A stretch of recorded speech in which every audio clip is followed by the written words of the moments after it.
streets, in every heart a spark. Emerging tech and partnerships, World Learning Labs.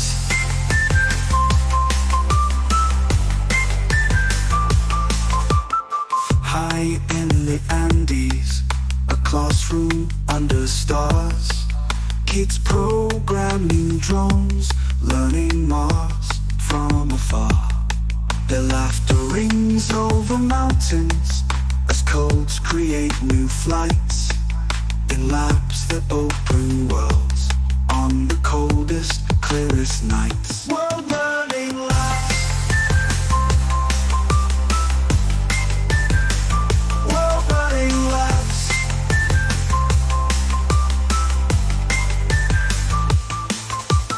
Down by the Nile, history whispers through the reeds.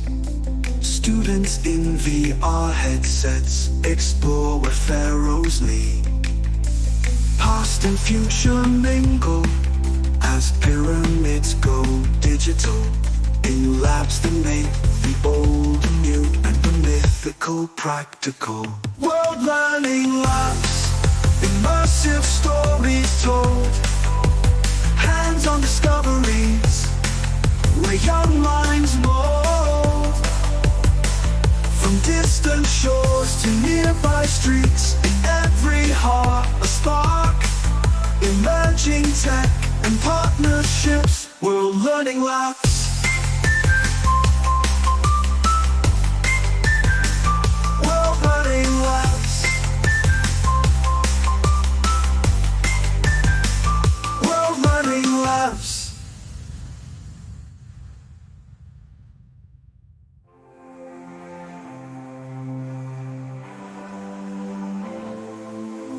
Down by the Nile, history whispers through the reeds. Students in VR headsets explore where pharaohs lead. Past and future mingle as pyramids go digital.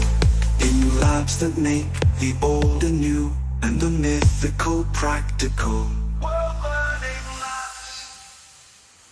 World Learning Labs.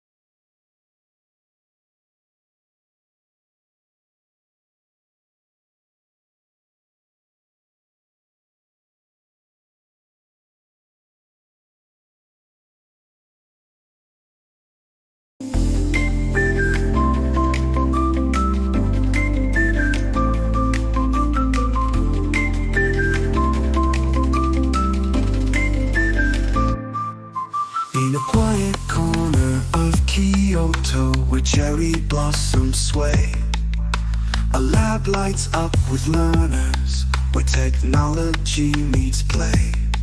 From screen to real-world projects, they bridge the oldest gaps, connecting threads of knowledge on global learning maps. World Learning Labs. Immersive stories told. Hands-on discoveries where young minds mold. From distant shores to nearby streets, in every heart a spark. Emerging tech and partnerships, World Learning Labs.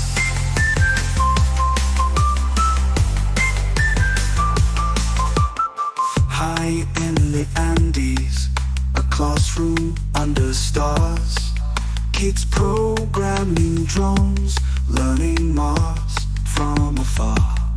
Their laughter rings over mountains as codes create new flights. In labs that open worlds on the coldest, clearest nights. World Learning Labs. World Learning Labs.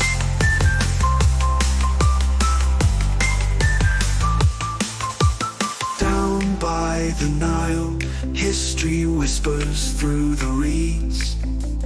Students in VR headsets explore where pharaohs lead. Past and future mingle as pyramids go digital. In labs that make the old new and the mythical practical. World learning labs, immersive stories told. Hands-on discoveries where young minds mold. From distant shores to nearby streets, in every heart a spark. Emerging tech and partnerships, world learning labs. World learning labs. World learning labs.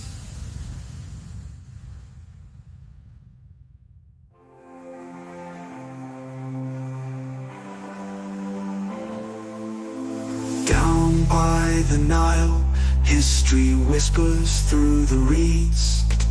Students in VR headsets explore where pharaohs lead. Past and future mingle as pyramids go digital. In labs that make the old and new and the mythical practical. World learning labs. World learning labs.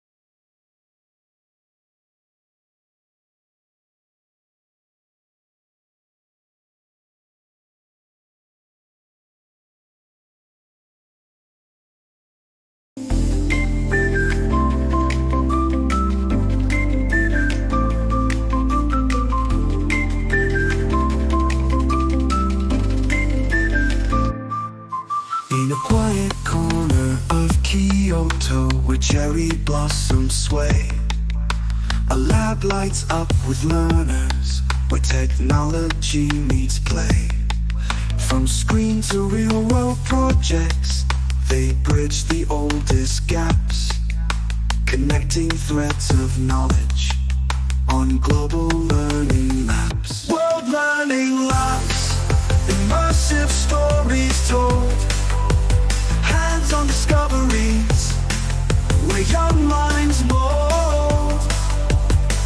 From distant shores to nearby streets, in every heart a spark. Emerging tech and partnerships, world learning labs.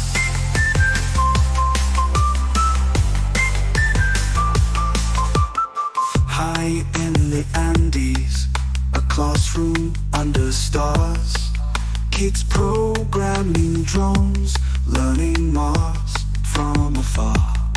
Their laughter rings over mountains as codes create new flights.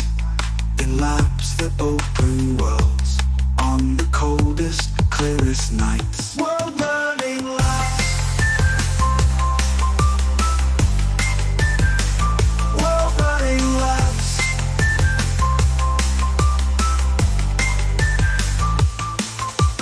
Down by the Nile, history whispers through the reeds.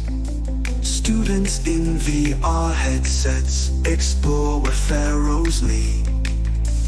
Past and future mingle as pyramids go digital. In labs that make the old new and the mythical practical. World learning labs, immersive stories told.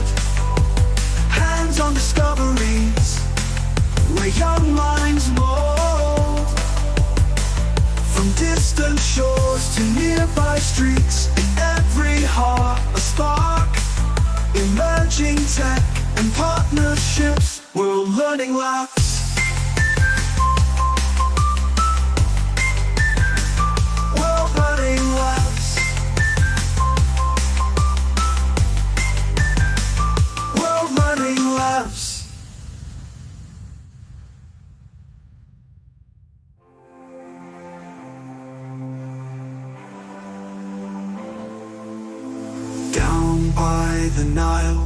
history whispers through the reeds. Students in VR headsets explore where pharaohs lead. Past and future mingle as pyramids go digital. In labs that make the old anew and the mythical practical. World Learning Labs. Or Learning Labs.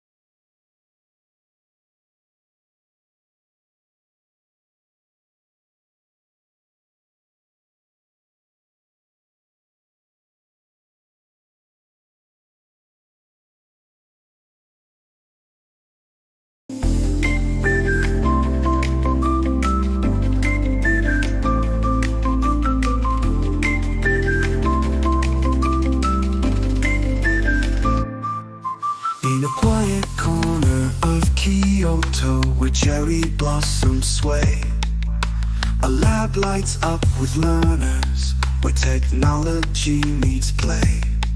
From screen to real world projects, they bridge the oldest gaps, connecting threads of knowledge on global learning maps. World Learning Labs, immersive stories told, hands-on discoveries where young minds mold.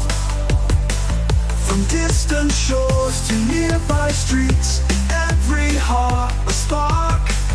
Emerging tech and partnerships, World Learning Labs.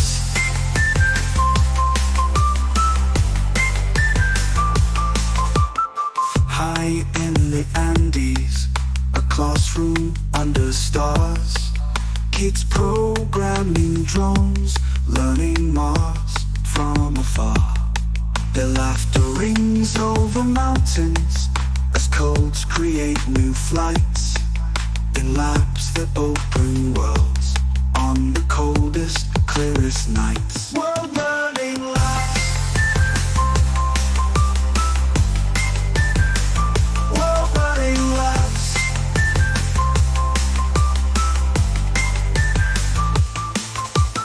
Down by the Nile, history whispers through the reeds. Students in VR headsets explore where pharaohs lead. Past and future mingle as pyramids go digital. In labs that make the old new and the mythical practical. World Learning Labs, immersive stories told, hands-on discoveries where young minds mold.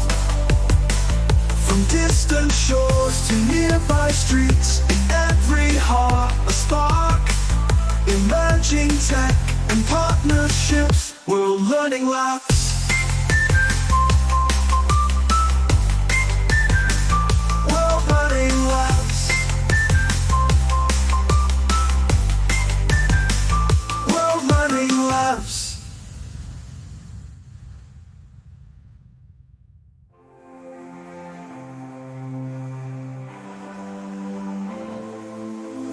Down by the Nile, history whispers through the reeds.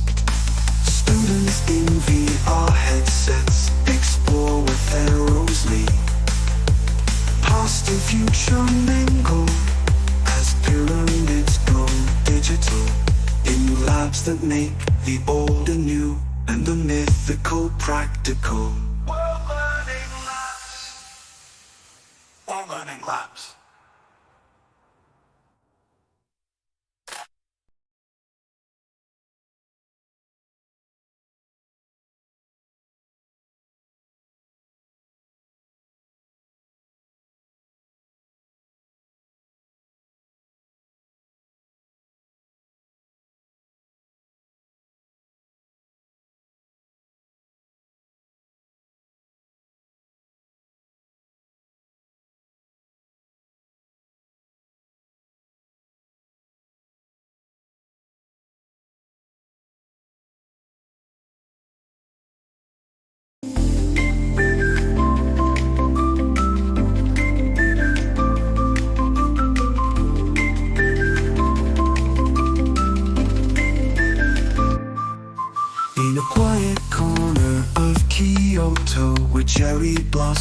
sway.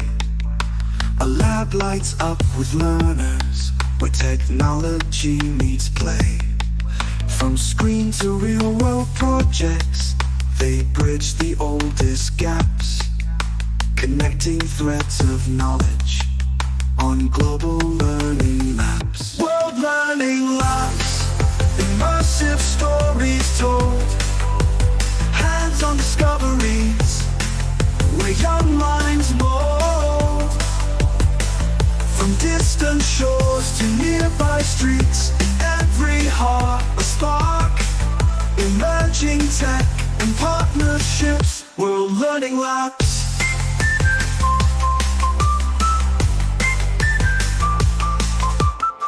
High in the Andes, a classroom under stars. Kids programming drones, learning Mars from afar. Their laughter rings over mountains as codes create new flights. In labs that open worlds on the coldest, clearest nights. World Learning Labs. World Learning Labs.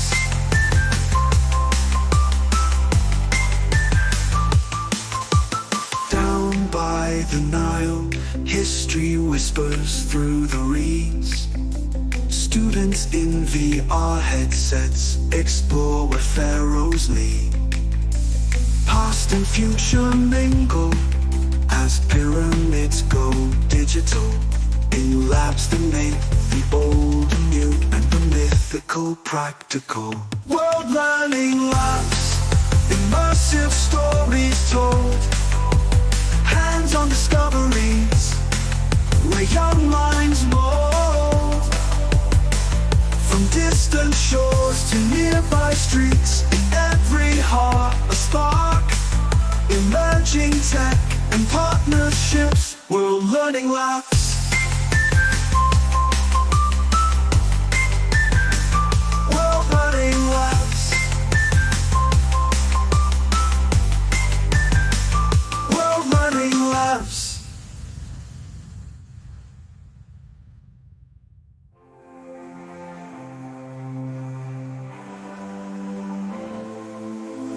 Down by the Nile, history whispers through the reeds.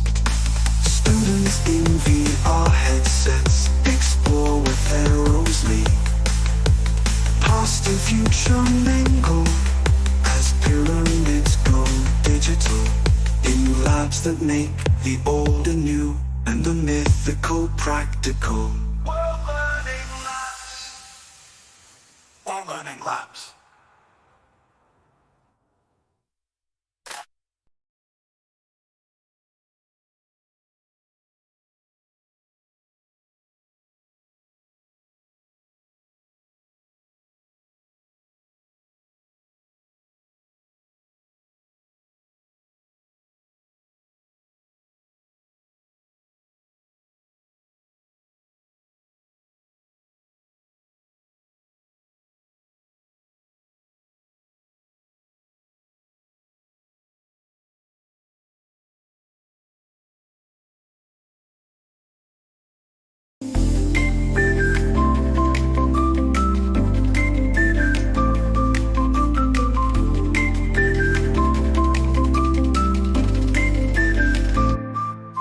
In a quiet corner of Kyoto, where cherry blossoms sway, a lab lights up with learners, where technology meets play.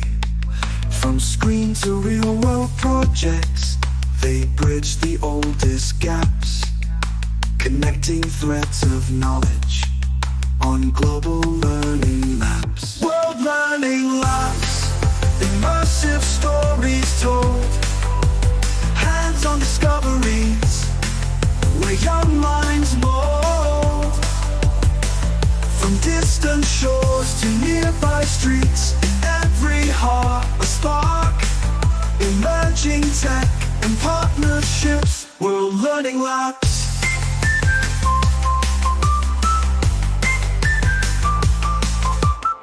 High in the Andes, a classroom under stars.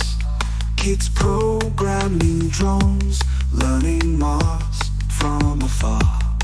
Their laughter rings over mountains as codes create new flights in labs that open worlds on the coldest, clearest nights. World Learning Labs. World Learning Labs.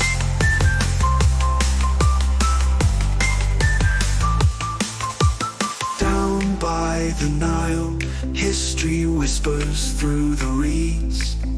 Students in VR headsets explore where pharaohs lead.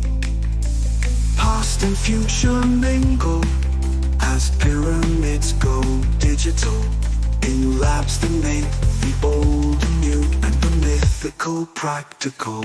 World Learning Labs, immersive stories told, hands-on discoveries where young minds mold. From distant shores to nearby streets, in every heart a spark. Emerging tech and partnerships, World Learning Labs.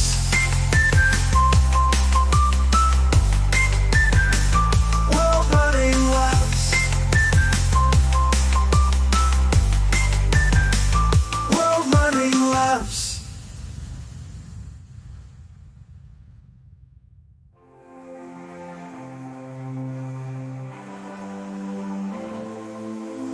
Down by the Nile, history whispers through the reeds.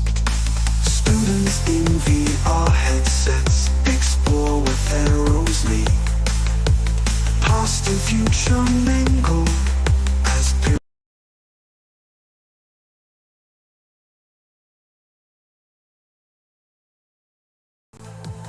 labs that make. Mic check, 1 2 1 2. Sound check, 1 2 1 2.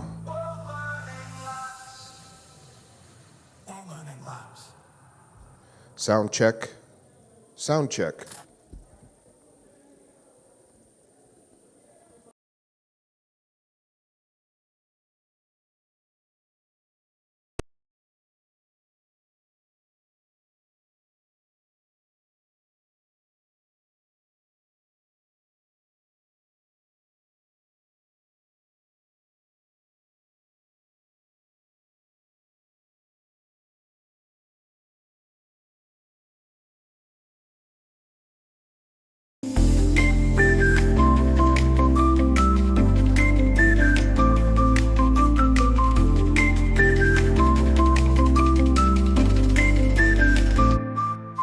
In a quiet corner of Kyoto where cherry blossoms sway, a lab lights up with learners where technology meets play.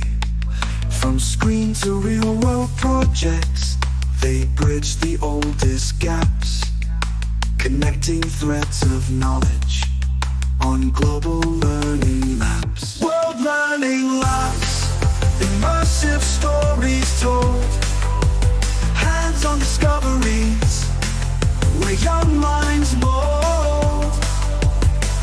From distant shores to nearby streets, in every heart a spark.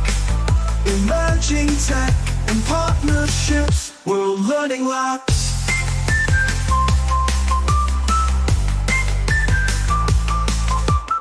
High in the Andes, a classroom under stars. Kids programming drones, learning Mars from afar. Their laughter rings over mountains as codes create new flights in labs that open worlds on the coldest, clearest nights. World Learning Labs. World Learning Labs.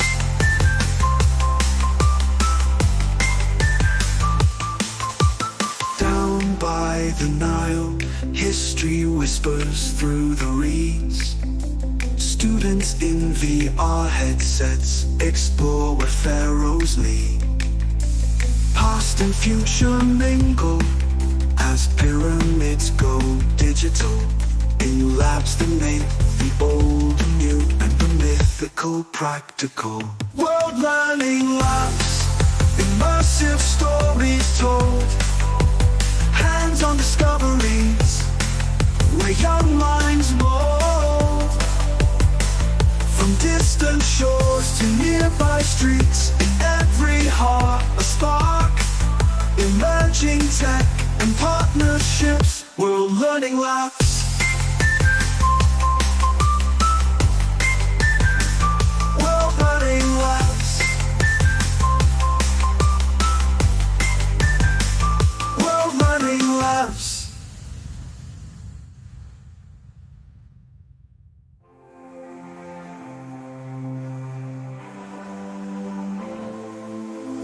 Down by the Nile, history whispers through the reeds.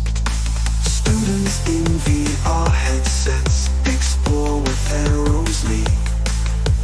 Past and future mingle as pyramids go digital, in labs that make the old and new and the mythical practical. World Learning Labs. World Learning Labs.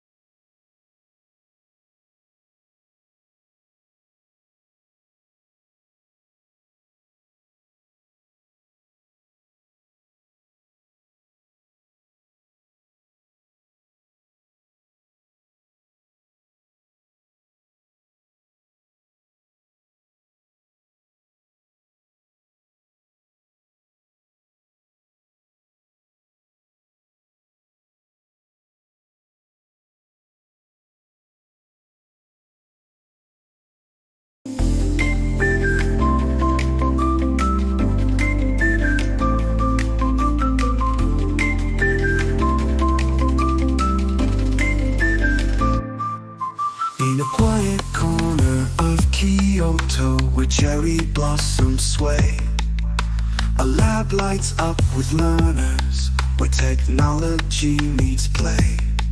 From screen to real world projects, they bridge the oldest gaps, connecting threads of knowledge on global learning maps. World Learning Labs.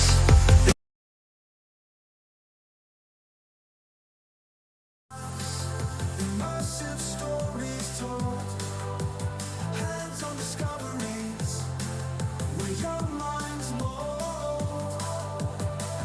From distant shores to nearby streets, in every heart a spark. Emerging tech and partnerships, World Learning Labs.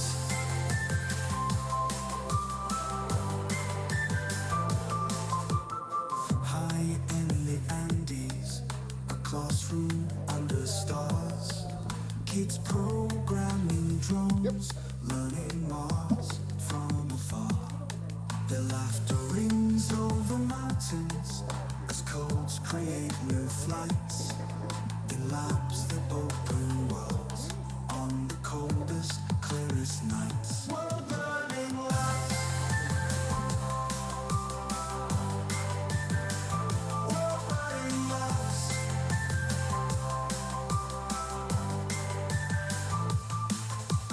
Down by the Nile, history whispers through the reeds. Students in VR headsets explore where pharaohs meet. Past and future mingle as pyramids go digital, in labs that make the old and new and the mythical practical. World Learning Labs, immersive stories told, hands-on discoveries, where young minds mold. From distant shores to nearby streets, in every heart a spark. Emerging tech and partnerships, World Learning Labs. World Learning Labs. World Learning Labs.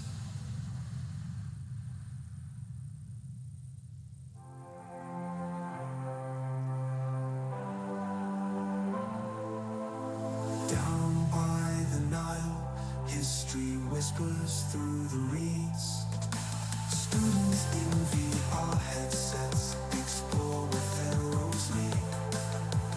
Past and future mingle as pyramids grow digital. In labs that make the old and new and the mythical practical. All learning labs.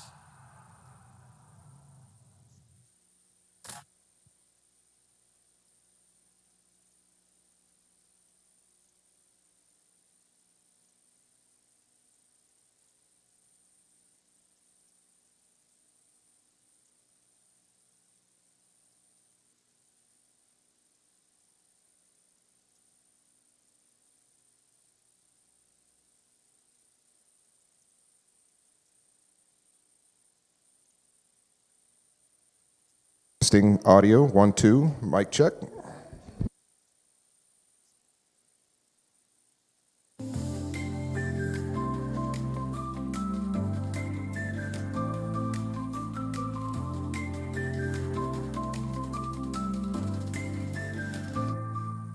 In a quiet corner of Kyoto where cherry blossoms sway, a lab lights up with learners where technology meets play. From screen to real world projects, they bridge the oldest gaps, connecting threads of knowledge on global learning maps. World Learning Labs, immersive stories told, hands-on discoveries, where young minds mold. From distant shores to nearby streets, in every heart a spark. Emerging tech and partnerships, World Learning Labs.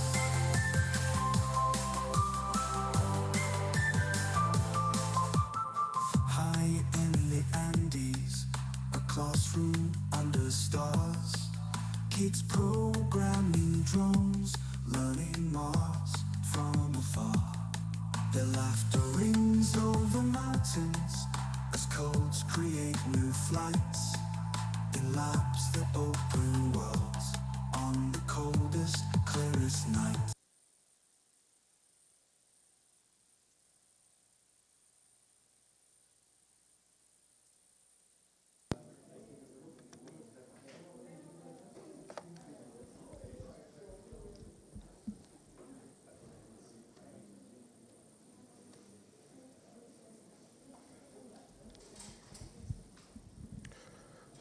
All right, good morning, everybody. Welcome to day number 3 of World Immersive Learning Labs Symposium 2025. It's day 3 of our 3rd annual event. So far, I think, Bobby, you would agree, things are going along pretty swimmingly. As I mentioned last night, the fellowship, we talked about that word a little bit, that's growing in our community is great to see, and I hope we can continue that a little bit today. We have a full agenda again today, a lot more talks, but to start something off with us today, I wanted to design a little something a little different to help have more value to the time and energy and travel that we all did to be with each other, not just to talk at each other with presentations, although they are fantastic, but to try and leverage our collective skills and knowledge and the diversity of our experiences to crowdsource something together, to create something together. It's kind of a buzz term in corporate worlds these days is the term co-creation, right? So you get a bunch of experts together. You don't necessarily have them create something in a structured format. You put them together and have them understand each other's experiences and knowledge and past, and let them create something through those experiences and understanding each other. And so that's what I hope to do in this unconference section of today. And how that works is in a bunch of different ways, but what we did is asked you, our participants, to rank a bunch of big challenges that we all face in our different roles. The breadth and diversity of our roles is very broad, but we asked you to kind of identify and rank what's important to you, what challenges are you facing. And this came out of the last iteration of this same thing that we did 2 years ago here at the Kyoto University of Foreign Studies. We had an event called the Future Hub Forum. It was one of the first events we had in our new fancy lab. And we brought in a bunch of researchers from around the world in Japan, and we asked them to identify the challenges. And so we're taking that a step further with you guys. And so we have, with that collective knowledge of all those people that got together a couple years ago, identified those challenges. We published some research together on those challenges. And today, we're showing you those challenges and asking you to help us understand how we can start working towards these challenges to overcome them. And more importantly, as a group, how can we support each other as we face these challenges? It's because we're all going to face these challenges up and down or in different levels as we implement our goals or our products or our integrating them in our curriculum, et cetera, et cetera. So let me just quickly introduce some of these challenges that were identified in that research in 2023. Cost, and that cost is related to a divide, not necessarily a digital divide, but a divide in quality and dispersion and how you can distribute those things. So the cost related to how effective and how widespread you can distribute and manage and include different people into your offerings. Training and staff buy-in, those are kind of two things, but they're two different things at the same time. So getting your institution, your colleagues, the people around you to understand the value of what you're doing or the new thing you want to try or leveraging, bringing in a new piece of technology or software, understanding why it's good, getting that buy-in, but also training everyone, not just to use this new piece of equipment or software, but to understand how to creatively implement it in their own niches or their own classrooms or whatever that might be. So that's a challenge in itself. Next, we have content creation and deployment. So we have a growing amount of content out there in the world, especially for immersive learning. We identified early on, and that's one of the big goals that we really want to support with UPOU is their initiative to create more open source, open educational resources around these technologies. And so creating a library is something that we've already been discussing with our community to share resources that are open and free and available, much like universities do with textbooks or websites and what have you. And getting those out, distributing them. Infrastructure, administration support, right? Everything from being able to have physical spaces to move around in VR, to have outlets that support all the headsets, to having rooms or people carts or whatever that might be for infrastructure, bandwidth, Wi-Fi, but also being able to help manage that. So one of the great things about our success with the lab here is the IT department, and the person that leads the IT department here is really into these technologies. He has, if anyone familiar with the Pimax headset, it's one of the most expensive headsets available. He's got a big setup at home where he races F1 cars, and so he's bringing that passion and that enthusiasm to campus, and we help geek out over things like that, and so we can build things like the U Theater together in the lab. Pedagogical uncertainty or understanding the integration of these technologies as they relate and give more value to different fields. That's one of the great things that we saw yesterday with all the, especially the short talks and these people doing work in different and new fields from like social work or other things related to that and how this might be leveraged in the curriculum, but also as this technology, especially VR, AR, and AI too, start getting integrated in the curriculum, it also forces us to rethink how we deliver, assess, and conduct the curriculum at the same time. So it's moving under our feet. That becomes a challenge in itself.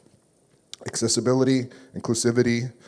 There was a lot of talk in the yesterday about special needs and things like that. That's also included in there. Unstable platforms. That's been a challenge. I don't know if you heard some of my stories and why I have, for example, become a developer and have created apps and stuff. That's because this business models around this are evolving just as fast as the technology. A company may start up and offerings are inexpensive at the beginning, but the funding runs out, they get bought,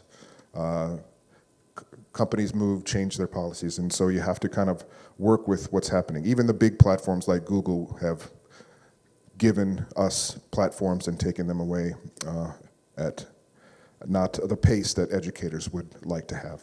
And then, of course, ethical concerns about data collection and privacy. Everyone is concerned about those. I'm sure a lot of us are aware, but the Stanford studies that came out that show that we can de-anonymize people with head tracking and hand tracking data almost as good as a fingerprint or a facial scan. So you think you're private because you're represented by an avatar online, but if the person running those platforms is even a little bit nefarious in collecting the data, they can understand more about you than almost any other way possible how we use the technology. So especially as educators, especially if we're working with younger people, that is a huge concern moving forward. So how do we start to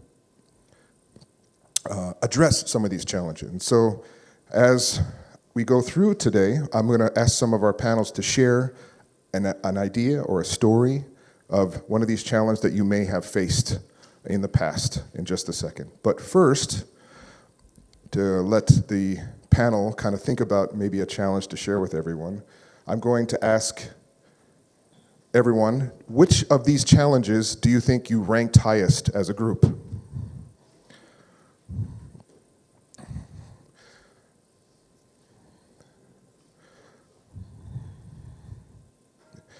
First, our panelists, do you want to chime in with a guest? Cost?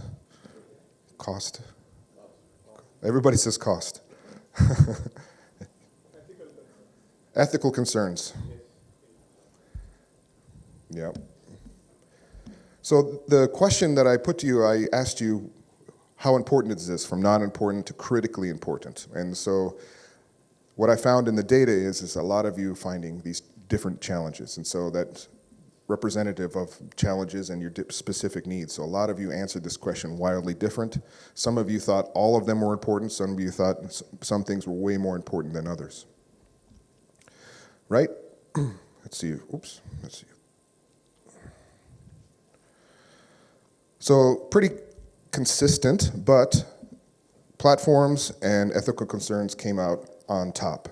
So thinking about how you're going to support your curriculum, your projects with new platforms that come up. For example, yesterday we had the Here AR platform that was being developed by Liam, a student. And he's based that on Snapchat's body recognition software. And they've already deployed and taken back and sunset a lot of different stuff over the past couple of years, some of which some of my colleagues in other universities were using. And halfway through the semester, when you find out it's going to be going away, you have to quickly try and pivot to something new. And of course, the ethical concerns were up on the top. How about our panel? Does anybody have a story to say about any of these challenges that you may have faced in the past? I know, Bobby, I'd love to hear about buy-in from you because he's been ramping up the new lab at the UPOU and several years challenging of getting funds and getting buy-in from all the staff. And he's been doing a wonderful job, but I'm sure there's challenges involved there. And Shannon and Dave have a dizzying array of challenges that I'm sure they can share about any of these. And of course, in Thailand too, trying to get the Mango project up and going that's addressing one of these very same things as a stable platforms. They're developing their own open source platform. Would anybody like to start in sharing a challenge? Mike's right here. Thanks, Eric. I think this aspect, sustainable platforms, would be related to buy-in as well, because we wanted to do workshops on easy-to-use authoring software for VR and AR. And of course, we'd like to choose the cheap ones or the free ones. And this happened with, I don't know if you're familiar with the Story Spheres, but it was my first try at doing VR-based tours, VR photo-based tours, photospheric tours. I'm not sure if it was Google, I think it was Google supported, but it was not really under Google. But they were very popular for like 3 to 4 years, since 2015, 2014. So many of our VR tours were made using Story Spheres, and I've been like doing workshops on Story Spheres with my colleagues back home in the Philippines and also in Japan while I was doing my PhD. We even did some VR tours for our campus, but then they closed down in 2018. So all of those projects that we did were rendered useless, and we had to transfer to a different platform. So it was difficult because a lot of people during that time were already excited in using it. They knew how to use it, and they were very willing to create new stuff with it. But then it became unavailable, and it's not just Story Spheres. It's also what is that AR platform that we used? HP Reveal, perhaps? Yes, HP Reveal. We also tried HP Reveal for AR, and we're kind of in the middle of actually learning it. We haven't really mastered it yet, and it was gone. So those things are very challenging for us, I think. Yeah, that's the reason Reality Labo, you can demo it back there, exists, is because Erasma, HP Reveal, they all came and went in different times, and so it was needed to get something stable. Google Tour Creator, Google Tour Creator, we had hundreds of tours created by students on Google Tour Creator. They decided to sunset it. They even had a program to let you get your data back, but they do not make it easy or intuitive, and it was very difficult to claw back any of that data. Would anybody else like to share a story?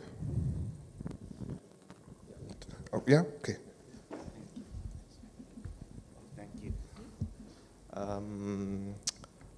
For my opinion, the biggest challenge also is sustainable platform. That is the reason that I and Jula from Jula team initiate the Mango platform. Before we have used other platform like VR chat or spatial, that you use upload your 3D models and any other content, but sometimes the content is lost because they are hosting your content. So then I initiate to build the hosting by own self, and if I want to share to other people, that's why I make it as the open source that everyone can use it. But the next, how we connect, because like I host my platform, you host your platform, we need the protocol that's to connect, to sharing something together. That I think the open source is the way that can make the sustainable, that everyone can connect together. And so now that the Mango, we have like 30 places that we have. And I think in the future can extend more. Okay, this is my opinion. Oh, great. Yes, if everybody's not familiar with the Mangoes initiative from out of Thailand, it's been warmly welcomed by everybody in our community because they're really trying hard to create some open source platforms we can all use together to have metaversity type environments. And we really appreciate that initiative.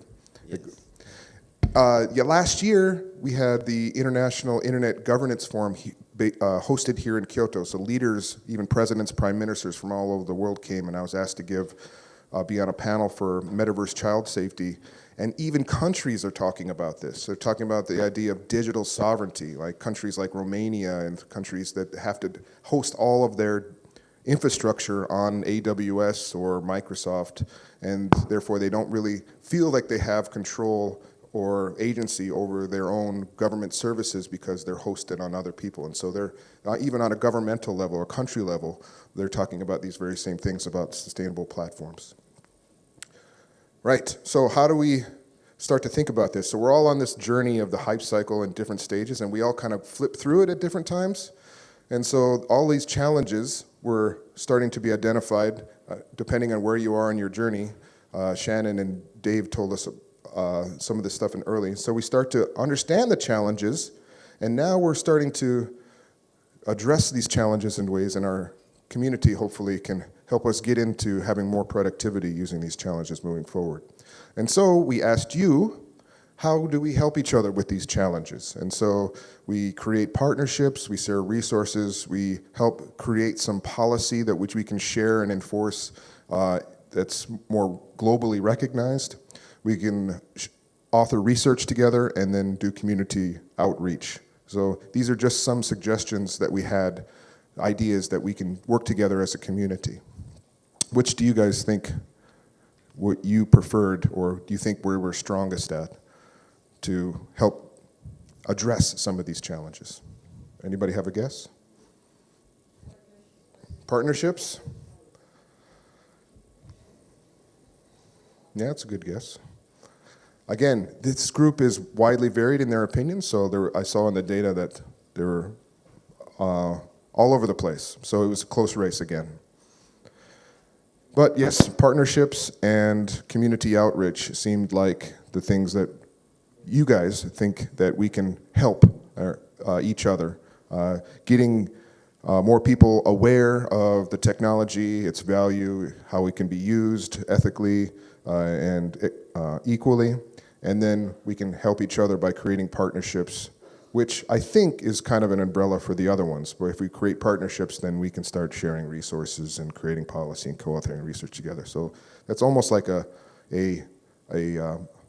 umbrella term, I think, for a lot of these moving forward.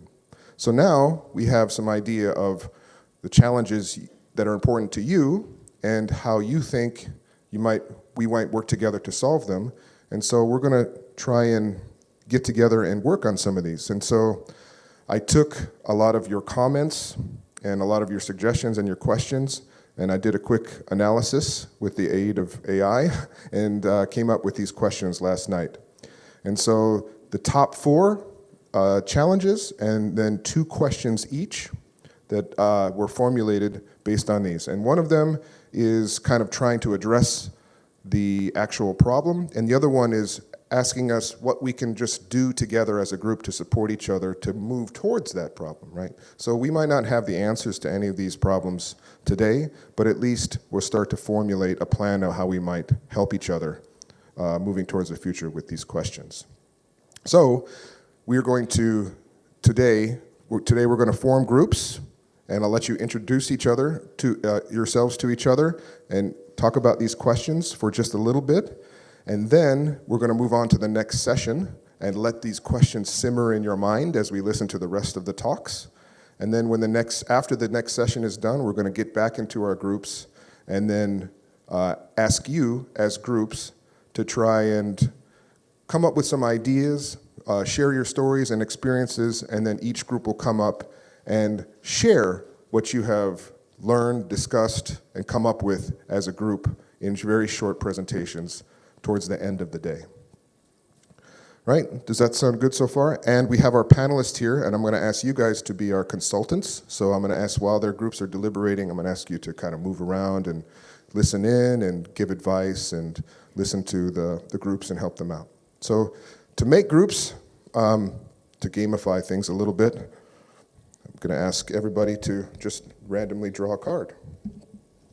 So, yeah, sure.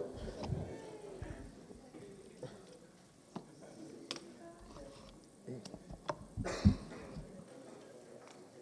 going to shuffle these just so I know there's no cheating. And I'm going to hand half to Bobby and then you can just hand it out.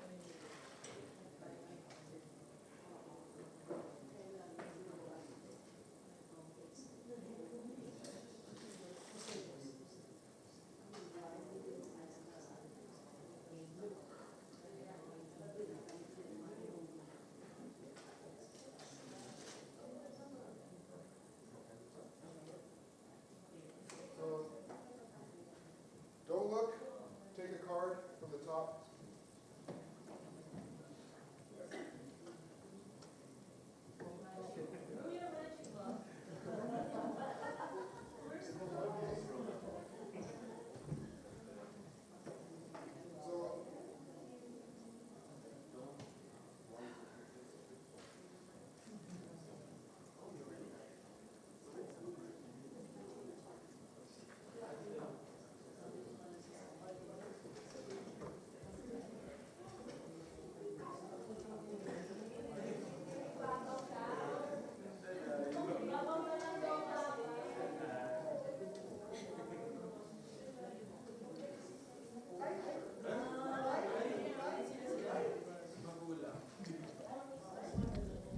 So I'm going to re-flash the questions up on the screen, but also I emailed all of these questions earlier this morning to us, so you have them on your phones or your email accounts as well. Right? So here's a map of the area. So let's just take a few minutes and go and find your group and just introduce yourself. So for about 10 minutes, find your group. So let's see, I'm standing here on this red square, so let's see here. Clubs are in this general area, spades, this general area on this side, and then diamonds and hearts are in the back, left and right. And again, the panelists just float around, help people with their questions. So take about 10 minutes. Just introduce yourselves to each other, find your group, find your questions. If you have any ideas now, if you don't, that's okay. And then we're going to go on to the next session, and so you know who your people are. And if you see people in your group over the course of the day, you can bounce and let your questions simmer, and we'll come back to these after the next session. Everybody okay what to do so far? Okay, let the chaos begin. The questions a while ago, Yeah. the ones that we flashed here. Yeah, here. I'm going to play this. Okay, this is going to just run through. Okay. The questions will run through here, and they're actually sent to me. The unconscious instructions. The questions will be flashed up on the screen. It's going to rotate through, but they're also in your emails.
T-shirt dito, kagrupo natin.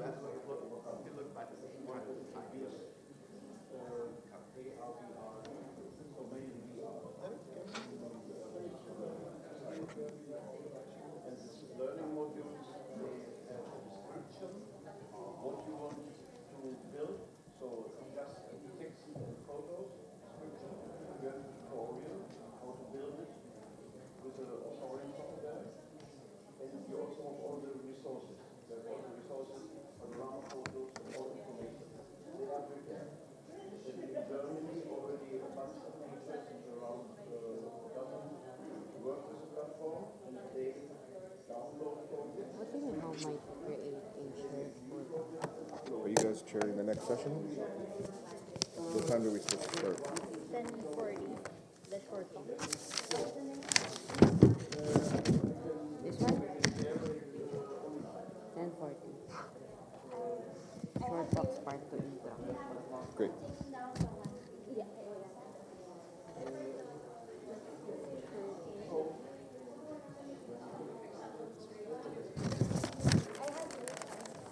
Do you want laptop?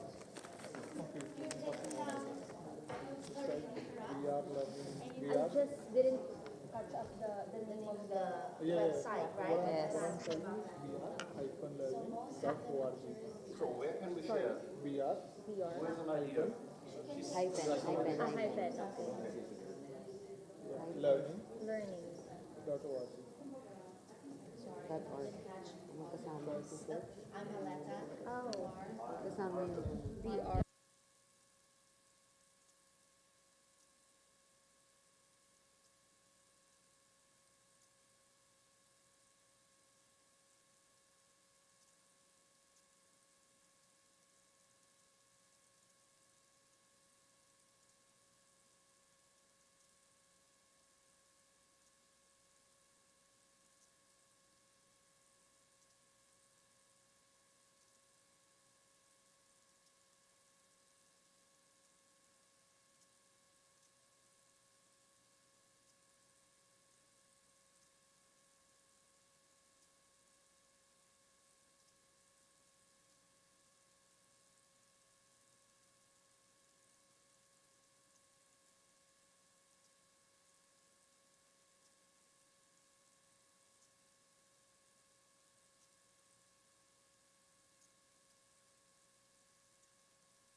or learning labs.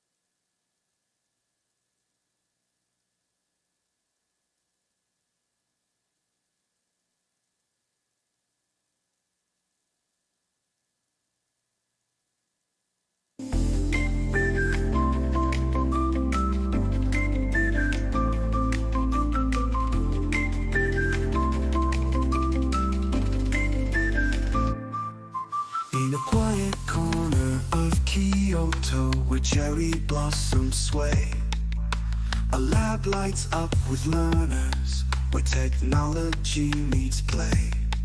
From screen to real world projects, they bridge the oldest gaps, connecting threads of knowledge on global learning maps. World Learning Labs, immersive stories told, hands-on discoveries where young minds mold. From distant shores to nearby streets, in every heart a spark, emerging tech and partnerships, World Learning Labs.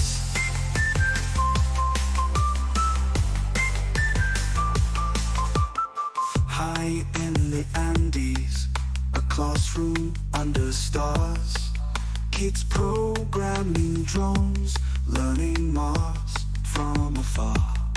Their laughter rings over mountains as codes create new flights, in labs that open worlds on the coldest, clearest nights. World Learning Labs. World Learning Labs.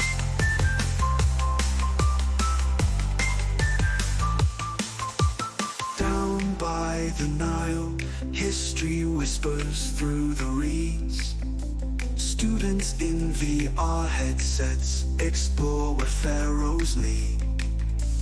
Past and future mingle as pyramids go digital, in labs that make the old new and the mythical practical. World Learning Labs, immersive stories told, hands-on discoveries where young minds mold. From distant shores to nearby streets, in every heart a spark, emerging tech and partnerships, World Learning Labs. World Learning Labs. World Learning Labs.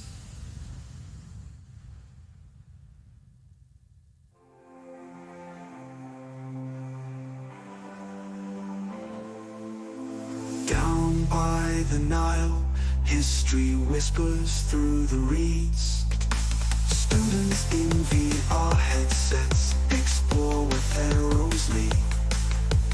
Past and future mingle as pyramids go digital, in labs that make the old and new and the mythical practical. World Learning Labs. Mic check. World Learning Labs.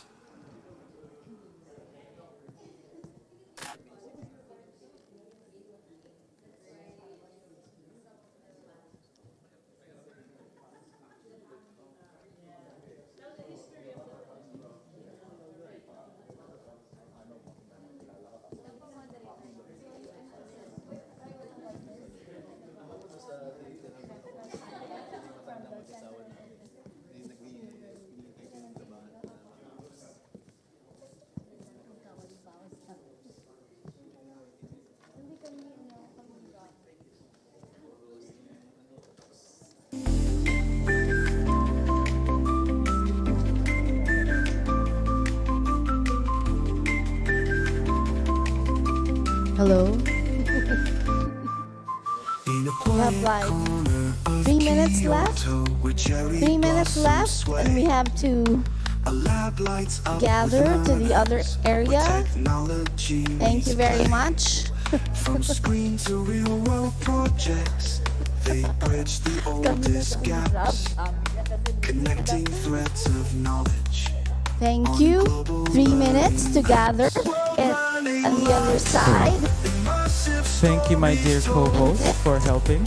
hands-on discoveries, where young minds So I'm going to be calling out the names of the presenters distant just to prepare. shores to nearby streets. The presenters are Lovelyn Petrasanta, Mary Christine Clarino, should be seated here. Please prepare. Sirapop Sangthong Kam. Pop, here. Hello. And Riza Ann Alforja. Riza. Alforja.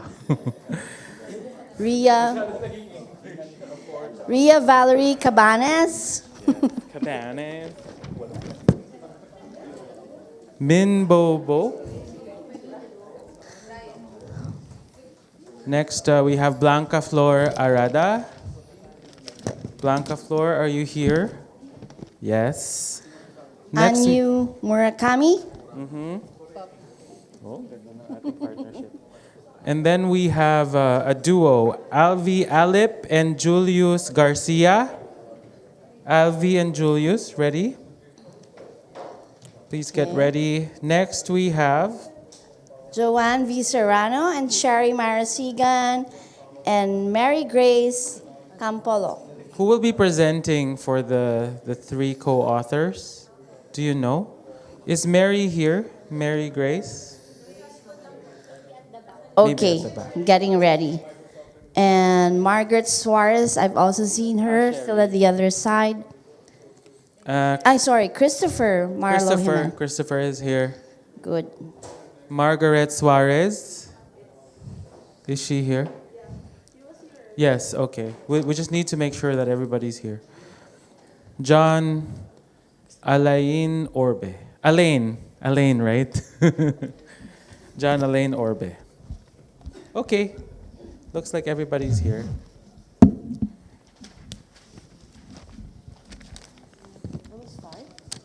One more minute. We'll start in 2 minutes. 2 minutes. Ikaw ba magsisimula? Oo. Ano lang naman, di ba? Si Ate Lisa daw muna. Oh, yes. Okay, yeah. Wala tayo dito. Dapat hindi tayo dito. Makikita ka dyan. Kita ka pa. Yeah, you'll be seen. So nobody should stay here. We'll be here at the back. Ito nga, di ba? So, start na? Yeah. Good morning, everyone. So, we'll now go to the second part of our short talks. So, we'll be having more than 10 speakers for this part 2 of the short talk. So we'll go directly now with our first presenter. We'll have Ms. Lovelyn Petrasanta from the UP Open University. Her title is Acceptance and Usability of Metaverse Spaces for Collaboration Among IT Students in Creative and Technical Fields. A round of applause for Lovelyn.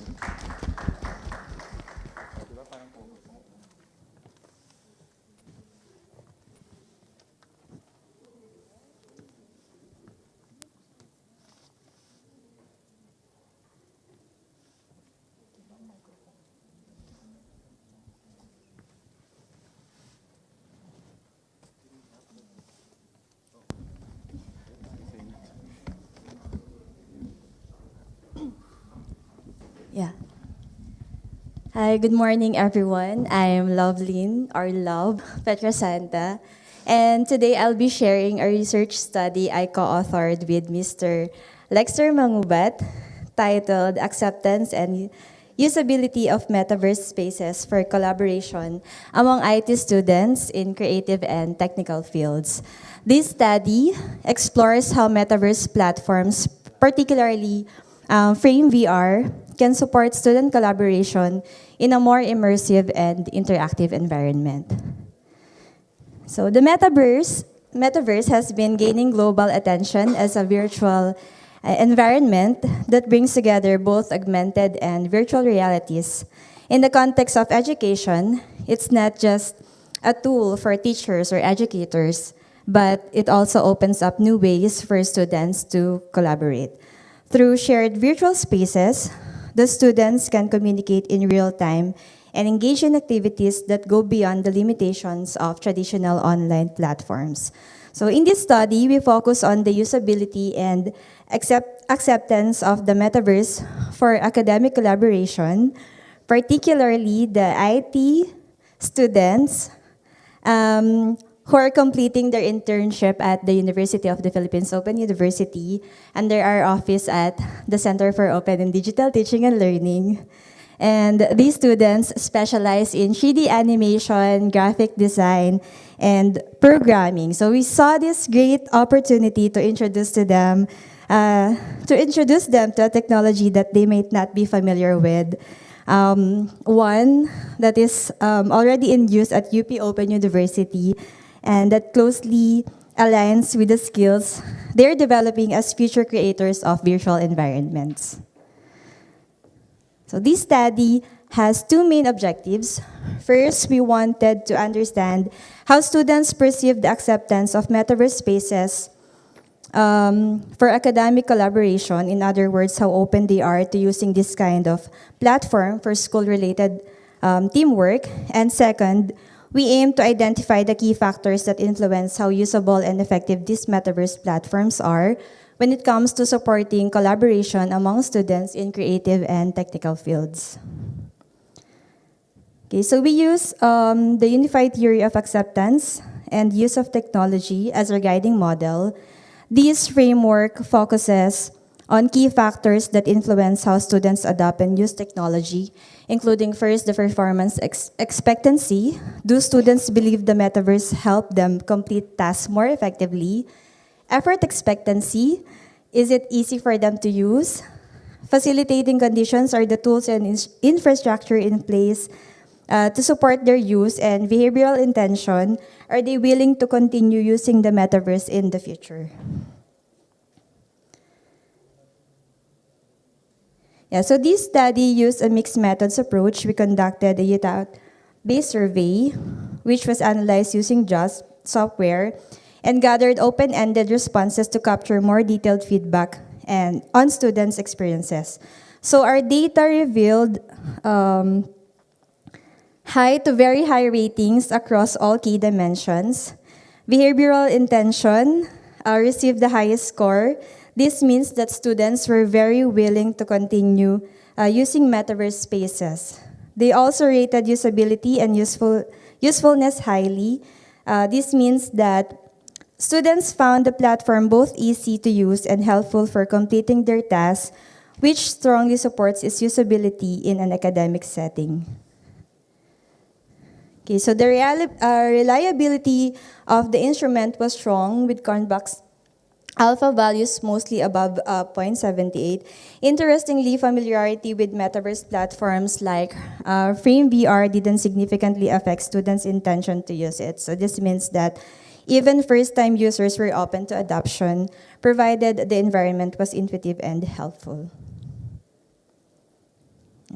From the open-ended responses, so these are the examples of their responses. Students emphasize how immersive the space felt and how it boosted their creativity and teamwork.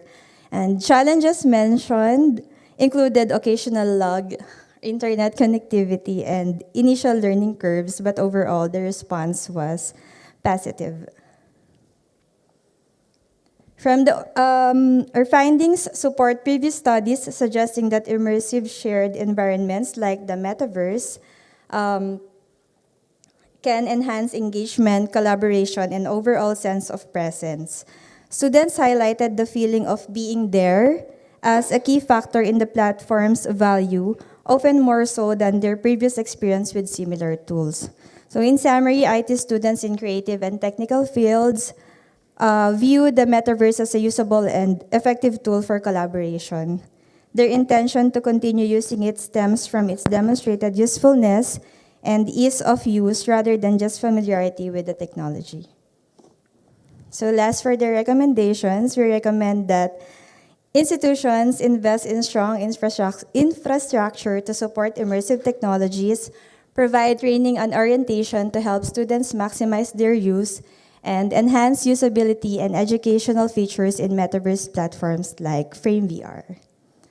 So that's all. Thank you. Salamat. That's me and Mr. Lex. Thank AI you. generated. Thank you, Ms. Lovelyn, for that talk. So she will now proceed to our discussion lounge. So anyone who wants to discuss further or collaborate with Ms. Lovelyn on regarding her research can also proceed to our discussion lounge. Now, the second presenter for this session is Assistant Professor Mary Christine Carino, also of the UP Open University. Her paper is about exploring the integration of educational materials and metaverse for a data communication and networking course in an open university. So let's all welcome Ms. Carino.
Hold on for a second as we resolve these technical difficulties.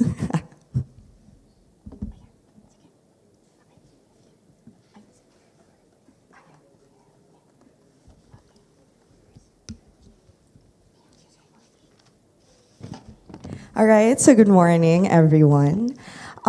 So believe it or not, it's been 5 years already since we had the pandemic. And this really transformed our lives, where we had to adjust our lifestyle, transform our life. And that included education, how we wanted to learn and how we wanted to educate our students, especially that I came from a traditional and classroom setting. We had to embrace distance learning, online learning. It has always been there, but we became more aware of its benefits.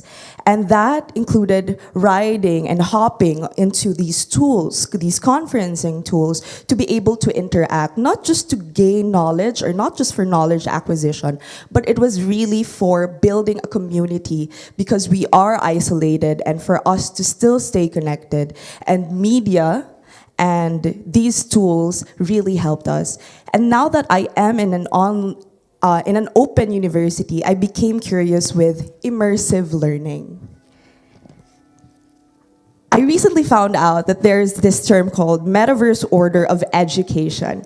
So it starts out with connection. We need to create a space where everyone can be there. Next would be interaction. Allow and enable these users to be able to communicate with one another and to interact with one another. And this is not just a communication tool, but more than that, learning should still be the priority. And there should be objects related now to your topics. There should be a space for creation.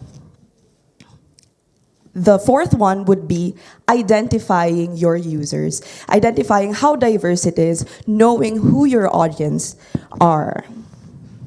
To be able to execute now, which is the last one, to be able to execute on a larger scale. And that's how this study came about.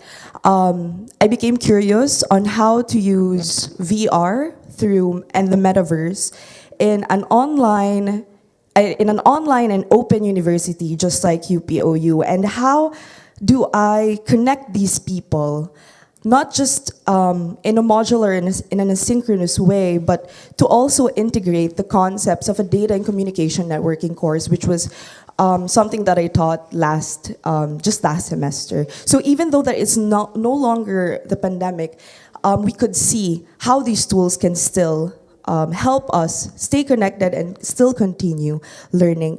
And what I did was, this is the virtual space where the students were in, and they were able to interact with one another, either by voice or video conferencing. And more than that, more than just connecting, it was more of integrating now the concepts of data communication and networking course. So I started off with the course content requirements, and I wanted to simulate just like a physical classroom that you still have an orientation. Then you dive into the deeper topics. I discussed about ISO layers, the different topologies, the different networks, basic terminologies, and even the assessment guidelines, which is a very important part or aspect when it comes to education. I wanted to establish what am I expecting from the students, what are the learning competencies that I want by the end of the course. And in addition, the assessment was also integrated with SDG, or Sustainable Development Goals, because it is important to align all of these things. And I wanted to spark something in them that even though that I'm not physically with them, they can still feel that there's still a classroom that they can go to. And I found out through a survey where they voluntarily participated that most of them are in the information and technology sector, but there were also from the education, manufacturing, and public sectors. And there was still a level of complexity. So the results were, there's still a level of complexity. In addition, the participants were aged between 25 to 34. Most of the participants are around that age, and then higher. But they still found it 80%, they still found it easy to use and easy to maneuver. There was a comment from one of my students that Frame VR gives us immersion in the university in spite of having distance learning. And I'm so happy to actually see this, because that was the ultimate goal of creating that space for them and creating those lecture videos for them. There was still also a suggestion that maybe we can go there synchronously a lot of time, where we can all go there. So this is a proof of concept that there's a metaverse really has a wide space where we can constantly use this in different ways, whether it's asynchronous, synchronous, related to education, or probably in different sectors, and aligning this to sustainable development goals. And to wrap this all up, let us continue as educators, let us continue to redesign and redefine for the learners. This has been Assistant Prof. Mary Christine Di Clarino from FICS UPOU. That's the end of my study, exploring the integration of educational materials and metaverse for a data communication and networking course in an open university. Thank you very much and have a great day.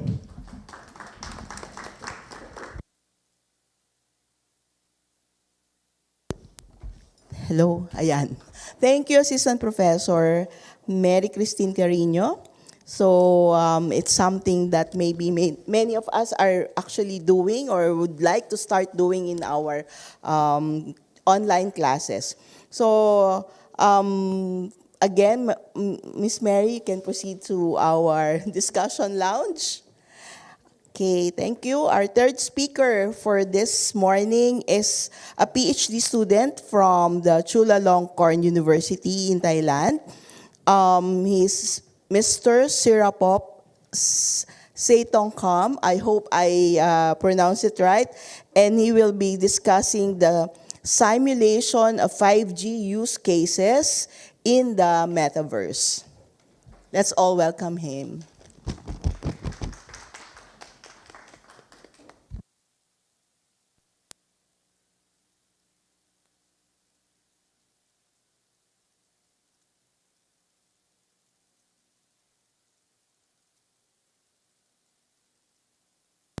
Thank you, and good morning, everyone. I'm Sirapop Sangthongkam from Chulalongkorn University, Department of Electrical Engineering. Today, I will present the topic of the simulation of 5G use cases in metaverse. So let's start with the motivation. Implementing 5G use cases in metaverse can reduce cost when compared to deploying physical 5G IoT infrastructure in the real world. The objectives of this project are to implement 5G IoT use cases in metaverse using open source software to demonstrate a retirement village in metaverse as 5G IoT use cases, and to be traced various 5G IoT use cases with 5G network system, which is implemented by open source software.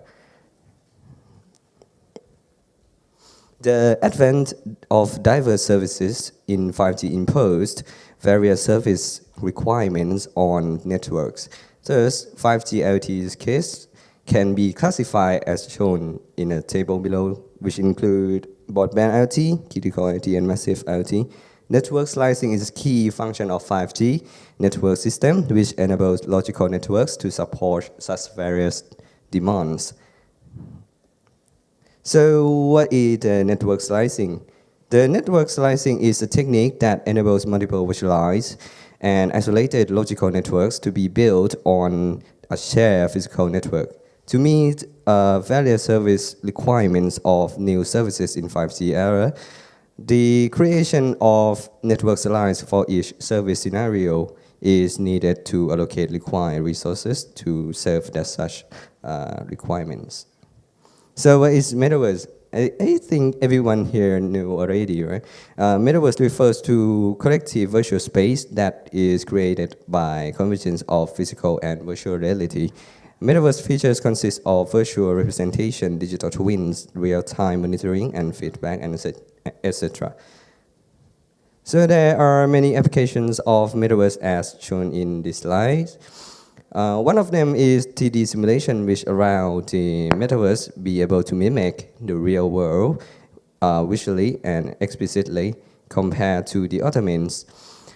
Overcome many physical limitations, reveal possible problems for population before implementation in real world, and open many perspectives of consideration, especially in early stage of design and test with minimal need of real world.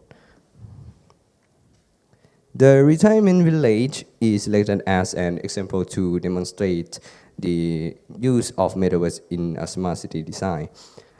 The design retirement village information is shown in the table. The purpose of smart retirement village design is to create a small community for the healthy elderly. So it is assumed that there is no medical equipment connected to the 5G IoT system in this retirement village.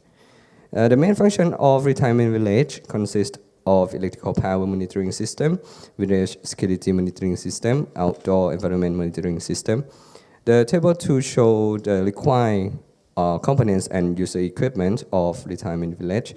Main functions of smart retirement home consist of electrical monitoring systems, security monitoring system, environment monitoring system. The table 3 shown required components of UEs or users equipment of each home. So the color components in this table are matched with color mark on each system. So the metaverse creation. This project used 3D computer graphics software tool, namely Blender, to create 3D models, and also employ a cross-platform game engine, namely Unity, to create metaverse.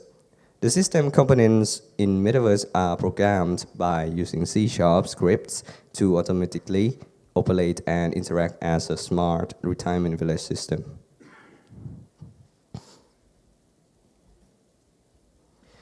This slide shows demonstration of virtual cleansing UAV. The virtual cleansing UAV is manipulated by controller in the dashboard as shown on the left video. The right video shows the movement of the UAV in Metaverse, which is controlled by controller dashboard via MQTT protocol. The video captured by UAV is sent to controller dashboard via TSP protocol. So this slide shows demonstration of virtual sensors. The left video shows home monitoring dashboard that consists of environmental monitoring, air pollution monitoring, and home institution alarm. 12 sensor components under a single UE are installed in each house. There are totally 22 houses in the retirement village. In this case, the MQTT protocol is used to transfer data from sensors to dashboard. The network performance of each IoT shown in this slide. So this project shows the integration of 5G network system and Metaverse to demonstrate operation in the retirement village. Metaverse is a key tool to simulate virtual 5G use cases in order to reveal possible problems and issues before actual implementation in real world. Thank you for your attention. Thank you, Mr. Sirapop. So you can proceed to our lounge. So anyone wants to discuss more about his 5G use cases in the metaverse, you can proceed to the discussion lounge. Now we have another speaker from the UP Open University, Ms. Raisa Ana Alforja, who shall be discussing about enhancing experiential learning through virtual reality, the case of UPOU FMDS Perma Garden, the virtual reality tour.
So we're experiencing technical issues.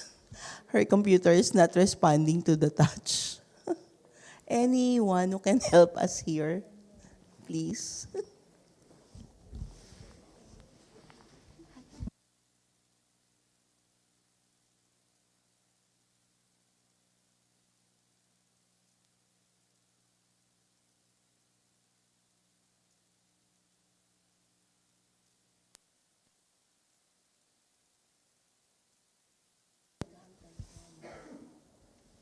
Okay, so while they're fixing the technical issues here, we'll proceed with the next speaker, and then we'll come back when the computer is already up and running. So our next speaker is also from the UP Open University, Assistant Professor Ria Valerie Cabanes. She'll be presenting her research titled Designing Immersive Learning Labs for Nursing Education, a theoretical and context-based framework across different settings.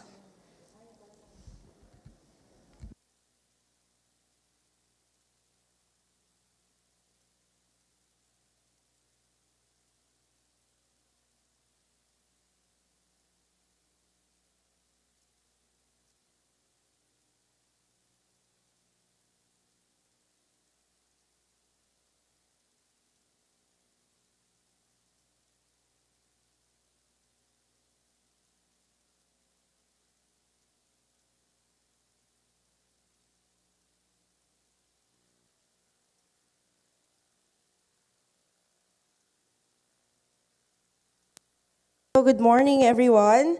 Thank you for being here, and I'll present my ongoing study. This is a bigger study I developed from the one I started last WILS 2024, wherein I studied one Filipino clinical nursing theories application to technological use in nursing education. So, Sir Rob, this is your influence. So I'm Ria from the Faculty of Management and Development Studies of UPOU, and since we're in Japan, I'll be giving you a medyo kucha.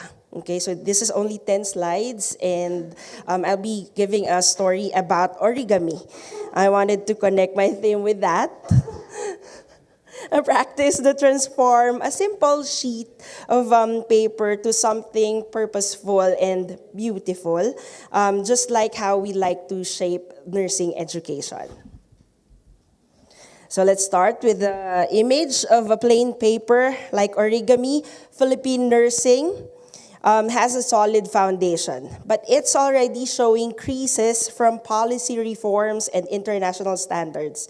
So despite this, traditional models are still present challenges, especially in psychomotor and decision-making skills. Now, simulation-based education offers a solution by bridging gaps between theory and practice, enhancing clinical reasoning and addressing inconsistent clinical exposures. Now, these are colored papers, and with recent updates like flexible learning and internationalization, our nursing education is no longer just a plain paper. So it's becoming more colorful and complex. So the study was developed in response to these evolving needs, and the main goal is to design a context-based immersive learning laboratory framework for skill acquisition, leadership, research, and patient care improvement across various learning environments. All right, let's proceed with the methodology. So this is like preparing paper for origami. I conducted a comprehensive literature review and document analysis. So these are sourced from peer-reviewed articles, policy documents, and case studies. So I examined how immersive technologies reshape nursing education and different theories guiding it. So the model for this theory is the SMAR guided, the SMAR. So this guided the understanding of technology integration from substitution to redefinition. So it didn't stop at technology. I folded in nursing theories to anchor the designs pedagogically. So that's why I really believe pedagogical application is one of the challenges, since the use of technology is helpful, but there's a tendency that the students and teachers are becoming busier but less productive. Okay, so Benner's development stages, for example, and Kolb's experiential learning shape the design logic at every step of immersion. Now, let's fold the papers, and we applied theories such as this to give dimensions and structure. So I used Benner, Kolkaba, Watson, Roy, Pender, Orem, Newman, and Peplau. So each of them gives a different perspective on how immersive learning technologies can develop competency, comfort, caring, adaptation, and communication, and I've adapted it to the technological use in nursing education. So as you can see in this complicated mosaic of nursing clinical competencies, you can see there that Benner's theory can align with progressive skill building.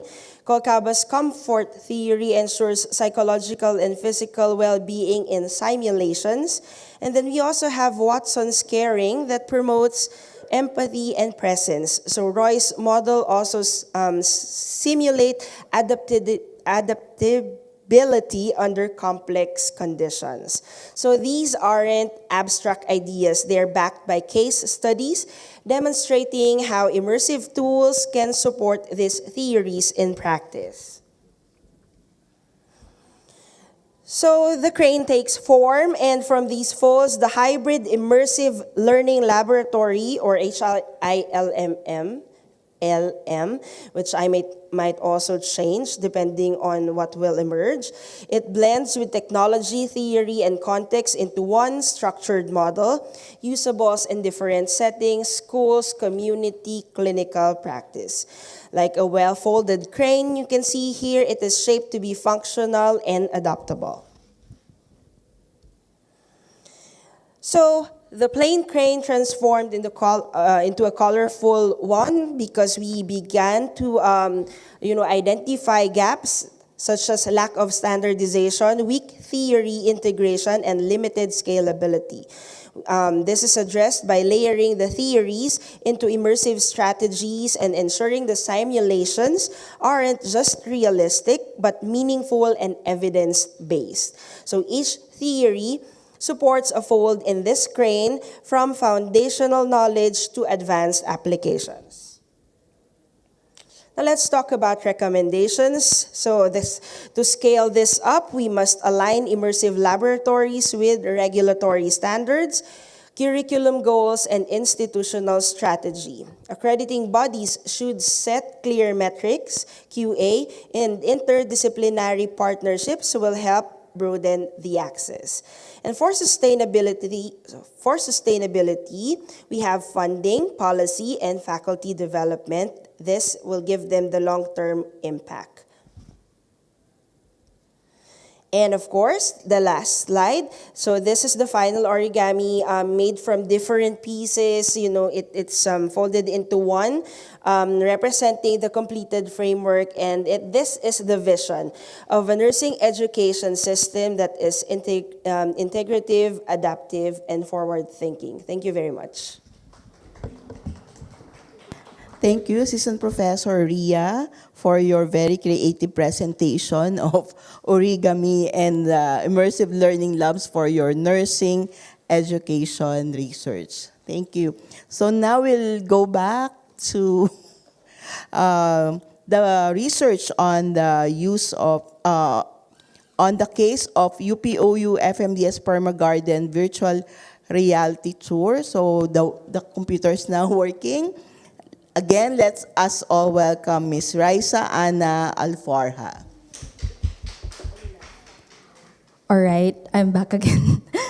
Hi, everyone. Good morning. Again, I'm Raisa from the UPOU Faculty of Management and Development Studies and one of the support staff of the UPOU FMDS Perma Garden. And maybe some of you are very keen of knowing what is UPOU Perma Garden is. So let me get you first on it. UP Open University prioritizes its sustainability thrust through SILK, or the Sustainability in Action, a Living Laboratory Campus, through various components including and highlighting the permaculture garden, from the word permaculture, meaning an ecological design methodology that mimics natural ecosystems to meet human needs while enhancing environmental health. And of course, as well as the smart and digital technology. And by leveraging the physical campus of UPOU as a living laboratory, it can offer a unique learning environment where students, faculty, and community members can collaboratively explore and implement innovative solutions to sustainability challenges. And one of these is to addressing the SDG 2, or Zero Hunger, through the UPOU FMDS Perma Garden, which stands for Growing Appreciation Towards Resilience, Development, Entrepreneurship, and Nutrition, to mainly provide fresh produce from the faculty and staff, and also serve as a learning laboratory for the UPOU PSDT, or Permaculture Systems Design Thinking non-formal course, DSUS, or Doctor of Sustainability program, and all related programs within and beyond the university. And as soon as it was officially open to the public, various categories of visitors have immersed themselves in the laboratory, including creating a multifaceted platform to increase knowledge and awareness of the concept of permaculture. Various organizations, including higher educations, institutions, or what so-called HEIs, must take a leading role in advancing sustainability while making higher education accessible to diverse populations, particularly eliminating barriers to geographical constraints.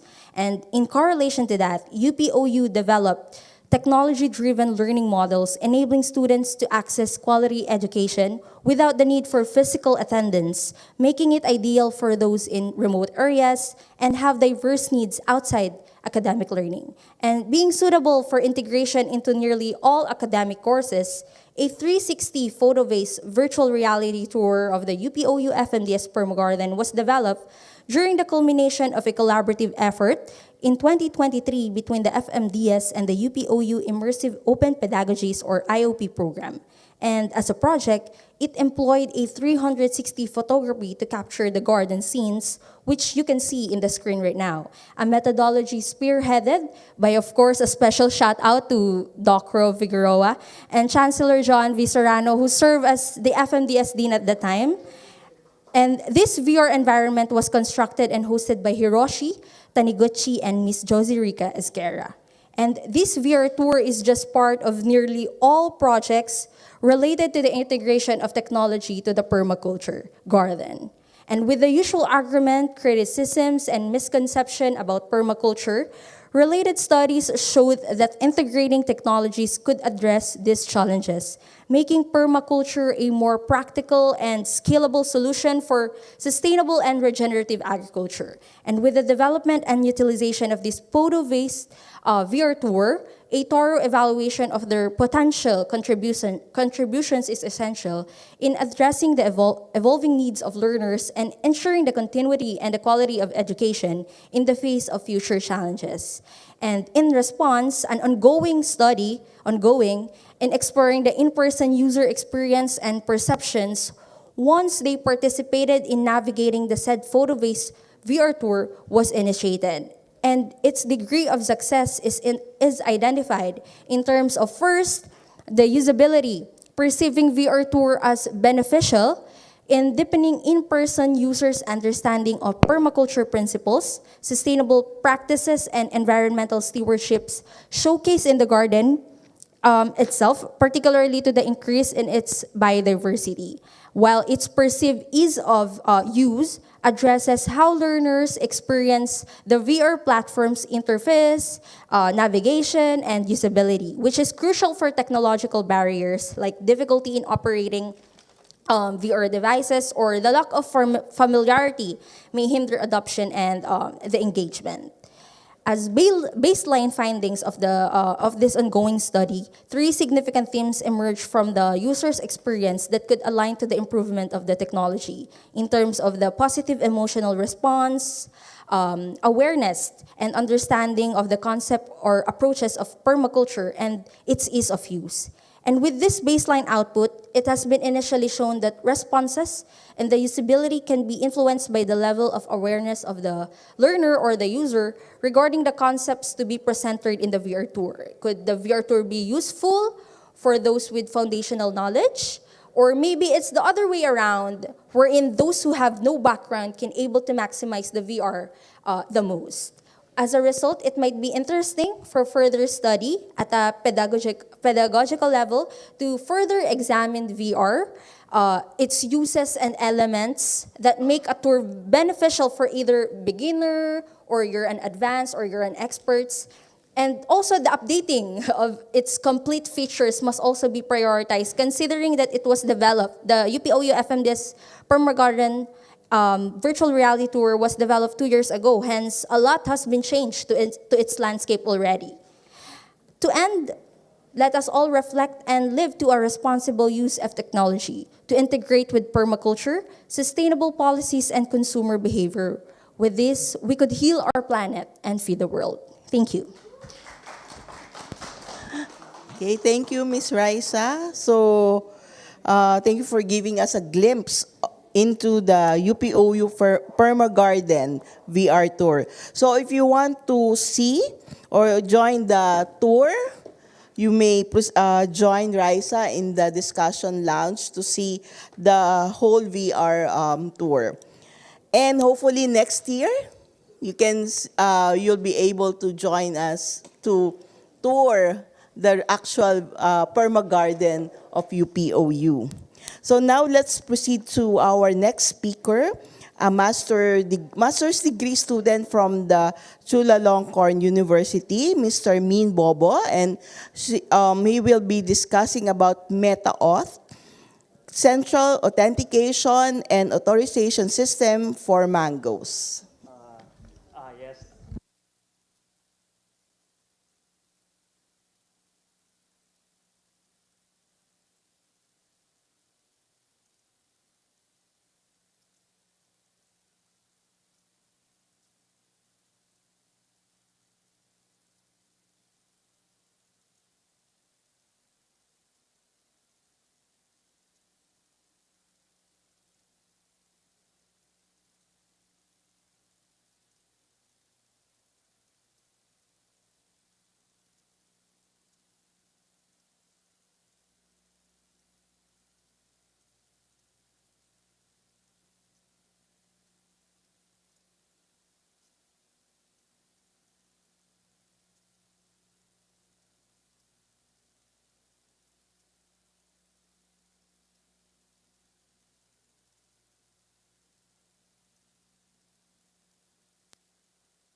Can you hear me? Thank you very much, Mr. Minbobo.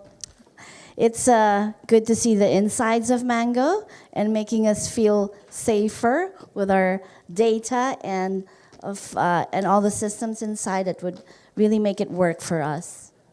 Okay, and also thank you to Luisa Helison for moderating the first half of the session. I'm Aleta Villanueva, the next moderator from the Center of Open and Digital Teaching and Learning of the UP Open University. Our next speaker is Blanca Flor Arada from the Faculty of Information and Communications Studies of the UP Open University.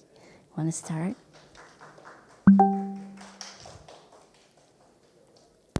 Hello.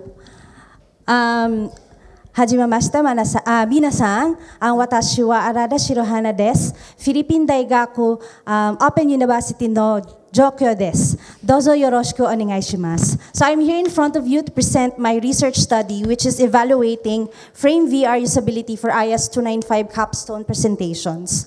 So of course, we've been using in the UP Open University, the frame VR, which is actually influenced by our now Dean, Dr.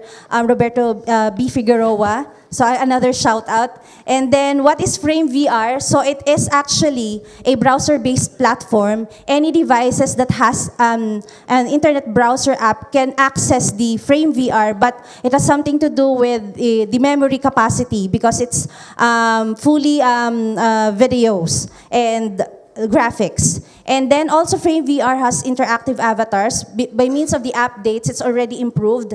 And then just like the online video conference tools, it also has screen sharing and media display capabilities.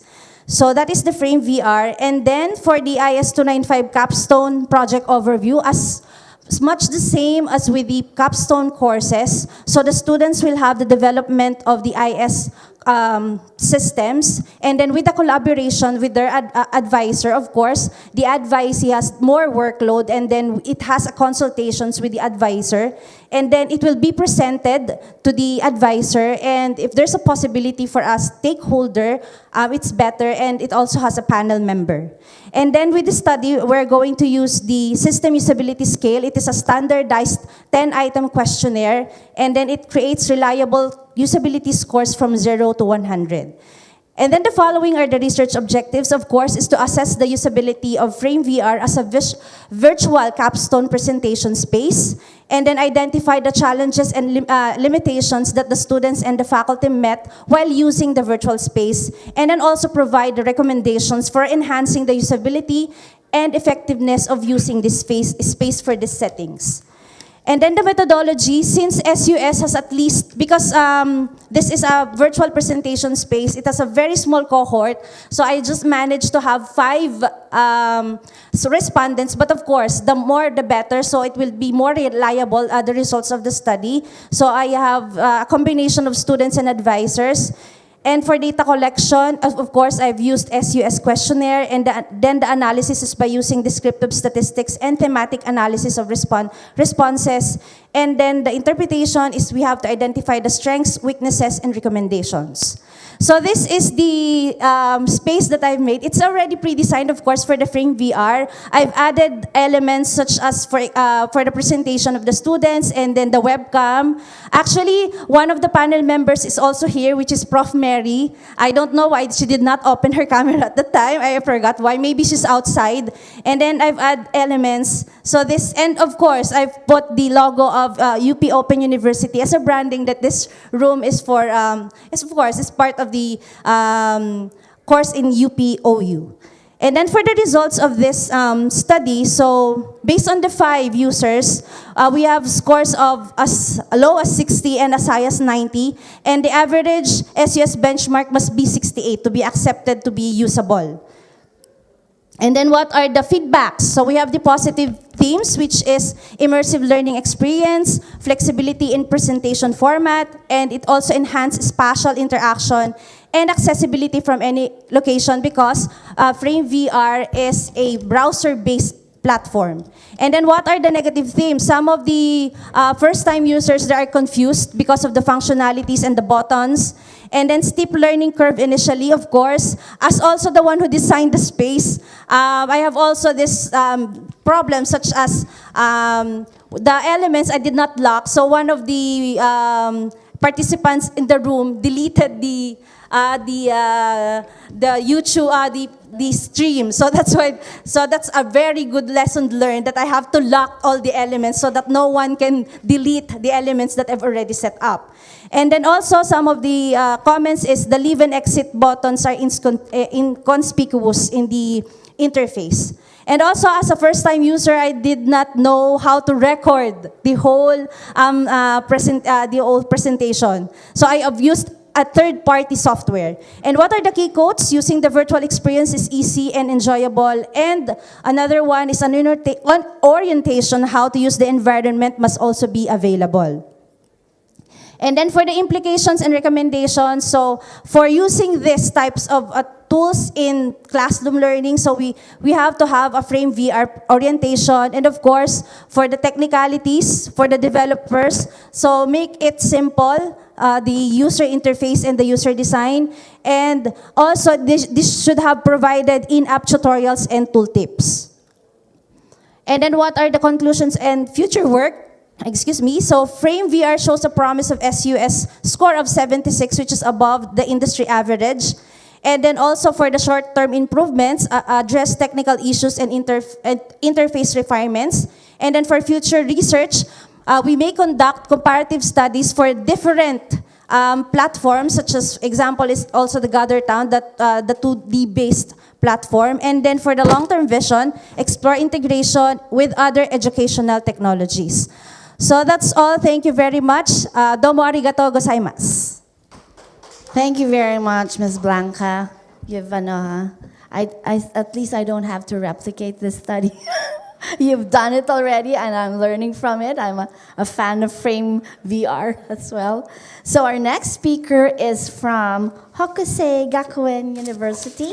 We have Anyu Murakami with her work to be shared today on creating 3D models using laser scanning and Blender. There. So, I hope she is. Would she be a relative of Haruki Murakami, my favorite Japanese author? Anyu is quite young. She's the same age as my daughter, close to the age of my daughter. So,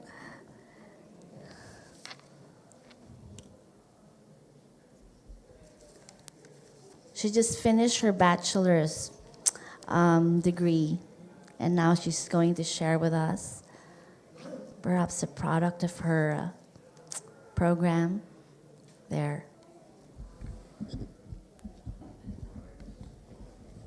Okay, thank you for the introduction. And my name is Anyu Murakami, and today I'd like to share a project called 3D Modeling My University with Laser Distance Meter and Blender. And that presentation will begin with an overview of the project. Then I will explain the process of creating 3D model and progress that I made so far. And lastly, I will share the future plan for the project. So let me start by the overview. So this project is part of Mangoes, and you've heard several times already. So it's a virtual educational platform launched by Chulalongkorn University. Among the various partner metaverses of Mangoes, my project is called Mango 25, and it started in February 2025 with the goal of modeling Hokusei Gakuen University, which is located in Sapporo, Japan. And the main campus of Hokusei consists of 3 buildings. We call them Building A, B, and C, as shown in the slide. And those are what I'm creating right now. I will outline the process of creating 3D models. And the process can be divided into 3 steps: laser measuring, Blender, and Unity. The first step is laser measuring. I used a laser distance meter, looks like on the slide, and this device works by emitting a red laser onto the surfaces such as walls, ceilings, and floors, and then it measures the distance from the surfaces hit by laser to the device, giving me the accurate measurement of each part. And you can see the photos of elevators in my university. This is an example of how I took pictures and directly wrote down the measurement I corrected earlier. And although my handwriting is quite messy, it helped me later when I recreated the structure in Blender. So this is the first step. The second step is Blender, a free and open source 3D modeling software.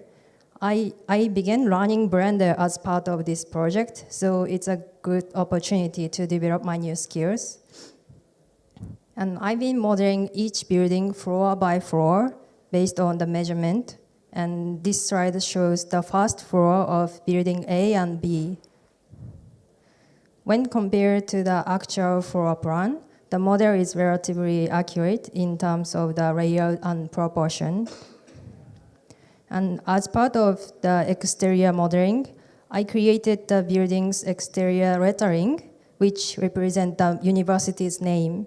So I converted the university logo from PNG to the SVG file, then imported it into Blender to create a more accurate 3D version. So this image presents the current state of the 3D modeling of my university. I've created the basic structure of the campus, and some textures like window have already been applied.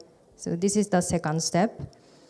And the third step will Unity, a game engine often used for interactive 3D applications.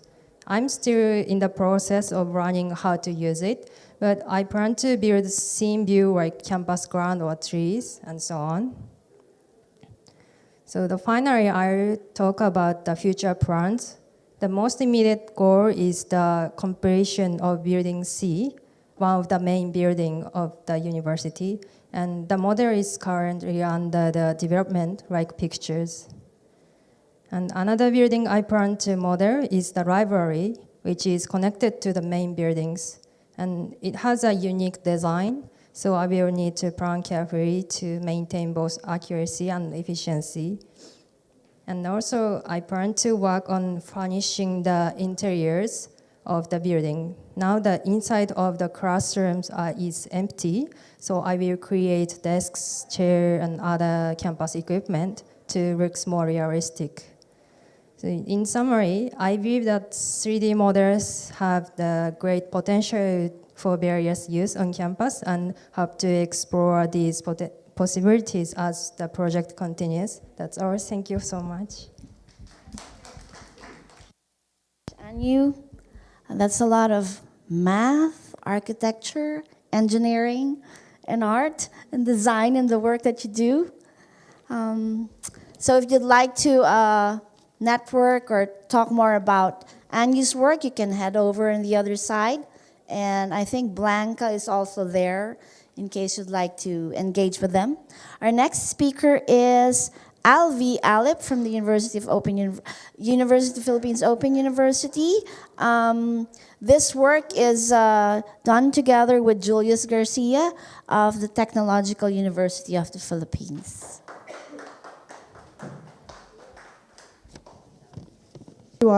And sayonara. Bye.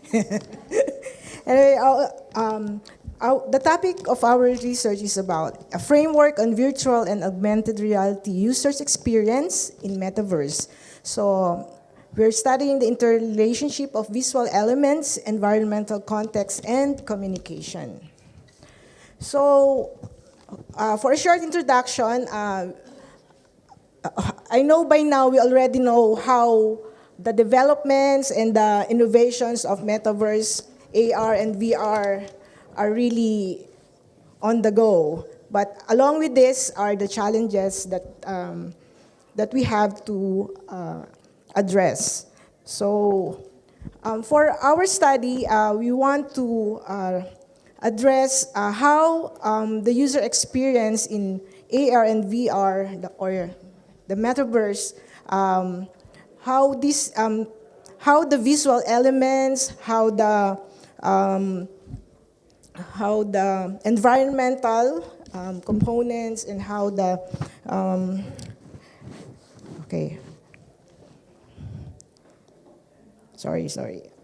how the communication affects the user experience. So I'm trying hard not to overdo the 8 minutes.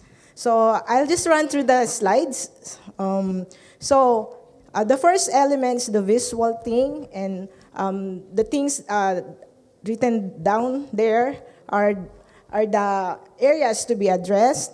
And of course, we have the environment, then we have the communication. So this is our conceptual framework, and we would like to know how the visual environment and communication affect the user experience in the metaverse. So our research questions are this: do visual elements positively influence metaverse user experience? Does the environment design positively influence metaverse user experience? And do communication features positively influence metaverse user experience? So this is our research methodology. So we had a correlational research with quantitative approach, and we have 321 college students of engineering and computer studies. For our results, tables 1 to 4, here all the assumptions that we want to prove in this research are aligned. So it has been addressed, so it has been satisfied, in short. And for table 5, you can see there that there's a significant values there for visual and environment, except for communication. And the regression equation can be written as UX, or user experience, 0.270 plus 0.360 for the visual, then plus 0.516 for the environment, and plus 0.048 for communication. For the visual elements towards user experience, the significant positive effect is this. So visual elements showed some substantive positive impact on user experience. So you can see there the key contributing factors. And then for the implementation implications, here we can say that strategic environment in visual quality is justified for developers seeking to enhance metaverse user experiences. And for the optimization approach, finding appropriate balance in each visual element is crucial for creating effective VR/AR experience. Whereas for environment and user experience, the environment factor emerged as the strongest predictor of user experience. And below is the key environmental design elements. So for the implications of the design, we can say that well-designed environments foster sense of presence, agency, and flow. Prioritizing environmental factors leads to more satisfying and memorable user experiences. And for the communication and user experience, the communication features showed non-significant effect. And this can be accounted for. The following communication viewed as baseline requirement is not experience enhancer, suboptimal implementation of communication tools in study environment, effect limited to specific user experience aspects not captured in the overall measurement, and lastly, importance varies by use case or application. Okay. Okay. Done already? All right. Allow me just to read the conclusion. Environment and visual factors are primary user experience drivers. And the design priority recommendation should create cohesive, interactive environments with high quality visuals to enhance user engagement and satisfaction. So there's the model limitations. And for future research directions, it's recommended that areas of investigation include additional user experience factors. So I just want to reiterate what I learned from yesterday's keynote speaker. She said, before we give the tools that we want to, or the technology that we want to give others, we need to really understand these tools. So thank you, and that was so swift. Thank you very much, Alvi, and for giving us very concrete findings on the user experience from more than 300 students from TUP, right? Like from both, several universities. Okay, thank you for that clarification. Now our next speakers, we have Sherry B. Marasigan and Mary Grace Campolo from the Faculty of Management and Development Studies of the University of the Philippines Open University. This work was also through Joanne V. Serrano, the Chancellor of UPOU. Their talk will be on reimagining the coffee industry, virtual reality and digital twin innovations for sustainable coffee farming in Patikul, Sulu. Patikul, Sulu.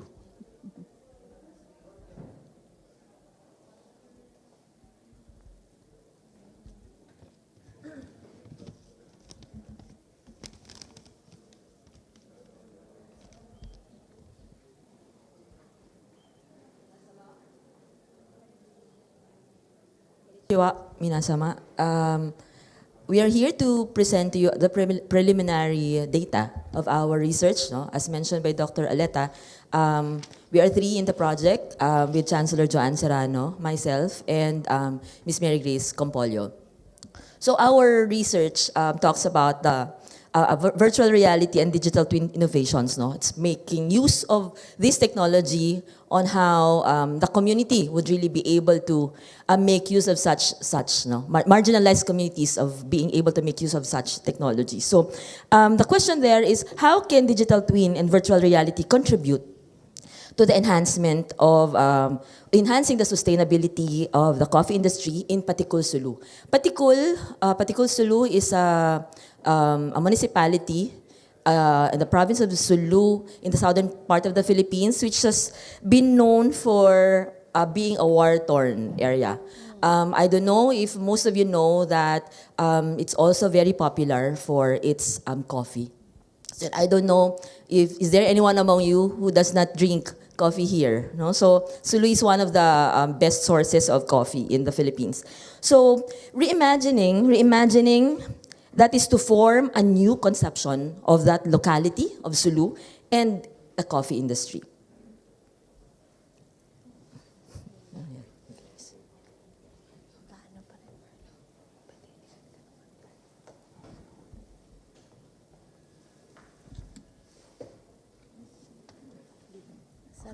Sorry. So this is the map of Patikul, Sulu. The region has a great potential for a thriving coffee industry with its rich soil, ideal climate, and agricultural heritage offering great opportunities for high-quality coffee.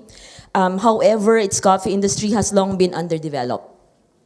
Our research explores how technology, specifically virtual reality and digital twins, can help revive and further explore the sector sustainably and inclusively. So,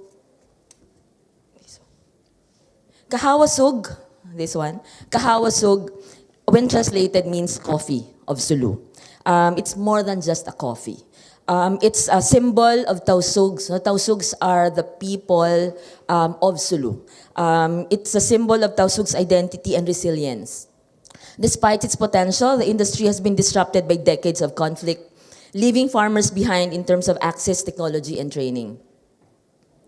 But in 2023, the region was declared as a state free from conflict and war. With this, the Tausugs have slowly returned to their decade-long abandoned home and started to rebuild their economic strength through revitalizing their coffee industry. Coffee is a key economic driver, and revitalizing its industry can serve both as a peace-building process and fostering community cohesiveness. However, despite the success in finding their way back to peace and progress, due to the previous disruptive events, the evidence of a long hiatus of coffee industry continuously affects its stakeholders in terms of access to raw materials, resources, finances, roads, and markets, the Sulu coffee industry lags miles behind. So this shows that advancements in agriculture in other localities of the country, particularly in Patikul Sulu, were lacking, such as knowledge and technologies which require significant intervention and improvement to boost efficiency, sustainability, and food security. And this enabled us to integrate digital twin and virtual reality technologies to provide a new lens of observing, assessing, and optimizing the area's coffee landscape, empowering the farmers and stakeholders also in the process. So this research aimed to explore the intervention of immersive tools by integrating VR and digital twin on exploring the coffee landscape of Patikul Sulu. A digital twin is a virtual model that reflects real-world systems. So in this case, it recreates Patikul's coffee farms using drone data. So the original view is on the upper left, and then the drone is on the bigger side of the screen, simulating a real-time environmental and operational conditions. So while virtual reality transforms these digital twins into immersive environments, with these tools, farmers, students, and decision makers can virtually explore the terrain, assess the challenges, and make informed decisions without setting foot on the farm. Given the proximity of the region to the central market, introducing Kahawasug to potential investors, consumers, and sellers will become attainable through the VR and the digital twin. Through the use of VR and digital twins, coffee industry stakeholders will be provided with explicit experience and observation of the landscape to efficiently assess the challenges and problems arising in the industry, in the coffee industry. So to efficiently proceed with the formulation of this tool, we use drone technology to map over 221 hectares across 5 coffee-producing barangays, of course with the assistance and guidance of the local community in Patikul Sulu. This data informs the digital twins and provides visual insights into geography, access, and farming practices. We also utilized existing data on coffee statistics to supply the important details and important information needed in the simulation of digital twins. We want to further discuss the importance of immersive tools in coffee industry and the benefits of and the opportunity of the coffee industry with the integration of digital twin and virtual reality. With the preliminary results, it shows that the coffee industry in Patikul still has room to grow. Given the current situation of the industry, without modern tools, training, and tech access, many aging farmers struggles to keep up, holding the industry back in maximizing its full potential. So in this study, integration of digital twins simulated with virtual reality provides a technology where data collected were plotted and reflected on the coffee landscape. This comprehensive virtual representation immersed in the coffee sectors give them the opportunity to understand all angles of the industry more clearly.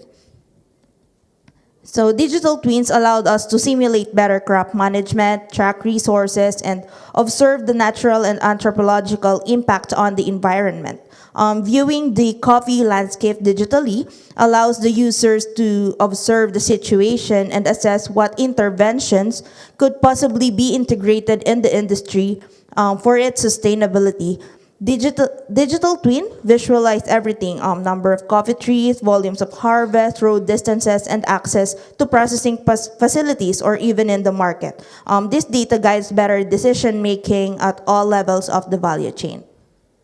Meanwhile, VR makes learning and observation on the coffee landscape more engaging and accessible, even for remote farmers. VR supports diverse learning styles and promotes digital literacy through immersive, data-driven education, closing the knowledge gap. Also, virtual coffee farm tours can also attract tourists, attract investors. Aerial VR experiences could promote agri-rural tourism while reducing carbon footprints. Aligns with sustainable tourism goals. And with inclusive tools like VR and digital twin, the challenges concerning the structure of the coffee industry could be assessed and analyzed. And this also presents the essence of digital tools in contributing to progress in the industry. The application of innovations presents an opportunity to revolutionize the coffee industry by enhancing the coffee landscape assessment, providing comprehensive view of the coffee landscape and boosting tourism. Through this, the locality can optimize farming practices and methods and strengthen market access, streamlining and fostering a more conducive, competitive, and resilient coffee economy while benchmarking sustainable development and economic growth within the region. This isn't just an immersive project, it is a movement toward peace, equity, and prosperity. Reimagining Patikul Sulu coffee industry through immersive tools offer a future where culture, technology, and sustainability grow hand in hand. Moreover, through this virtual reality, it positively shifts the perception of other communities of Patikul of being a peaceful and progressive region. So, let's move from the conflict to coffee, from isolation to innovation. With the right support, Patikul Sulu can become a model of how digital transformation through immersive learning nurtures both land and lives. Wow. Thank you. Thank you very much for those beautiful images of Patikul Sulu, and we look forward to an abundant coffee industry from the people of Patikul. If you'd like to engage with them further, just go across the room. And for our next speaker, we have Christopher Marlo Jimenez from the Computer Science Program of the University of the Philippines, Los Baños. He will be sharing about AR graphics, interactive augmented reality for supplementary computer graphics instruction.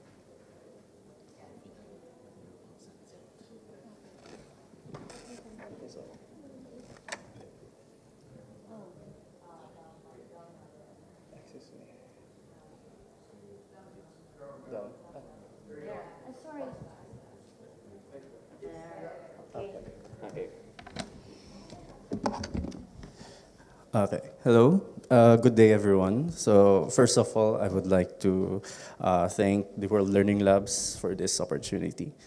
So I am honored to present AR graphics, interactive augmented reality for supplementary computer graphics instruction. This is a study done by yours truly, Christopher Marlo Jimenez, and Dr. Maria Art Antoinette Clarino from the Institute of Computer Science of the University of the Philippines, Los Baños. So this presentation is split into 5 parts, which we'll be discussing one by one. So first is the abstract. So one of my research interests is computer graphics. So computer graphics is used widely so for applications, in my opinion, mainly for video games as such. And educational materials for these for computer graphics are mainly taught through through graphics libraries such as the Open Graphics Library or its web counterpart, the Web Graphics Library or WebGL.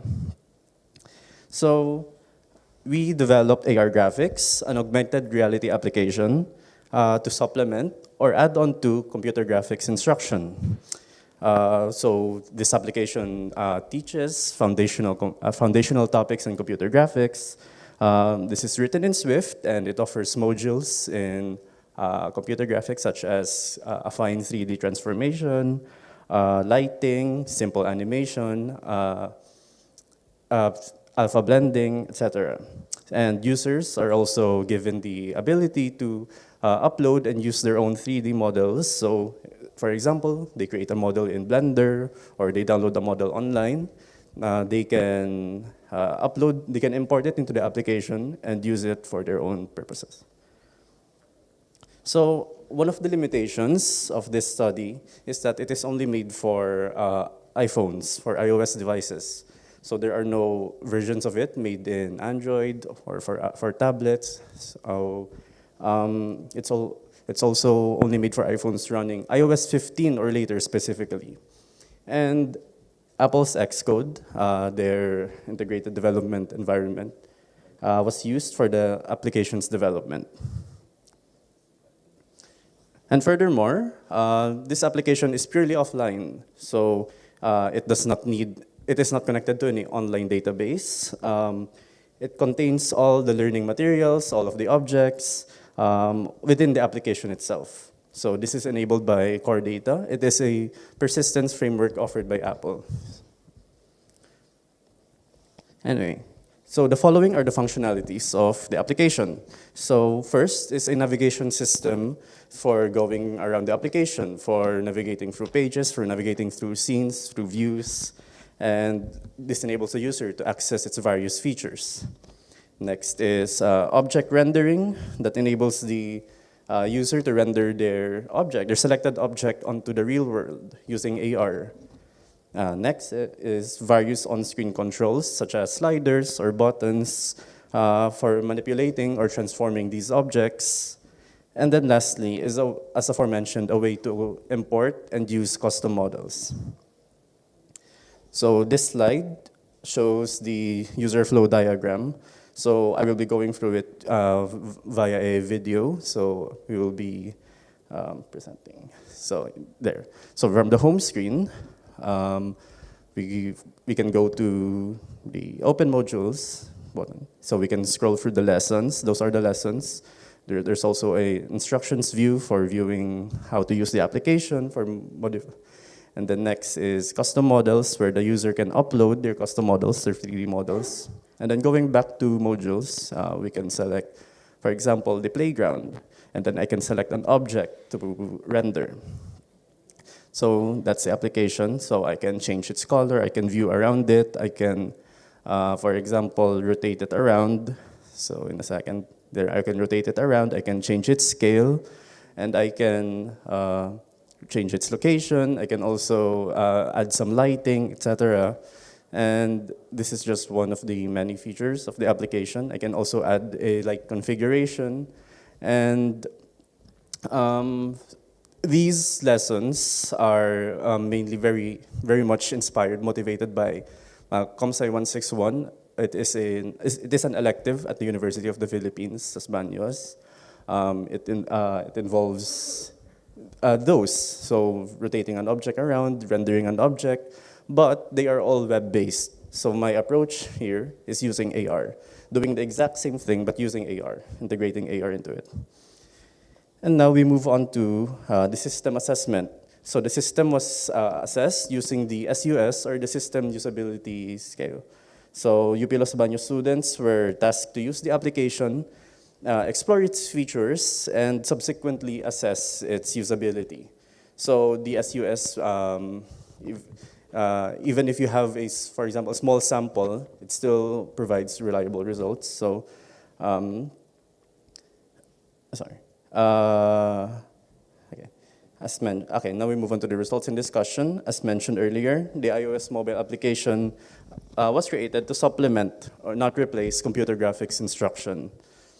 So it successfully incorporates the following features, as I mentioned earlier. So there's object viewing with augmented reality, AR, controls for object manipulation, so the slides, the buttons that you saw earlier in the video, and a way to upload and use custom models, as I showed as well. And then there are interactive lessons, so those modules contain lessons within themselves. So. Okay, and then, yes, that's what I mentioned. So object viewing, controls for object interaction, a way to upload and use custom models, and then interactive lessons. So concluding this study and presentation, Augmented reality can very much supplement the delivery of computer graphics courses. To me, it just made sense. That's one of my motivations for this. It just made sense to integrate AR into computer graphics courses.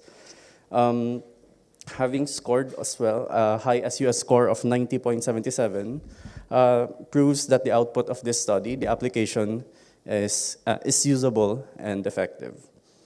So the following are the recommendations that I have for future work. So first is adding more lessons such as improve rotation around a specific point, or more animation. I also recommend for future work to improve compatibility by, as aforementioned, I only developed this for iOS phones, so it could improve compatibility and usability by creating a version of this application for Android phones as well, as that is more accessible to people. And then lastly, additional features such as gamification. Gamification by, for example, adding a point system or an experience system can help increase the usability of this application. And then that concludes my presentation. So again, I'm Christopher Marlo Jimenez from the University of the Philippines, Los Baños, the author and the creator of this application. So, thank you very much, all. Chris. So now we know what Dr. Rob has been studying way back during his computer science days. But augmented reality has been here since the 60s, is it? But it's nice to see how that plays out with AR graphics. Now our next speaker is Margaret Suarez from the Faculty of Information and Communication Studies. She will be sharing about the design and development of virtual reality, photo-based tours for a GE course under the FICS also. Is this with a BAMS program? GE course, so it's also with the A, it runs across all these. Wonderful.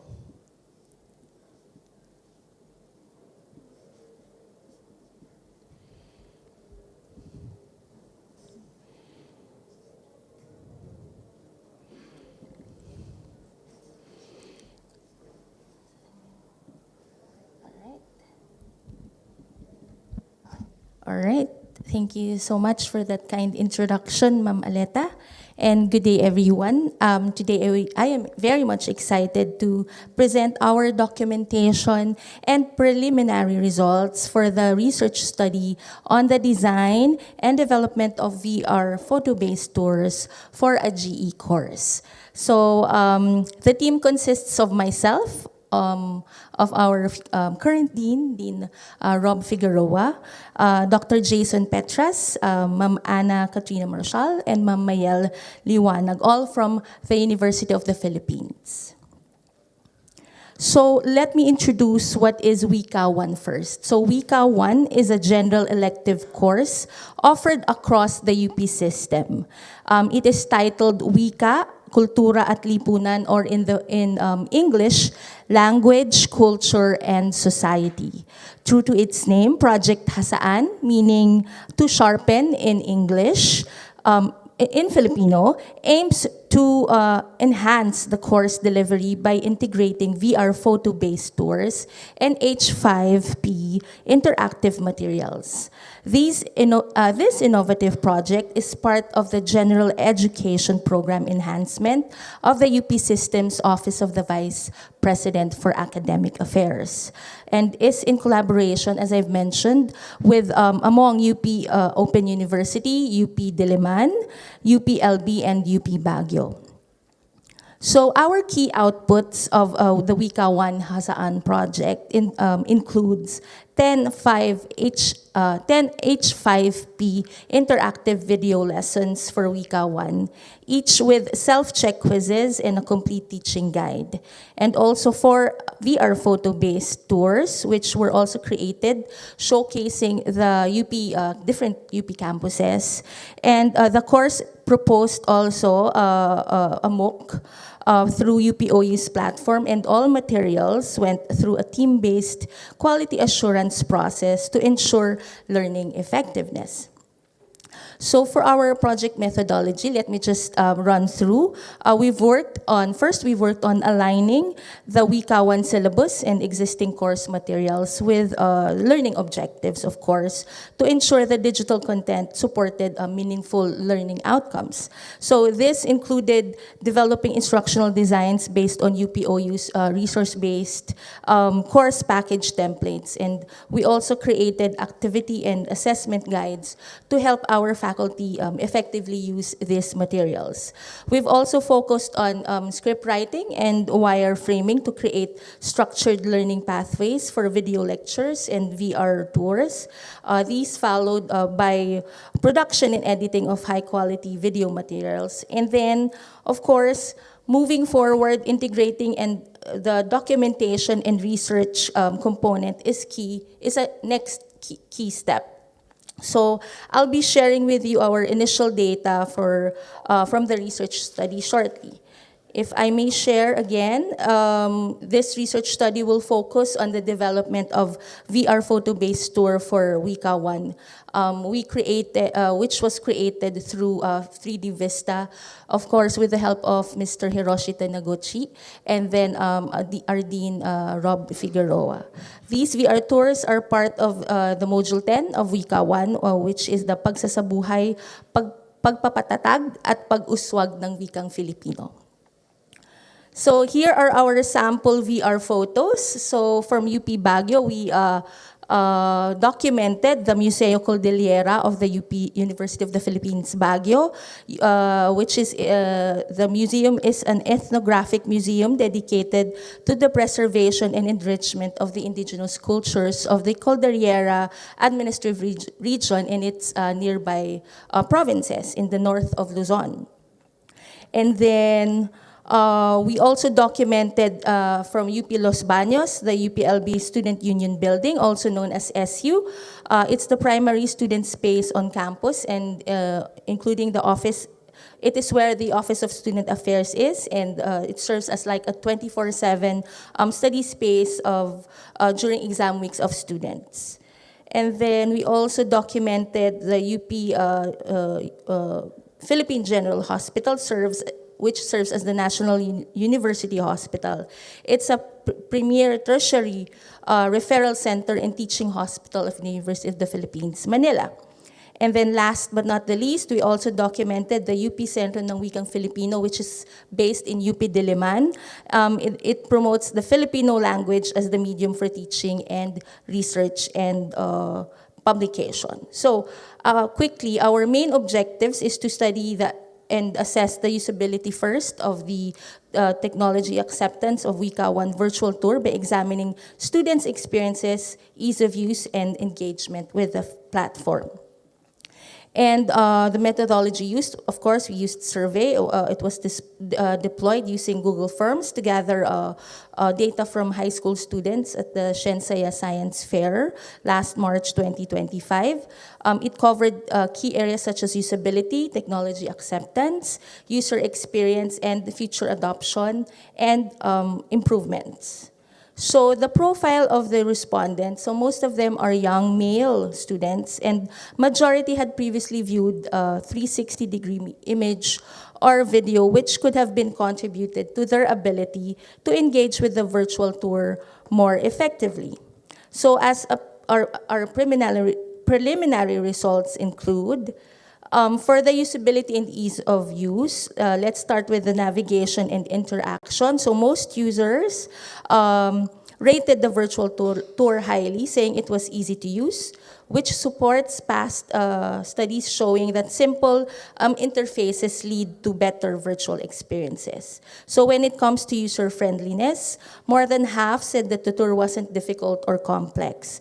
And then for the design integration, 84% felt that the tour was well integrated into their learning experience. So for technology acceptance and engagement, majority of the users said that they could learn or to use the virtual tour quickly and they can adapt quickly. Also for 79% found that it was fun and enjoyable. And this highlights how combining learning with enjoyment boosts engagement also.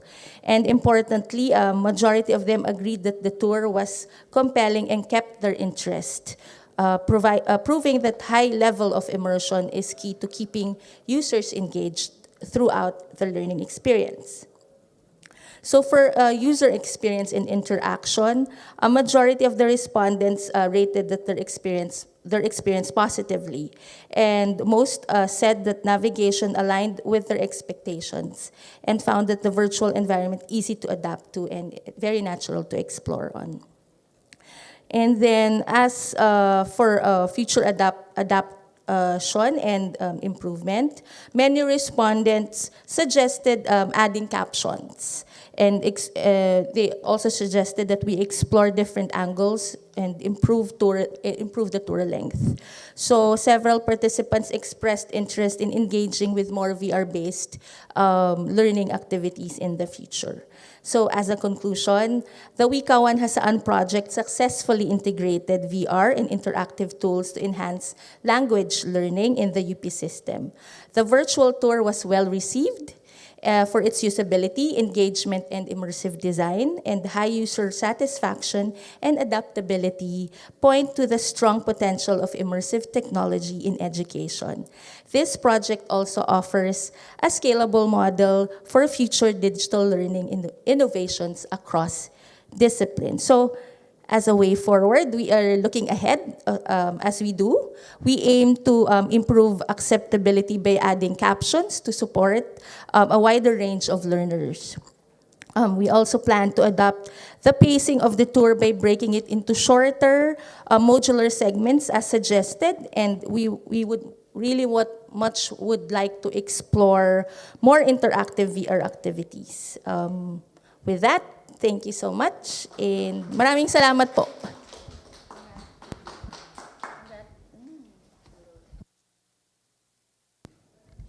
Try this again. Congratulations, Assistant Professor Meg, and with your team also for doing this, running this GE course. Okay, if you'd like to collaborate or ask more questions with Meg, she can just proceed on the other side, and you can just follow her in case you have some questions there. We're now setting up for John Alain Orbe, who will be speaking about running virtual labs in the metaverse, the case of iStar Labs. John works with Dr. Rob Figueroa in the Immersive Open Pedagogies program of the University of the Philippines Open University. Go ahead. Thank you, Doc Aleta, for that introduction. It's kind of appropriate that I am the finale. Imagine my head as the sunset. Anyway, let's get started. Okay, so welcome to the report on running virtual labs in the metaverse, the case of Star Labs, where we'll explore the effectiveness of the Frame VR platform in enhancing collective mentoring among distant students through the Star Labs metaverse. I'm John, and along with Dr. Rob, the great Dr. Rob, and here we go. So first, a little flashback during March 2020, where a time we'll never forget. In a global effort to curb the virus, the world shut down. Airports, malls, parks, businesses, and especially in this industry, schools, all closed their doors. To preserve our sanity, we turned to different hobbies: binge watching, coffee, taking care of plants, plantitos, plantitas, and plantutais, and the gaming, and so much more. Of course, the pandemic didn't stop our work and studies.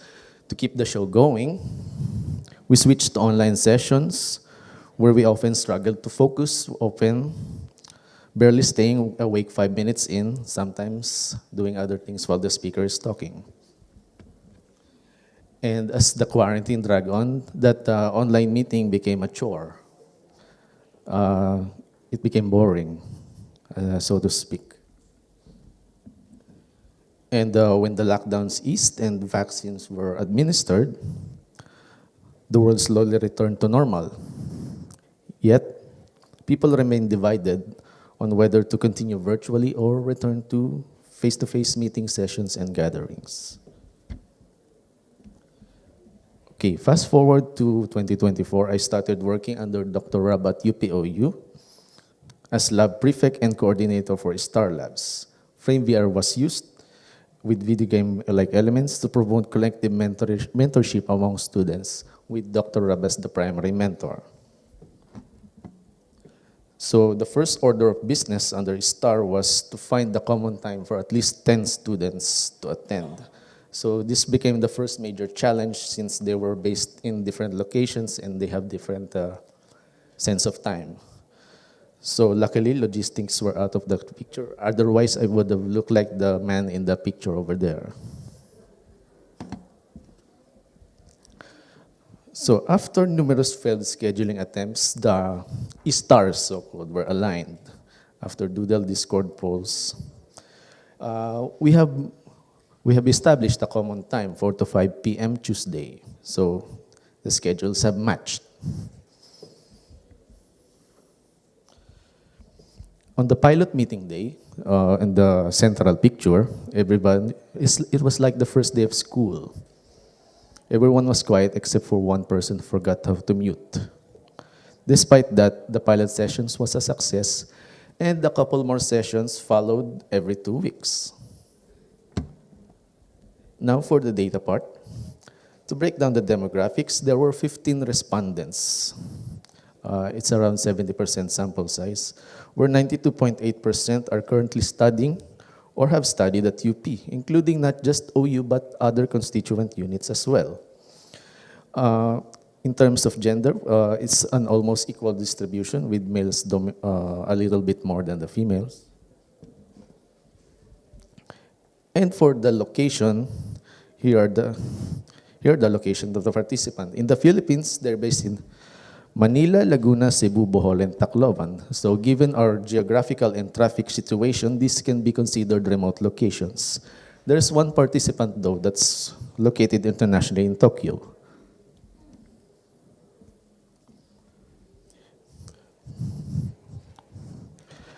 The sessions are primarily attended by Gen Z students, mostly in their 20s, with ongoing undergraduate studies, with a few Gen Y kiddos also participating, although they're currently engaged in graduate studies.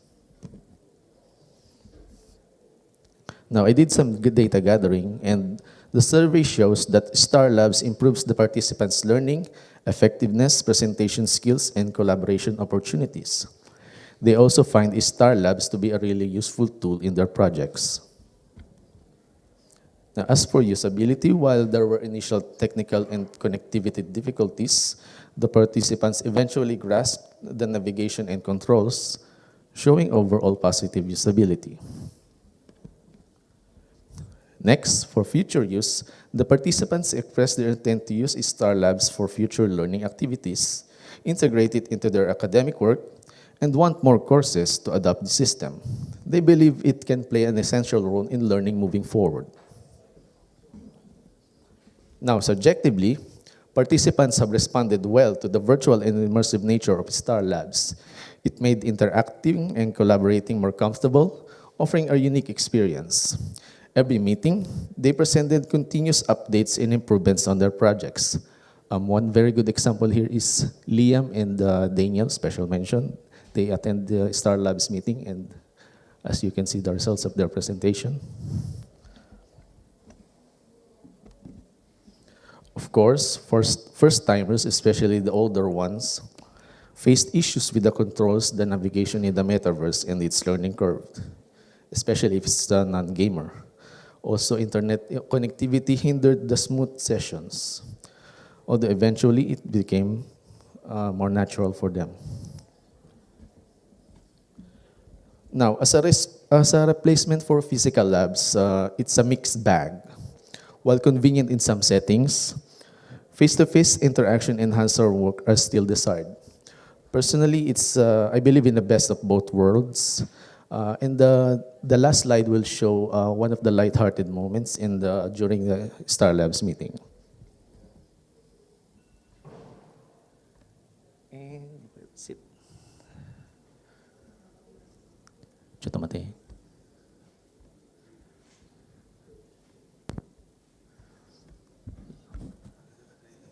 Should be playing. Hello.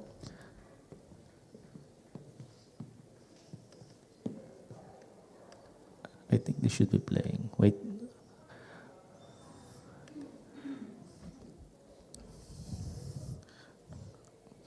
So, I think...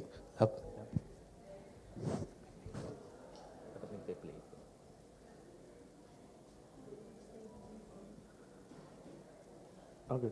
Hindi pagka dapat download. Dapat download.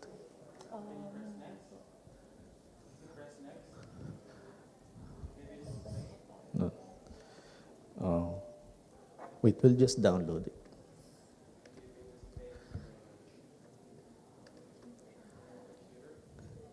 Hindi dapat download.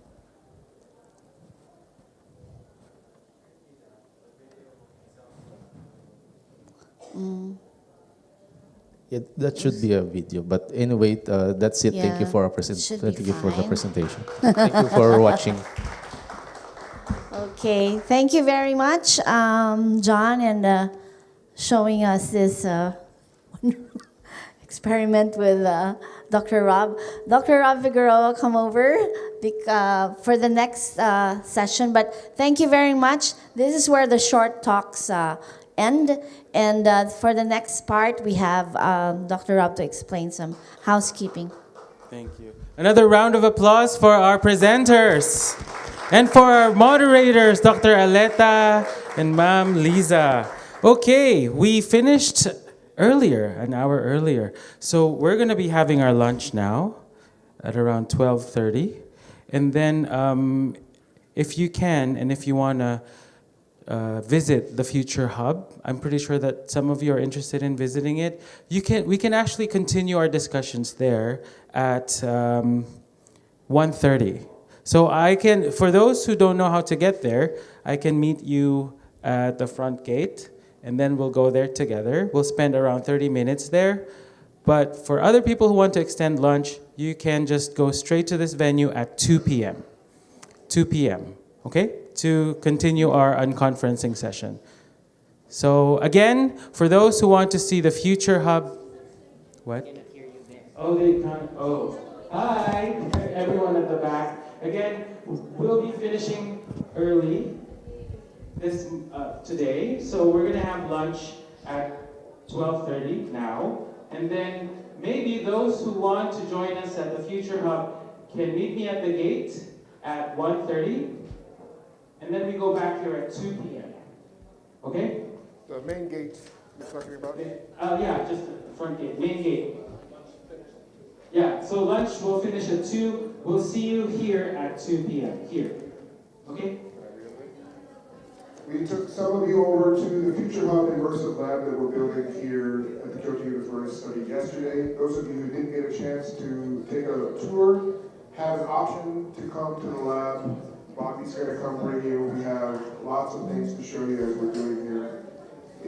And that'll be at 1:30. 1:30. And if you've already seen the lab or you don't need to see the lab, just extend your lunch 30 minutes, and we'll see you back here at 2 o'clock. よろしくお願いいたします。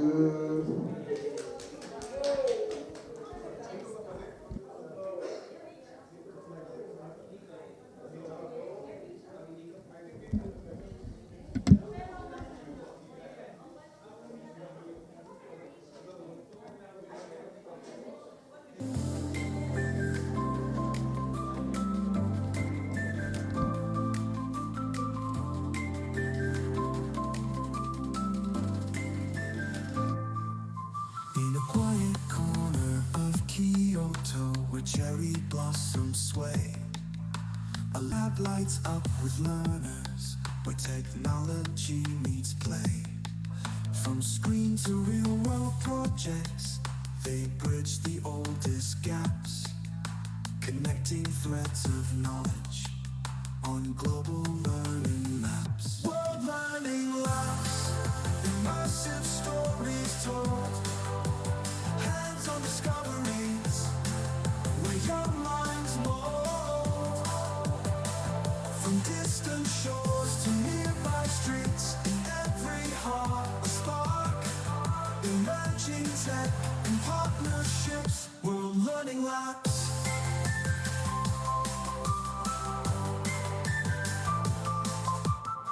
High in the Andes, a classroom under stars, kids programming drones, learning Mars from afar.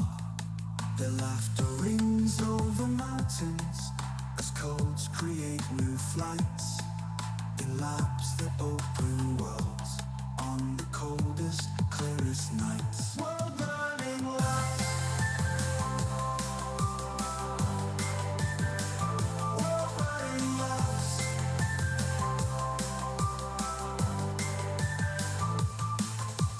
Down by the Nile, history whispers through the reeds. Students in VR headsets explore where pharaohs meet.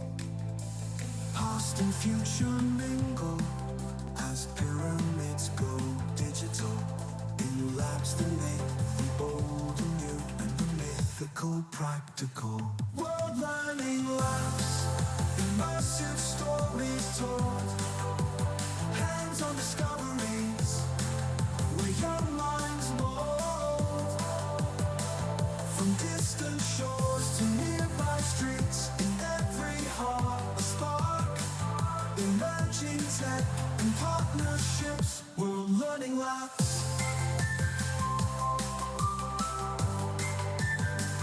World Learning Labs.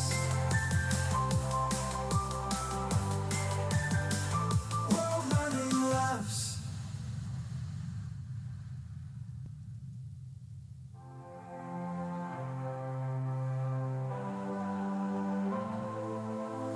Down by the Nile, history whispers through the reeds.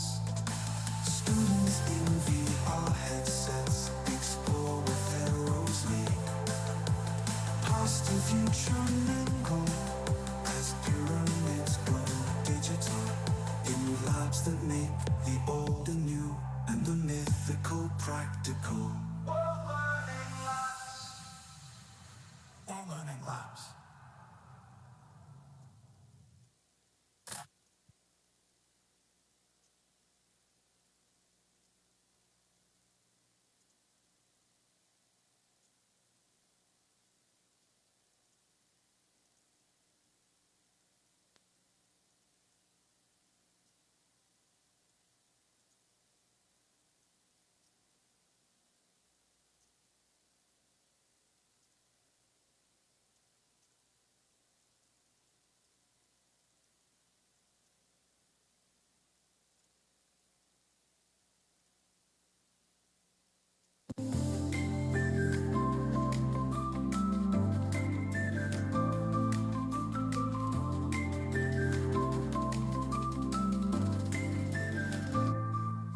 In a quiet corner of Kyoto where cherry blossoms sway, a lab lights up with learners where technology meets play.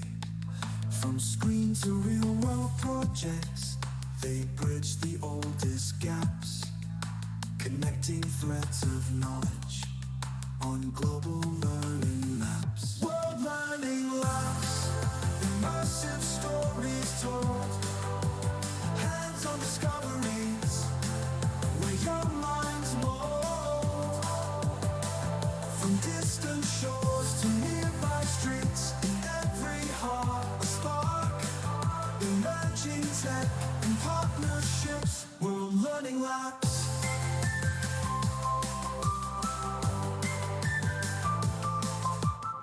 High in the Andes, classroom under stars.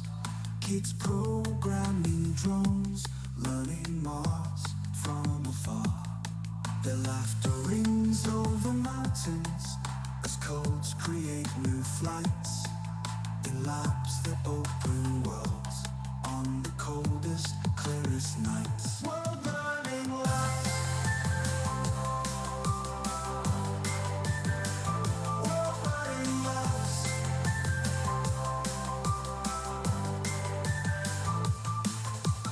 Down by the Nile, history whispers through the reeds. Students in VR headsets explore where pharaohs meet.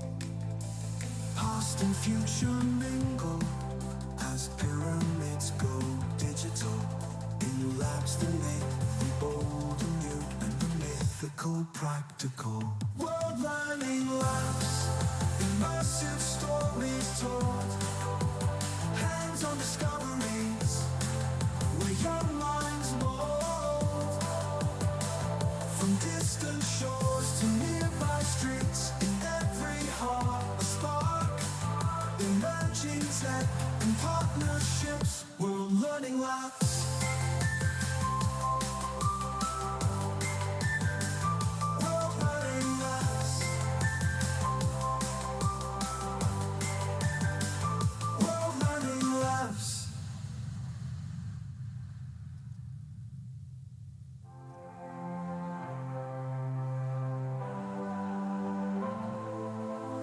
Down by the Nile, history whispers through the reeds. Students in VR headsets explore where pharaohs lead. Past and future mingle as pyramids go digital in labs that make the old and new and the mythical practical. World learning labs. World learning labs.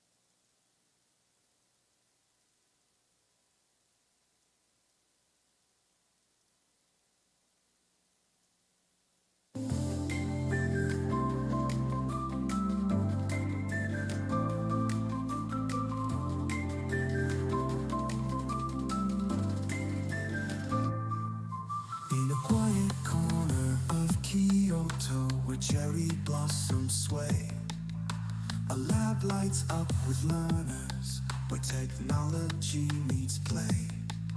From screen to real world projects, they bridge the oldest gaps, connecting threads of knowledge on global learning maps. World learning labs, immersive stories told, hands-on discoveries where young minds mold.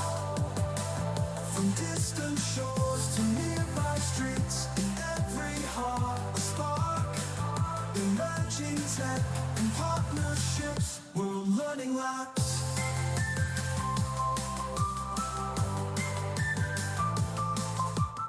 High in the Andes, a classroom under stars. Kids programming drones, learning Mars from afar. Their laughter rings over mountains as codes create new flights in labs that open worlds on the coldest, clearest nights. World learning labs. World learning labs.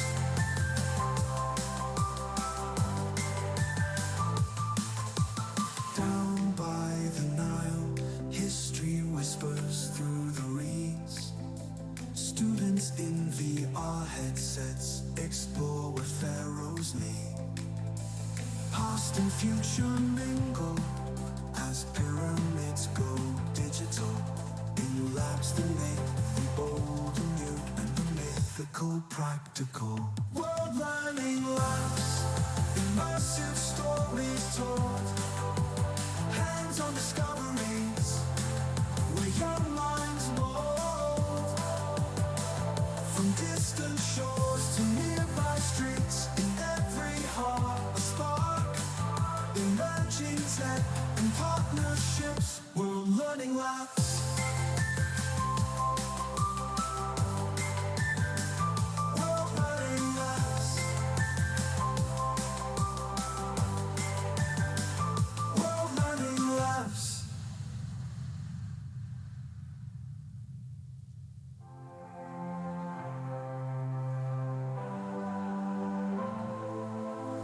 Down by the Nile, history whispers through the reeds.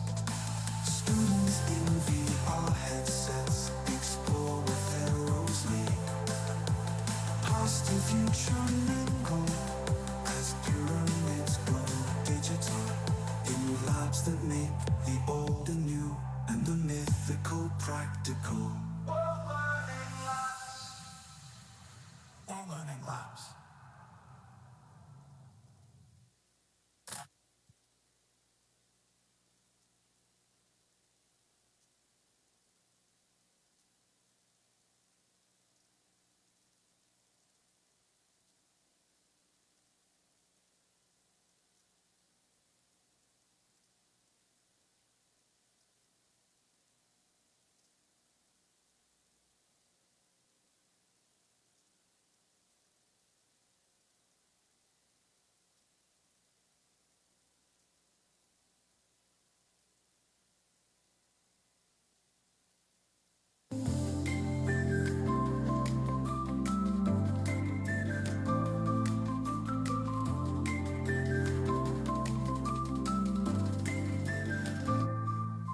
In a quiet corner of Kyoto where cherry blossoms sway, a lab lights up with learners where technology meets play. From screen to real world projects, they bridge the oldest gaps, connecting threads of knowledge on global learning maps. World learning labs, immersive stories told, hands-on discoveries where young minds mold. From distant shores to nearby streets, in every heart a spark. Emerging tech and partnerships, world learning labs.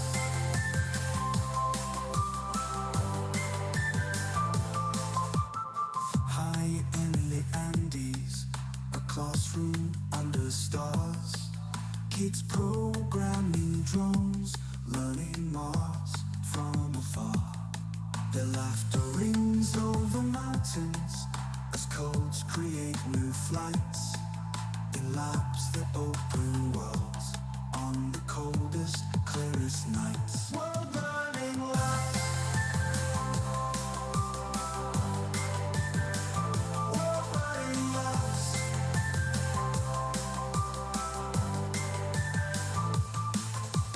Down by the Nile, history whispers through the reeds.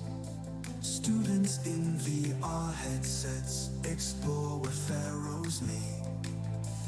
Past and future mingle as pyramids go digital. In labs that make the old and new and the mythical practical. World learning labs, immersive stories told, hands-on discoveries where young minds mold. From distant shores to nearby streets, in every heart a spark. Emerging tech and partnerships, world learning labs. World learning labs. World learning labs.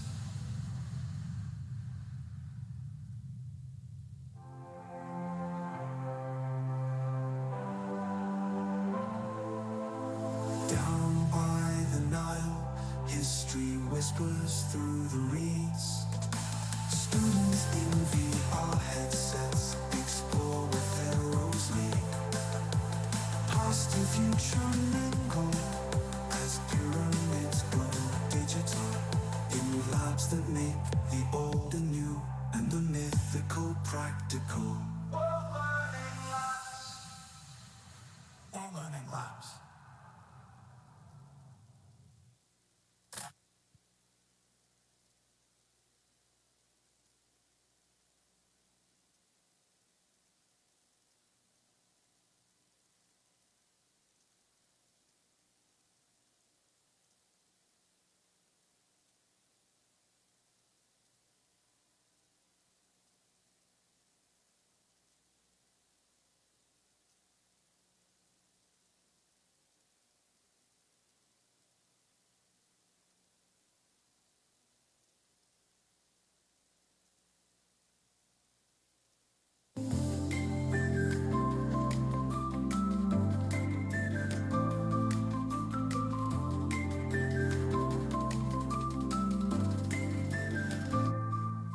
In a quiet corner of Kyoto where cherry blossoms sway, a lab lights up with learners where technology meets play.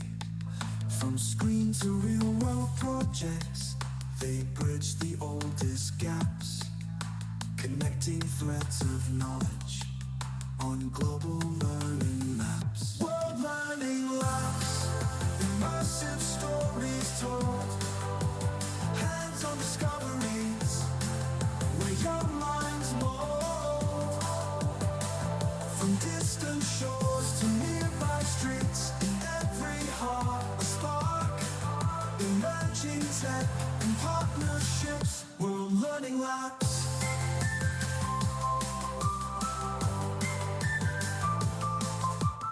High in the Andes, a classroom under stars, kids programming drones, learning Mars from afar. Their laughter rings over mountains as codes create new flights in labs that open worlds on the coldest, clearest nights. World Learning Labs. World Learning Labs.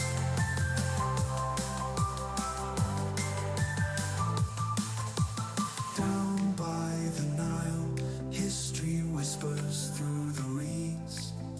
Students in VR headsets explore where pharaohs meet. Past and future mingle as pyramids go digital. In labs that make the old and new and the mythical practical. World Learning Labs, immersive stories told, hands-on discoveries where young minds mold. From distant shores to nearby streets, in every heart a spark, emerging tech and partnerships. World Learning Labs. World Learning Labs. World Learning Labs.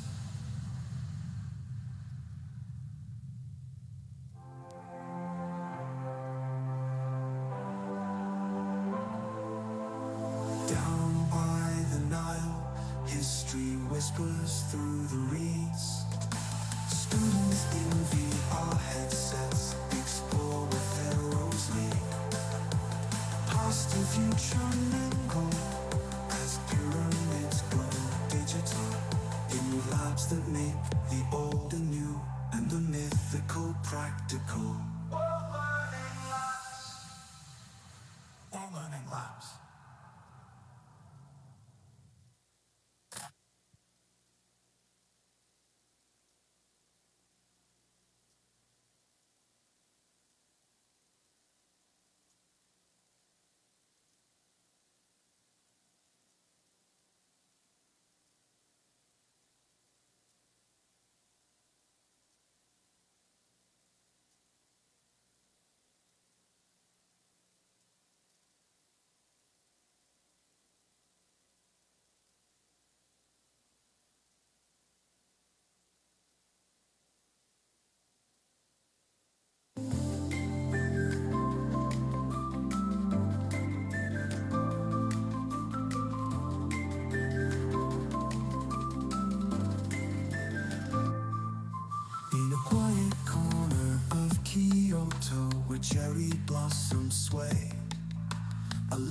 lights up with learners, where technology meets play.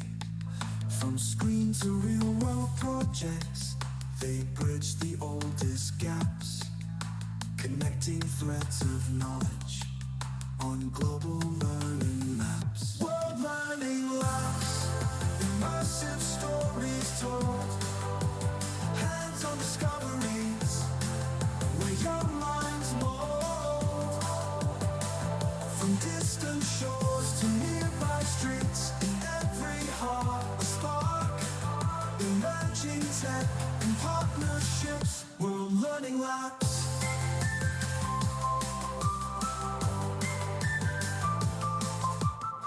High in the Andes, a classroom under stars, kids programming drones, learning Mars from afar. Their laughter rings over mountains as codes create new flights in labs that open worlds on the coldest, clearest nights. World Learning Labs. World Learning Labs.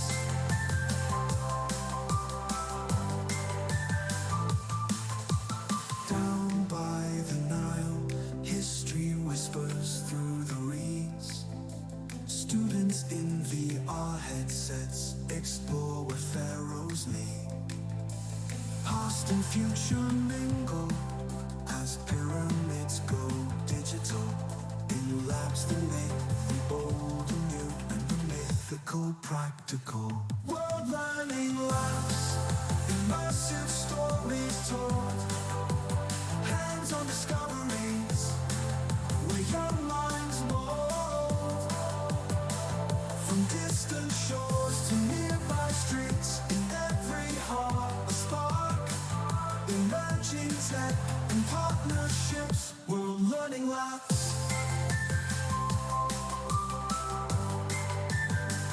World Learning Labs. World Learning Labs.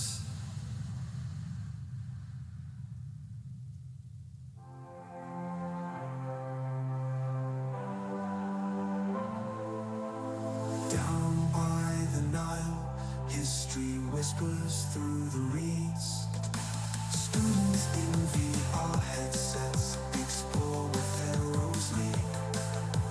Past and future mingle as pyramids go digital, in labs that make the old and new and the mythical practical. World Learning Labs. World Learning Labs.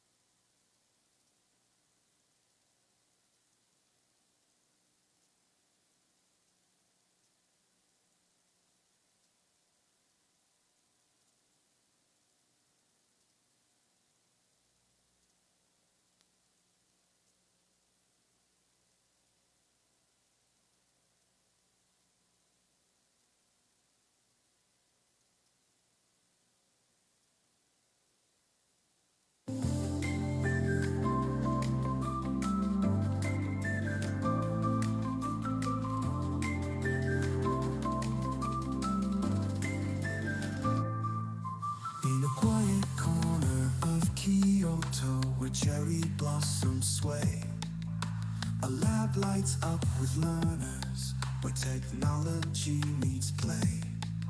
From screen to real world projects, they bridge the oldest gaps, connecting threads of knowledge on global learning maps. World Learning Labs, immersive stories told, hands-on discoveries, where young minds mold.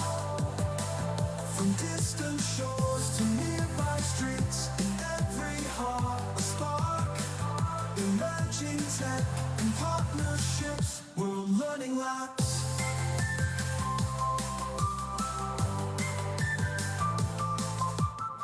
High in the Andes, a classroom under stars, Kids programming drones, learning Mars from afar. Their laughter rings over mountains as codes create new flights in labs that open worlds on the coldest, clearest nights. World learning labs. World learning labs.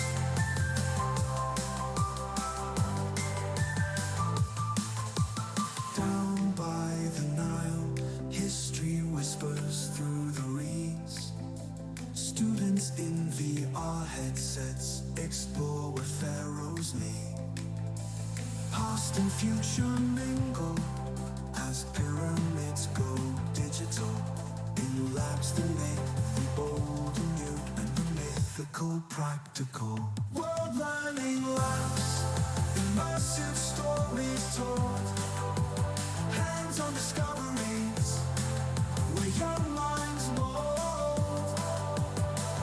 From distant shores to nearby streets, in every heart a spark. Emerging tech and partnerships, world learning labs.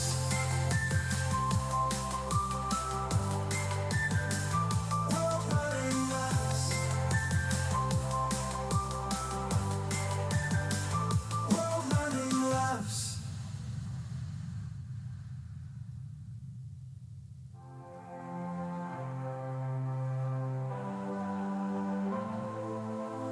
Down by the Nile, history whispers through the reeds.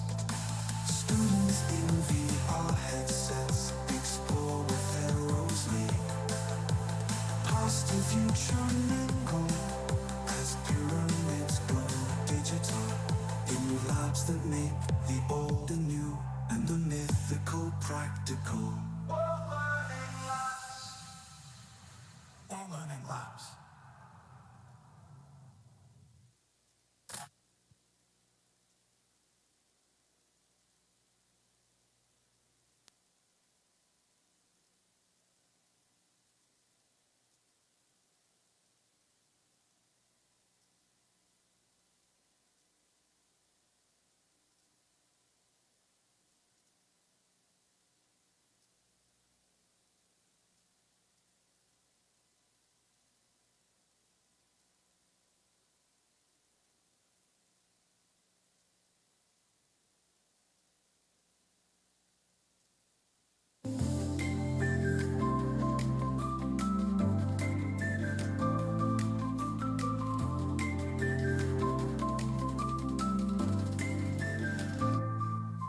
In a quiet corner of Kyoto where cherry blossoms sway, a lab lights up with learners where technology meets play.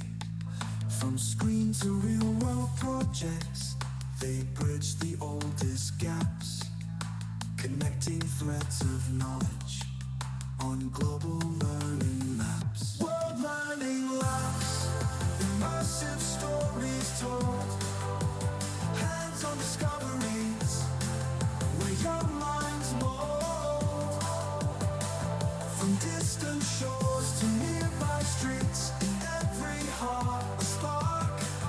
Emerging tech and partnerships, world learning labs.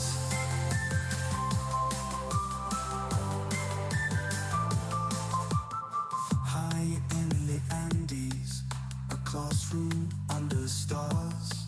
Kids programming drones, learning Mars from afar. Their laughter rings over mountains as codes create new flights in labs that open worlds on the coldest, clearest nights. World learning labs. World learning labs.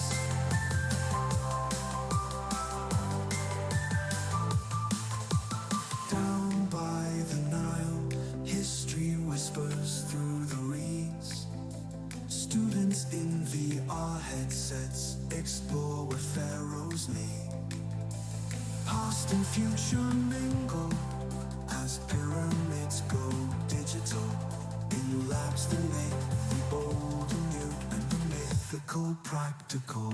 World learning labs, immersive stories told, hands-on discoveries, where young minds mold.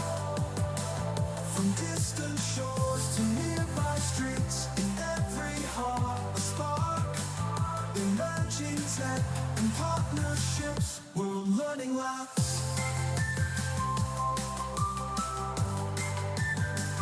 World learning labs. World learning labs.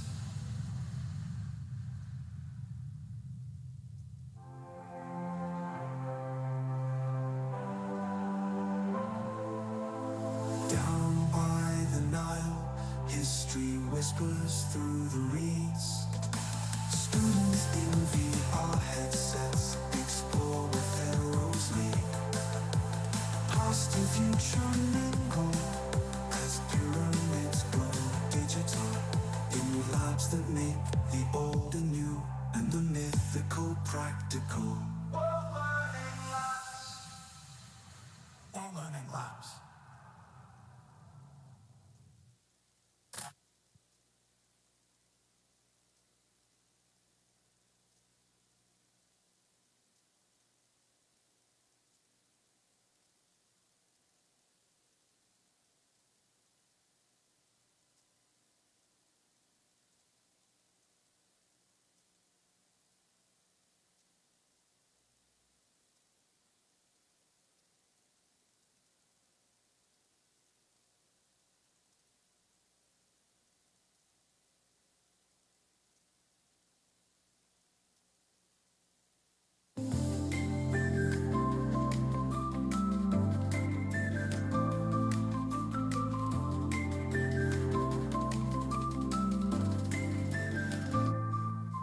In a quiet corner of Kyoto where cherry blossoms sway, a lab lights up with learners where technology meets play.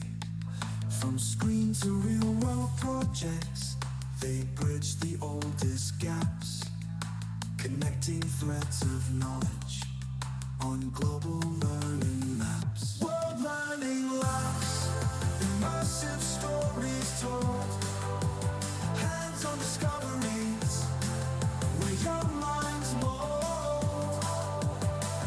From distant shores to nearby streets, in every heart a spark, emerging tech and partnerships, world learning labs.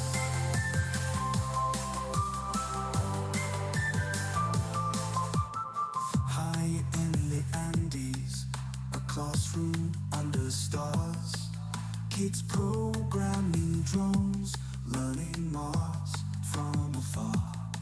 Their laughter rings over mountains as codes create new flights.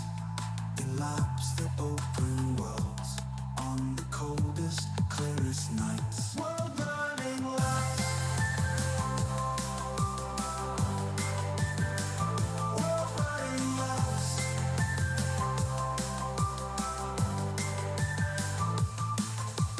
Down by the Nile, history whispers through the reeds.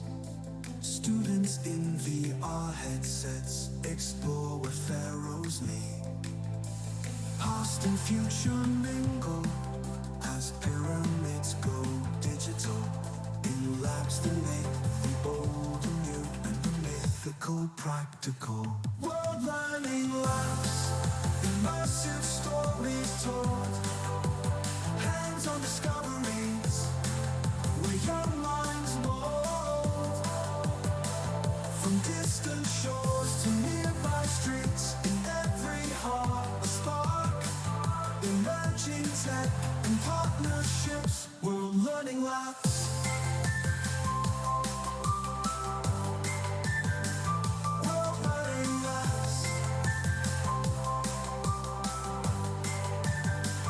World learning labs.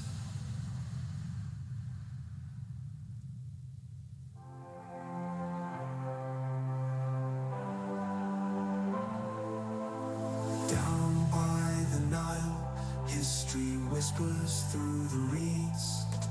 Students in VR headsets explore with arrows lead. Past and future mingle as pyramids grow digital in labs that make the old and new and the mythical practical. All learning labs.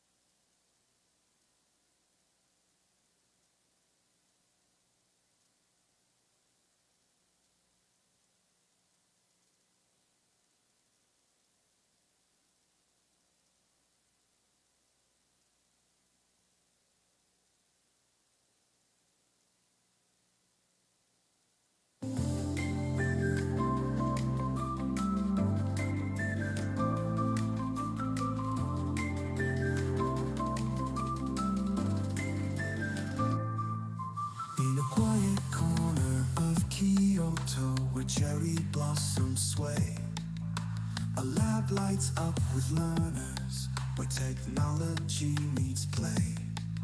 From screen to real world projects, they bridge the oldest gaps, connecting threads of knowledge on global learning maps. World Learning Labs, immersive stories told, hands-on discoveries where young minds mold. From distant shores to nearby streets, in every heart a spark, emerging tech and partnerships. World Learning Labs.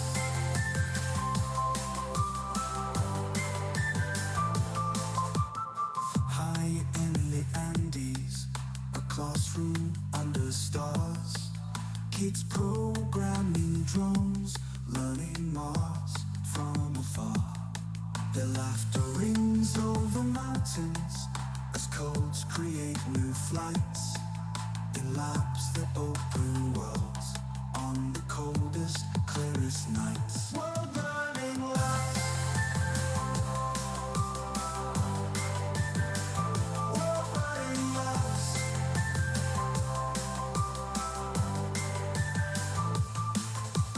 Down by the Nile, history whispers through the reeds. Students in VR headsets explore where pharaohs meet. Past and future mingle as pyramids go digital in labs that make the old and new and the mythical practical. World Learning Labs, immersive stories told, hands-on discoveries where young minds mold. From distant shores to nearby streets, in every heart a spark, emerging tech and partnerships. World Learning Labs. World Learning Labs.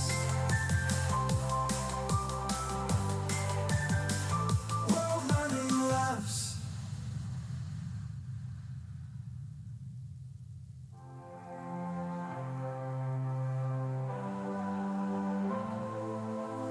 Down by the Nile, history whispers through the reeds.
lights up with learners, where technology meets play.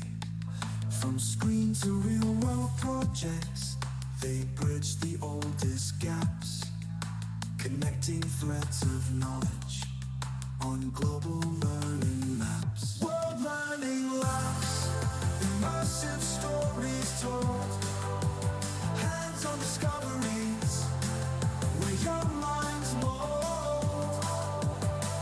From distant shores to nearby streets, in every heart a spark, emerging tech and partnerships, World Learning Labs.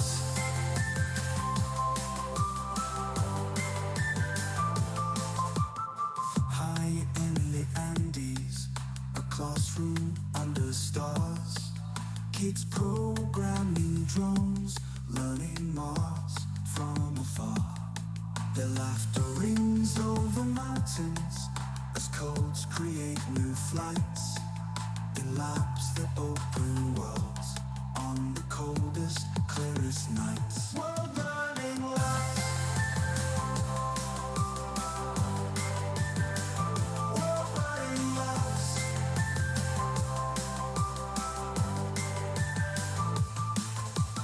Down by the Nile, history whispers through the reeds.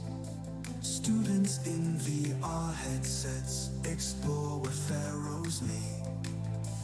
Past and future mingle as pyramids go digital, in labs that make the old and new and the mythical practical.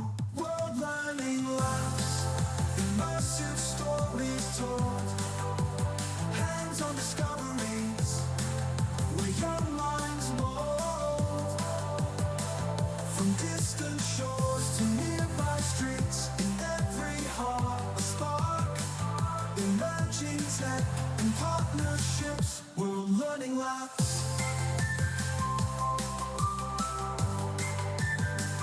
World Learning Labs. World Learning Labs.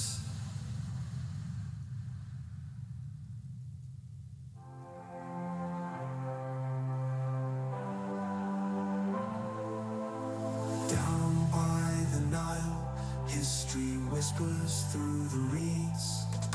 Students in VR headsets explore where pharaohs meet. Past and future mingle as pyramids go digital, in labs that make the old and new and the mythical practical. World Learning Labs. World Learning Labs.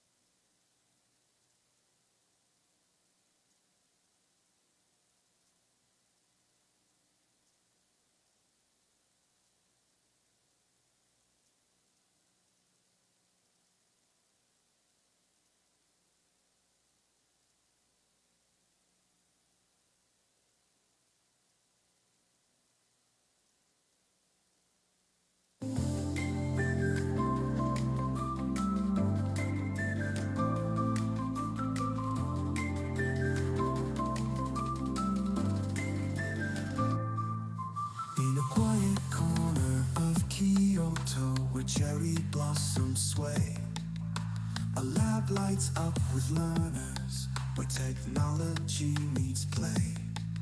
From screen to real world projects, they bridge the oldest gaps, connecting threads of knowledge on global learning maps. World Learning Labs, immersive stories told, hands-on discoveries, where young minds mold. From distant shores to nearby streets, in every heart a spark, emerging tech and partnerships, World Learning Labs.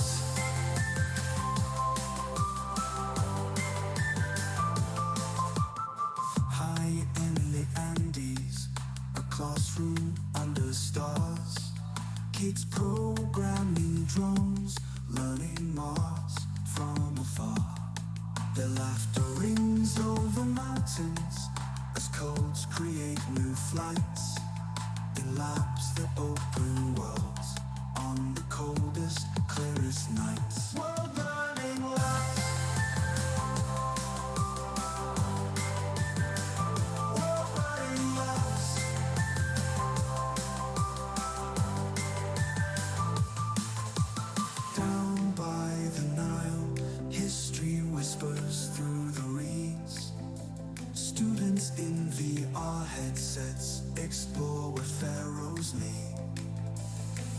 Past and future mingle as pyramids go digital in labs that make the old and new and the mythical practical.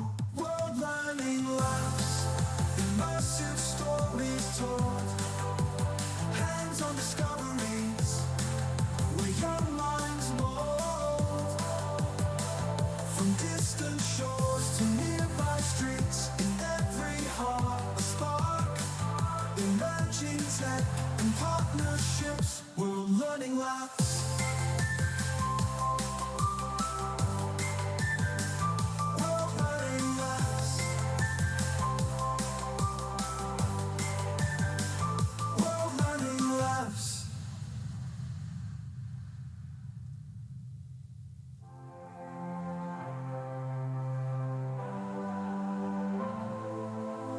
Down by the Nile, history whispers through the reeds. Students in VR headsets explore where pharaohs lead. Past and future mingle as pyramids grow digital in labs that make the old and new and the mythical practical. All learning labs. All learning labs.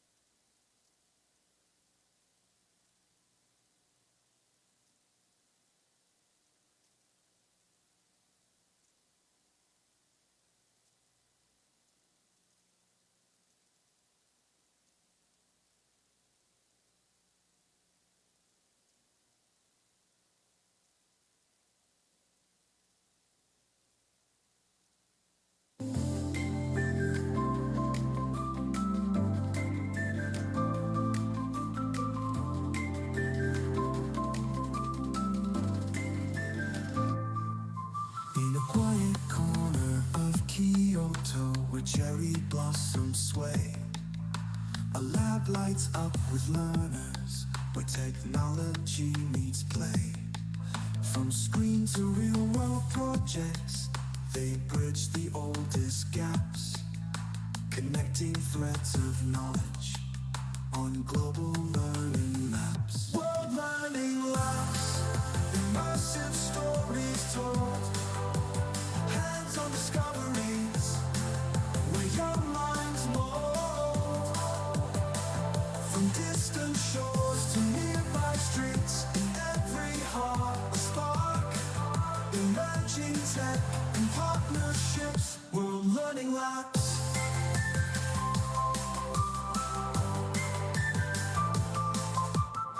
High in the Andes, a classroom under stars. Kids programming drones, learning Mars from afar. Their laughter rings over mountains as codes create new flights. In labs that open worlds on the coldest, clearest nights. World learning labs.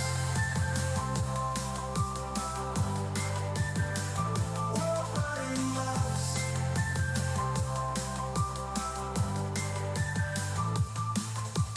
Down by the Nile, history whispers through the reeds.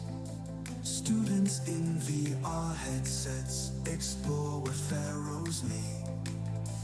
Past and future mingle as pyramids go digital in labs that make the old and new and the mythical practical.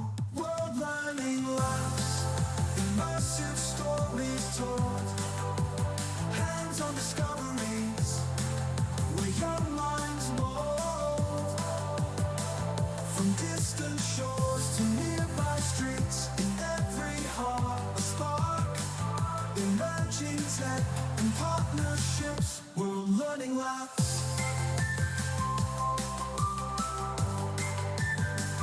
World learning labs.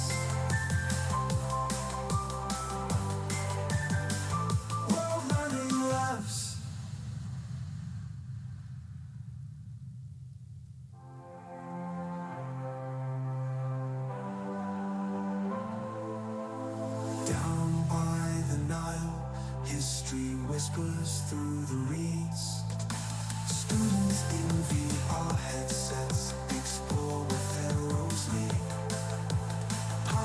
future mingle as pyramids go digital in labs that make the old and new and the mythical practical.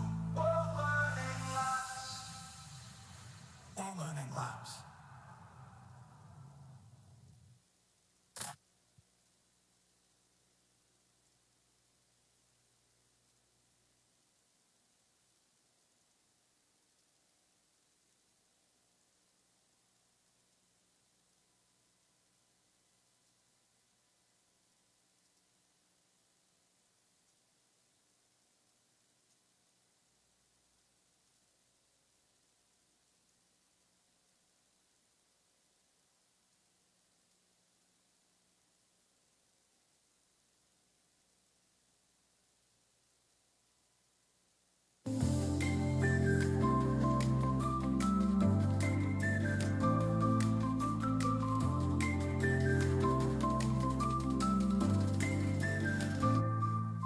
In a quiet corner of Kyoto where cherry blossoms sway, a lab lights up with learners where technology meets play. From screen to real world projects, they bridge the oldest gaps, connecting threads of knowledge on global learning maps. World Learning Labs, immersive stories told, hands-on discoveries where young minds mold. From distant shores to nearby streets, in every heart a spark, emerging tech and partnerships. World Learning Labs.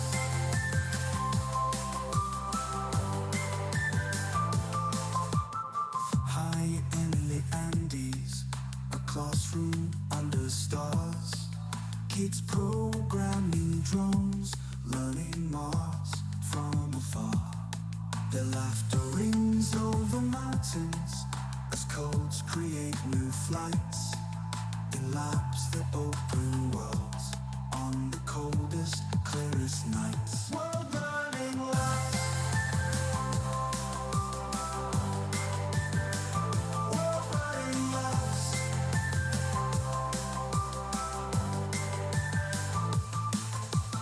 Down by the Nile, history whispers through the reeds. Students in VR headsets explore where pharaohs meet. Past and future mingle as pyramids go digital in labs that make the old and new and the mythical practical. World Learning Labs, immersive stories told, hands-on discoveries where young minds mold.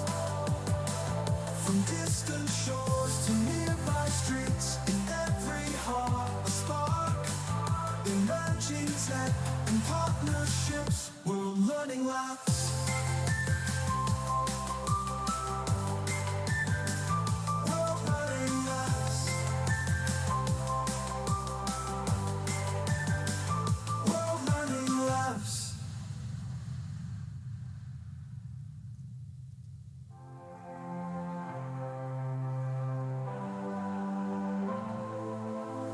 Down by the Nile, history whispers through the reeds. Students in VR headsets explore where pharaohs meet. Past and future mingle as pyramids go digital in labs that make the old and new and the mythical practical. All learning labs. All learning labs.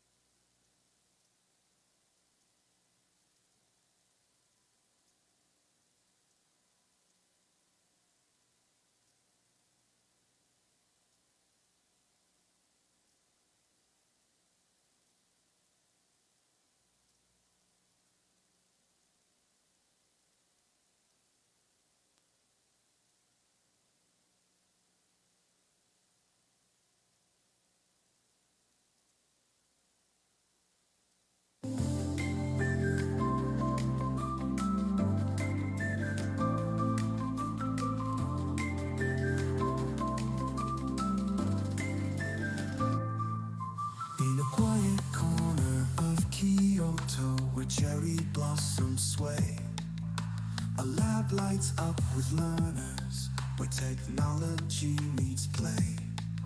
From screen to real world projects, they bridge the oldest gaps, connecting threads of knowledge on global learning maps. World Learning Labs, immersive stories told, hands-on discoveries, where young minds mold. From distant shores to nearby streets, in every heart a spark, emerging tech and partnerships. World Learning Labs.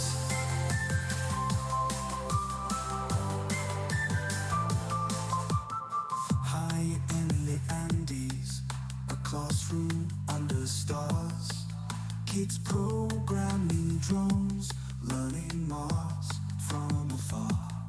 Their laughter rings over mountains as codes create new flights in labs that open worlds on the coldest, clearest nights. World Learning Labs. World Learning Labs.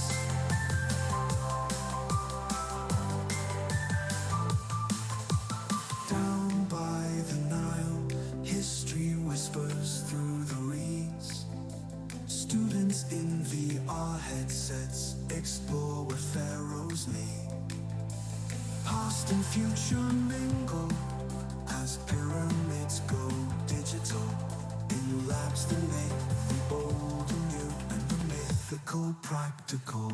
World Learning Labs, immersive stories told, hands-on discoveries, where young minds mold. From distant shores to nearby streets, in every heart a spark, emerging tech and partnerships. World Learning Labs.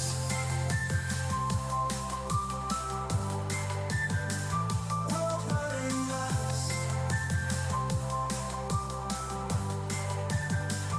World Learning Labs.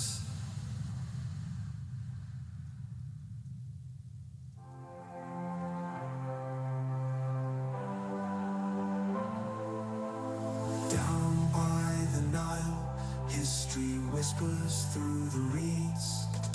Students in VR headsets explore where pharaohs meet. Past and future mingle as pyramids grow digital, in labs that make the old and new and the mythical practical. World Learning Labs. World Learning Labs.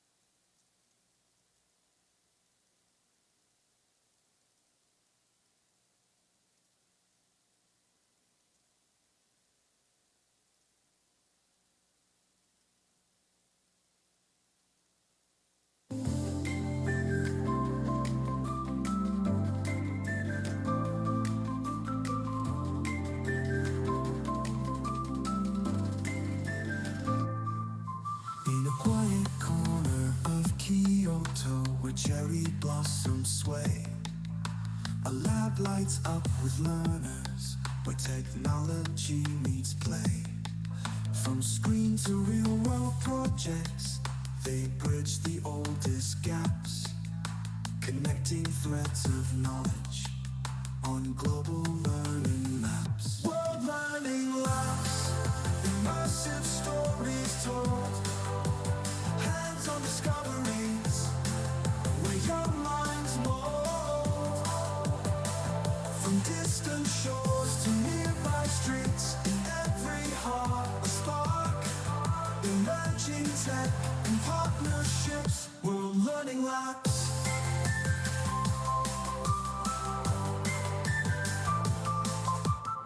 High in the Andes, a classroom under stars,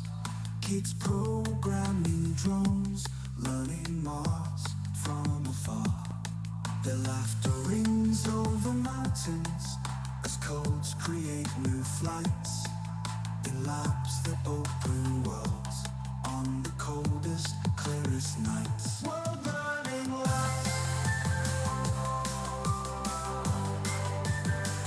World learning labs.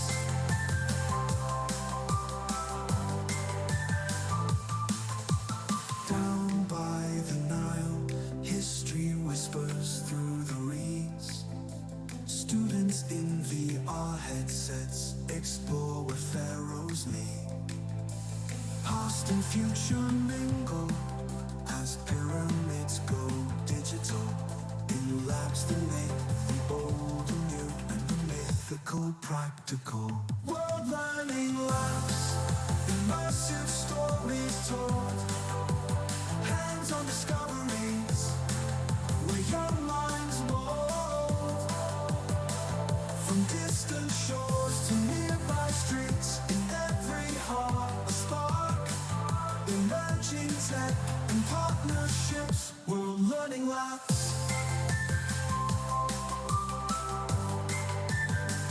World learning labs. World learning labs.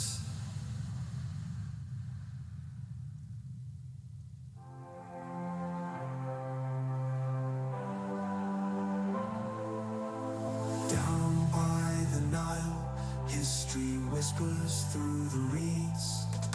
Students in VR headsets explore where pharaohs lead. Past and future mingle as pyramids go digital in labs that make the old and new and the mythical practical. All learning labs. All learning labs.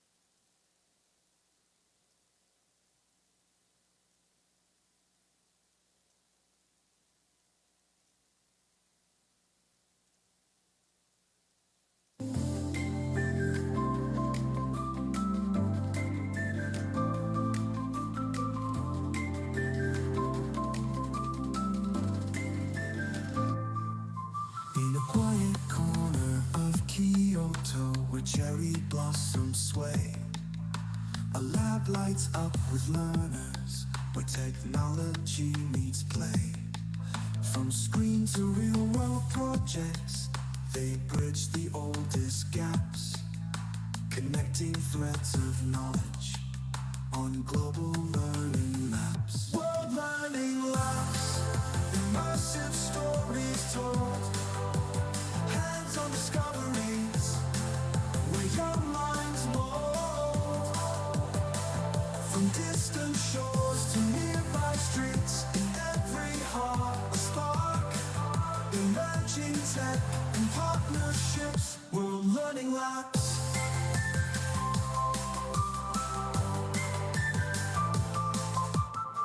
High in the Andes, a classroom under stars. Kids programming drones, learning Mars from afar. Their laughter rings over mountains as codes create new flights in labs that open worlds on the coldest, clearest nights. World learning labs. World learning labs.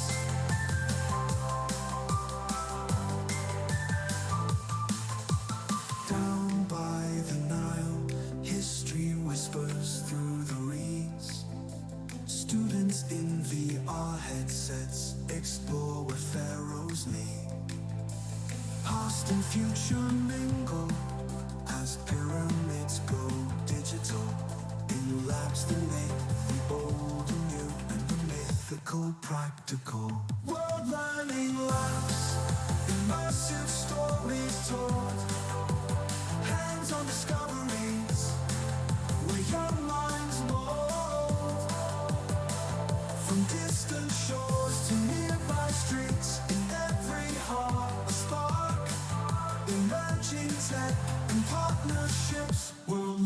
labs.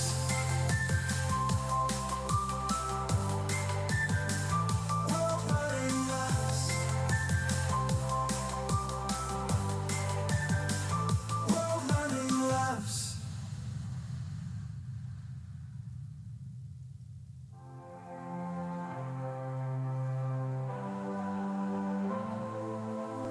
Down by the Nile, history whispers through the reeds.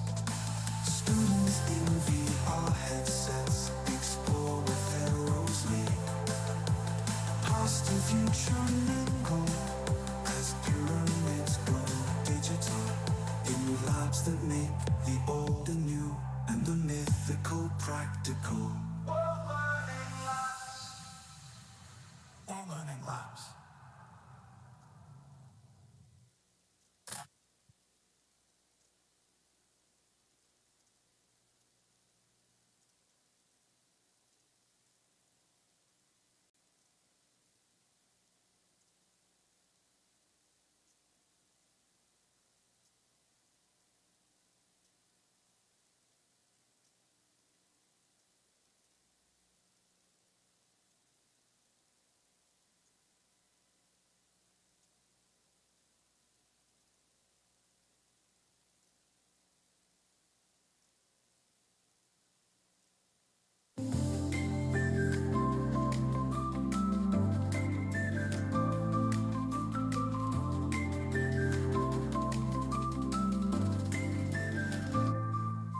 In a quiet corner of Kyoto where cherry blossoms sway, a lab lights up with learners where technology meets play.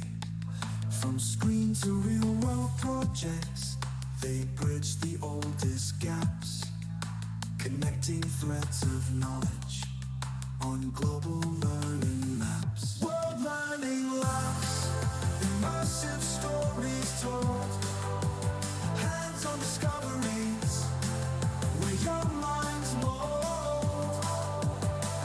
From distant shores to nearby streets, in every heart a spark, emerging tech and partnerships. World learning labs.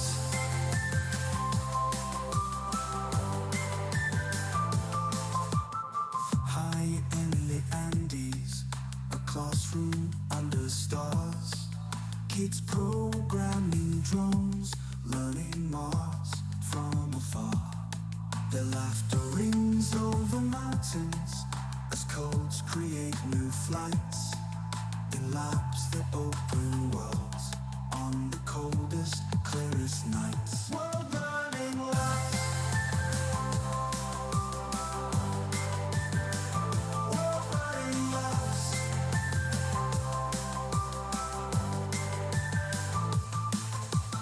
Down by the Nile, history whispers through the reeds.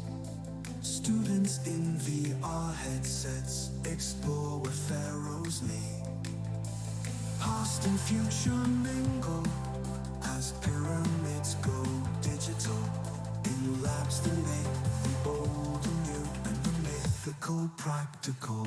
World learning labs, immersive stories told, hands-on discoveries where young minds mold. From distant shores to nearby streets, in every heart a spark, emerging tech and partnerships. World learning labs.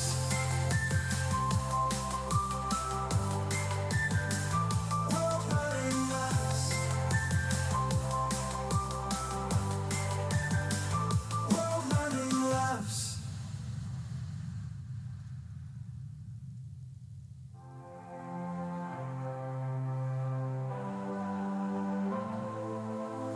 Down by the Nile, history whispers through the reeds.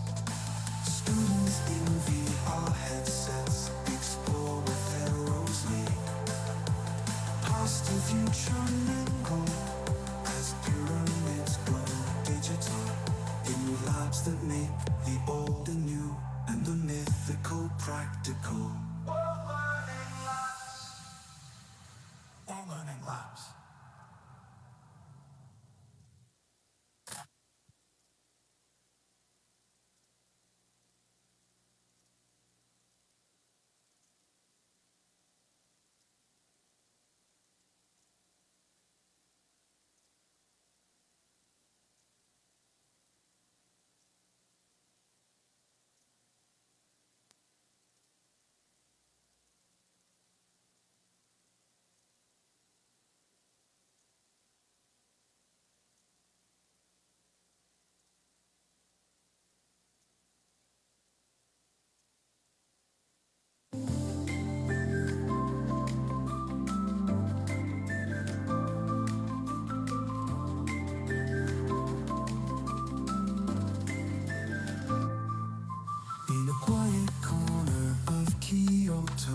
cherry blossoms sway.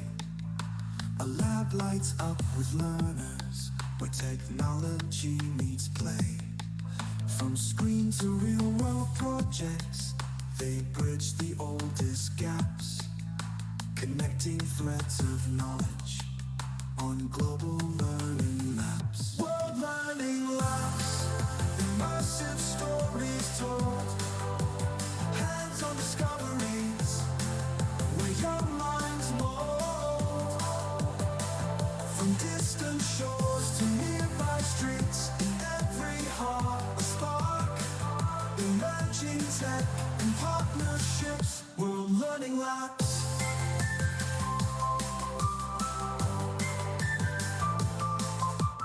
High in the Andes, a classroom under stars, kids programming drones, learning Mars from afar. Their laughter rings over mountains as codes create new flights in labs that open worlds on the coldest, clearest nights. World Learning Labs. World Learning Labs.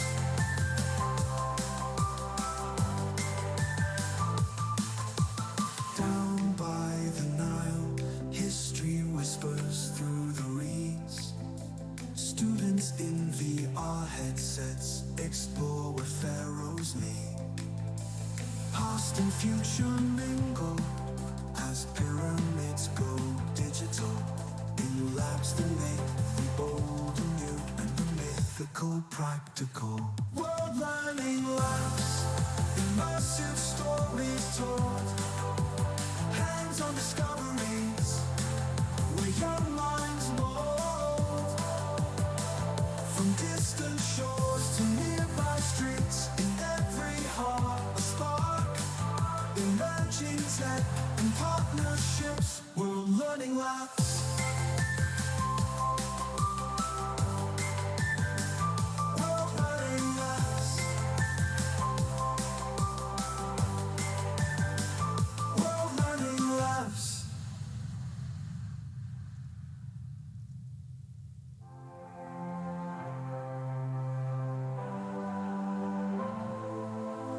Down by the Nile, history whispers through the reeds. Students in VR headsets explore where pharaohs meet. Past and future mingle as pyramids go digital in labs that make the old and new and the mythical practical. World Learning Labs. World Learning Labs.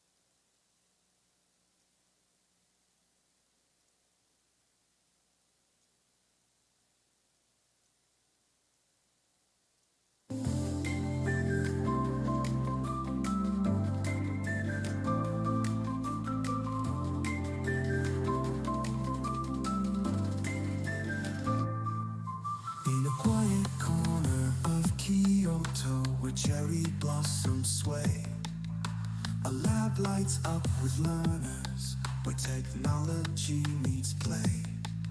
From screen to real world projects, they bridge the oldest gaps, connecting threads of knowledge on global learning maps. World Learning Labs, immersive stories told, hands-on discoveries, where young minds mold. From distant shores to nearby streets, in every heart a spark, emerging tech and partnerships, World Learning Labs.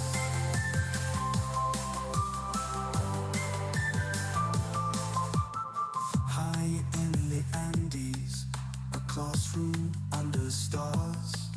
Kids programming drones, learning Mars from afar.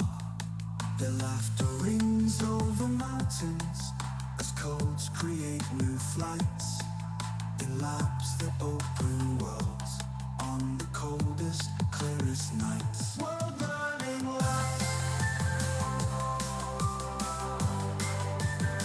World learning labs.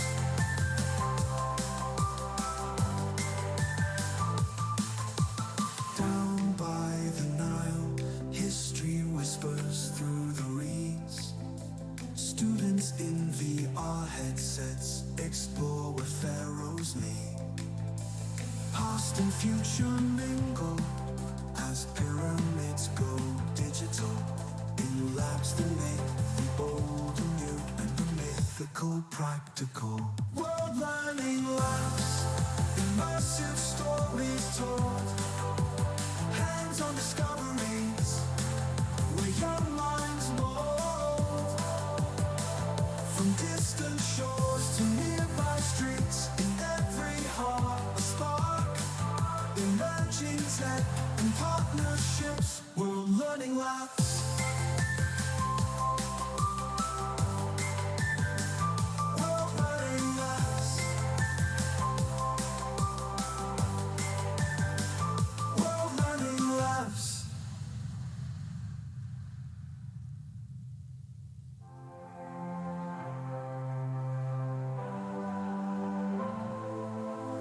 Down by the Nile, history whispers through the reeds.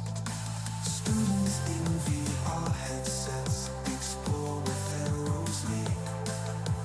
Past and future mingle as pyramids go digital in labs that make the old and new and the mythical practical. World learning labs. World learning labs.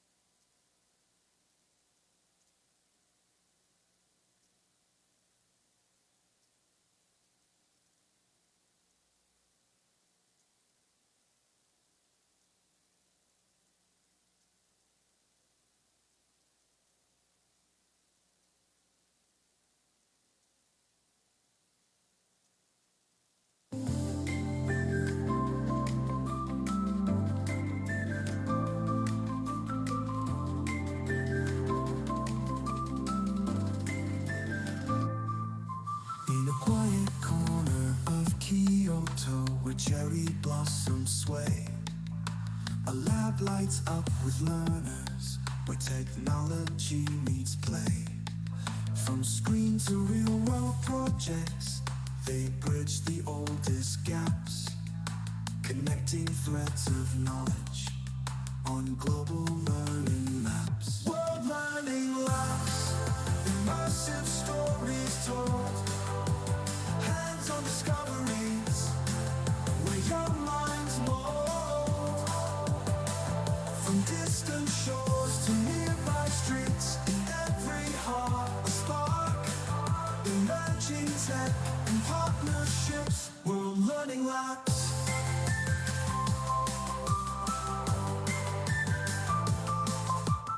High in the Andes, a classroom under stars. Kids programming drones, learning Mars from afar. Their laughter rings over mountains as codes create new flights in labs that open worlds on the coldest, clearest nights. World learning labs.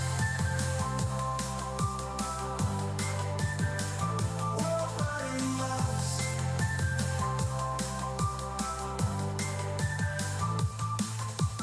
Down by the Nile, history whispers through the reeds. Students in VR headsets explore where pharaohs meet. Past and future mingle as pyramids go digital in labs that make the old and new and the mythical practical. World learning labs, immersive stories told, hands-on discoveries, where young minds mold. From distant shores to nearby streets, in every heart a spark. Emerging tech and partnerships, world learning labs. World learning labs. World learning labs.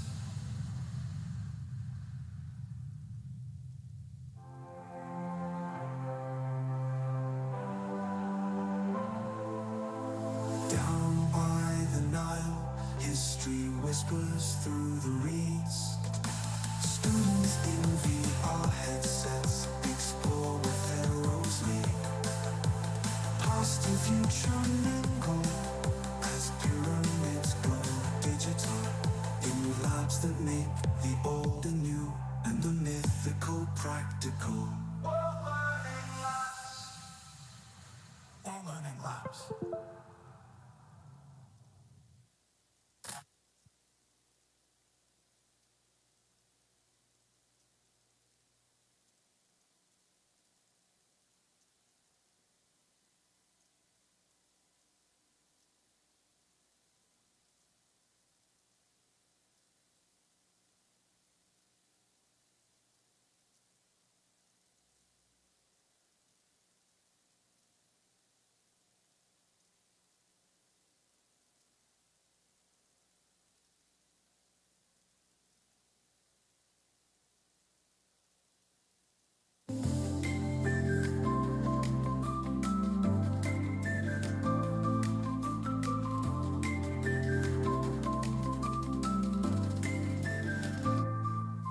In a quiet corner of Kyoto where cherry blossoms sway, a lab lights up with learners where technology meets play. From screen to real world projects, they bridge the oldest gaps, connecting threads of knowledge on global learning maps. World learning labs, immersive stories told, hands-on discoveries, where young minds mold. From distant shores to nearby streets, in every heart a spark. Emerging tech and partnerships, world learning labs.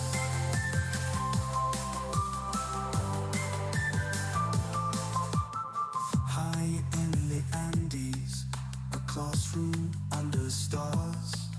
Kids programming drones, learning Mars from afar. Their laughter rings over mountains as codes create new flights. In labs that open worlds on the coldest, clearest nights. World learning labs. World learning labs.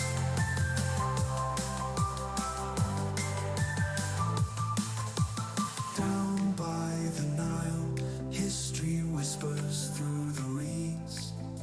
Students in VR headsets explore where pharaohs meet.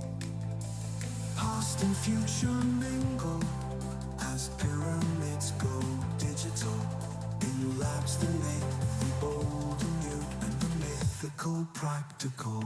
World learning labs, immersive stories told, hands-on discoveries, where young minds mold. From distant shores to nearby streets, in every heart a spark.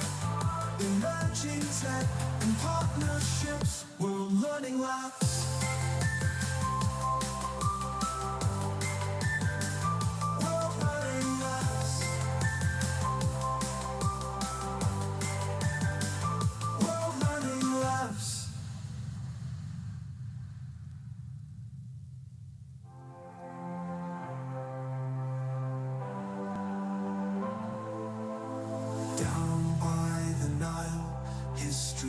whispers through the reeds. Students in VR headsets explore where pharaohs lead. Past and future mingle as pyramids grow digital. In labs that make the old and new and the mythical practical. All learning labs.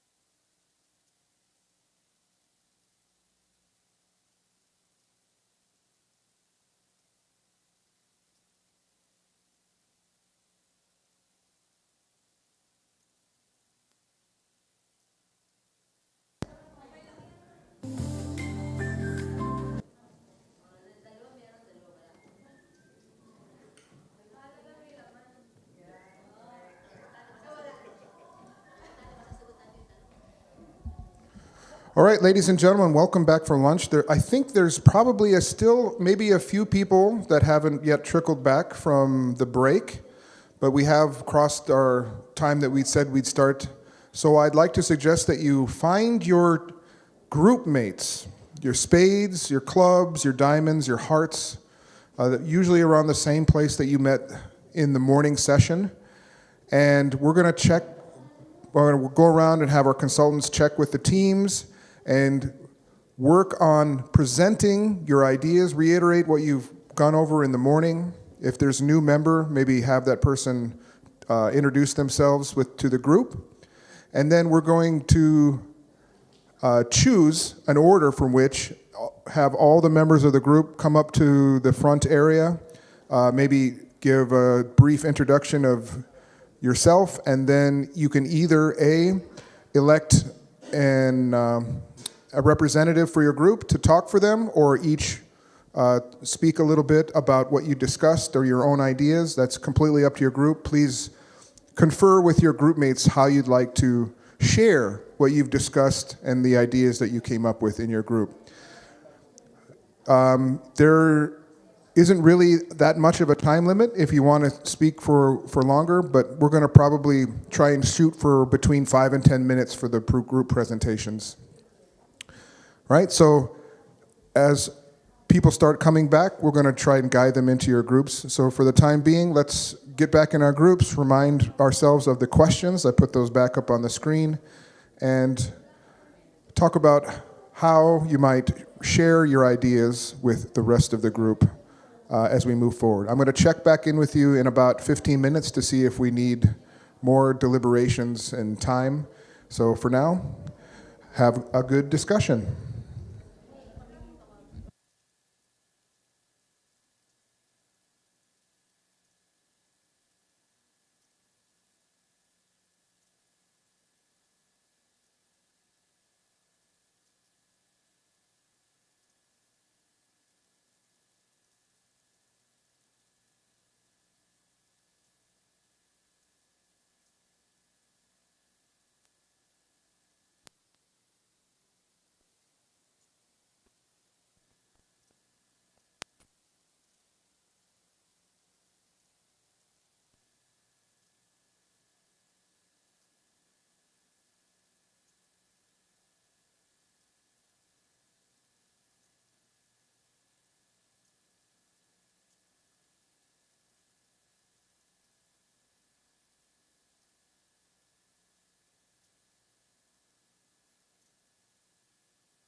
Hello. Hi, everyone. We checked in with the groups, and it looks like they'll be able to present in 5 minutes. So we can just reconvene in 5 minutes, and then we'll hear from the groups.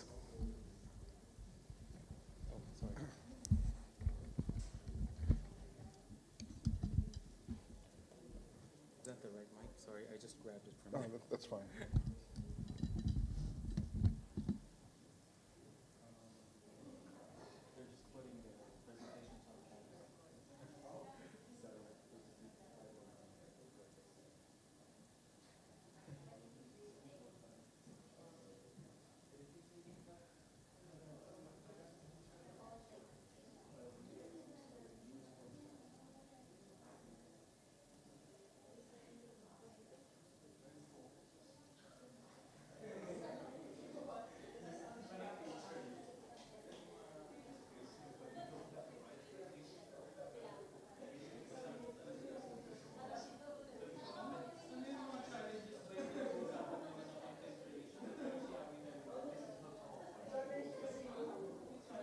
Is there a specific group that wants to go first? I'm going to suggest that each group send one representative up here to the top, and we're going to just send one representative so we can help. We're going to do a Japanese junket battle.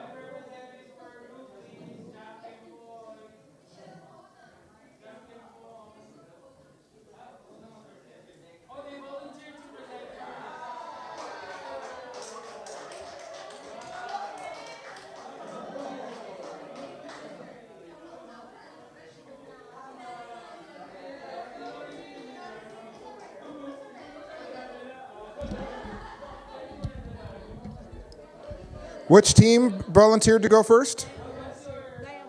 Diamond. I'm sorry, I'm just gonna. Diamond is volunteered to go first. Their challenge is high costs and digital divide. Their questions were, what types of local international partnerships can help reduce the cost of barriers to ARXI adoption, especially for under-resourced institutions? I think we're all under-resourced institutions, honestly. Okay, so, and next, can we design an open source shared access infrastructure, example, device libraries, traveling kits? These are all ideas that have been put forward at some point or another through members of our community, having a shared set of resources, whether they be digital or even equipment pieces that we can ferry or share between us for doing collaborative research or projects together. Right? Okay, so we have our first. Is there somebody that wants to go second? Oh, okay, and what's your team? Heart. I heart you for volunteering for going second. And last two, spades and clubs.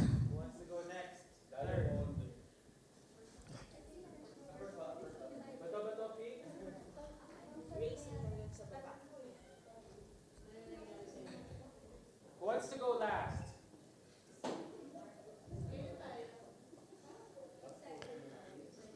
So who are the two teams that left? Spades and... Spade and club. One representative. We're going to do a Japanese junken battle to see who's going to go last.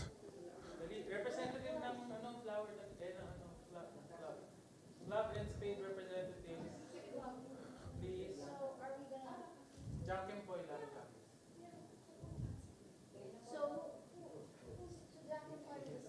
Are you spade? No, we're clubs. Clubs? Spade. Somebody from spade, please. Just bato-bato. So do you guys know how to do rock, paper, scissors in Japanese? Would you like to learn? Oh yeah, we can teach the Japanese. Oh, wait. Would you like to learn how to do it in Japanese? Oh, in Japanese. Sai, sho, wa, gu. Gu. This is gu. Rock. Joki. Pa. Gu, joki, pa. So what you do is you go sai, sho, wa, gu, which means first we throw rock. Janken po. And then po is you put out your scissors or your rock. So we can practice. You want to do a demonstration? Sai, sho, wa, gu. Janken po. Aiko the show. So if you match, you go Aiko the show, and then you go again. So We will sing it for you. let's sing it together. Are you ready? Sai sho gu, janken poi. Okay. Third, yes. Okay, good job. All right. All right, so did we decide? So first, diamond, hearts, club, spade. Diamond, heart, club, spade. Like I said, your groups, you can choose a representative, but it'd be nice to know who is in your group. We want to talk about what you discussed, the ideas you came up with, and how we can better take the collaborative nature you have with your group to our whole community. You can take as much time as you want, but I'm going to suggest between 5 and 10 minutes should be appropriate. If it's less than that, don't worry. If it's more than that, it's probably okay too. A very informal session. Okay, you think we're ready to start? Yes. All right. Without further ado, let's hear from Team Diamond with their challenge, High Cost and Digital Divide. You guys want to hook up? Okay.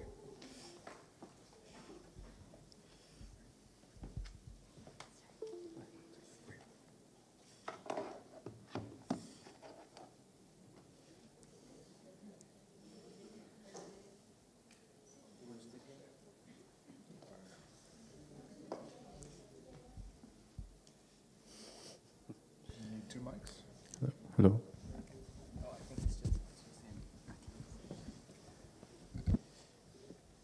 Okay. Hello, good afternoon. So I'm Chris from Team Diamonds. Yay! So the challenge that we are trying to address is high cost and the digital divide. So our adoption barriers are content, language, localized and cultural relevance, ease of use, availability, accessibility, cost, skills, resistance or skepticism, security risks, other challenges, and yeah. So these are the things that we considered for addressing the solution. So for the first question is, what partnerships, local or international, could help reduce adoption barriers? So we came up with public and private partnerships, or the PPP. So there are tech companies that can donate or discount tools. So there are companies such as Accenture, Google, etc. There are NGOs, non-government and schools. NGOs and schools can educate the users, and they can also address the language barrier. So this was brought up by Sir earlier. So for example, in the Philippines, there are many languages. So there is a very huge language barrier. So somehow we can decentralize everything with this. And then next is the local government and agencies can build infrastructure. So there is the Department of Science and Technology. They can prioritize or include strategic plans. They can include VR and AR, XR in their strategic plans rather. They can introduce this in their DOST science bus. They roam around the Philippines. They go to high schools. They let students play with advanced technology. And they can also partner with local DepEd and local education boards. So DepEd is Department of Education. Next, there are development agencies or cooperatives fund, and they can also co-own the projects. There are also partnerships with organizations, institutions, locally and internationally. So these are some of these organizations. So there's the Consortium of Open Distance Education Providers in the Philippines, or the CODEP, the Philippine Society for Distance Learning, or the PSDL, International Council for Open and Distance Education, the Asian Association of Open Universities. There's also the Los Baños Science Community Foundation Incorporated, and then the UP Digital Transformation. And then there are also universities in ASEAN. And for the second question, can we design shared access infrastructure like device libraries or traveling kits? And the answer of Team Diamonds is yes, we can. So there is the OER, there are OER digital libraries, for example, UPOU networks. There's also ISCOT Lab. And then there's also Roblox kind of infrastructure. So this is free, accessible. And lastly, there's the ASEAN Cyber University Project platform. So thank you. That's Team Diamonds.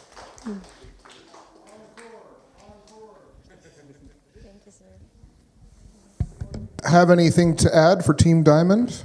And any reflection of what was just said? Anything to add?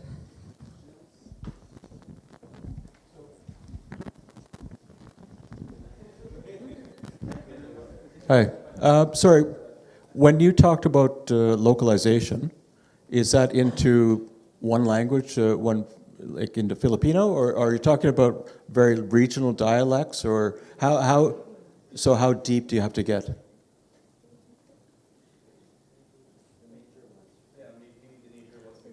How many would that be?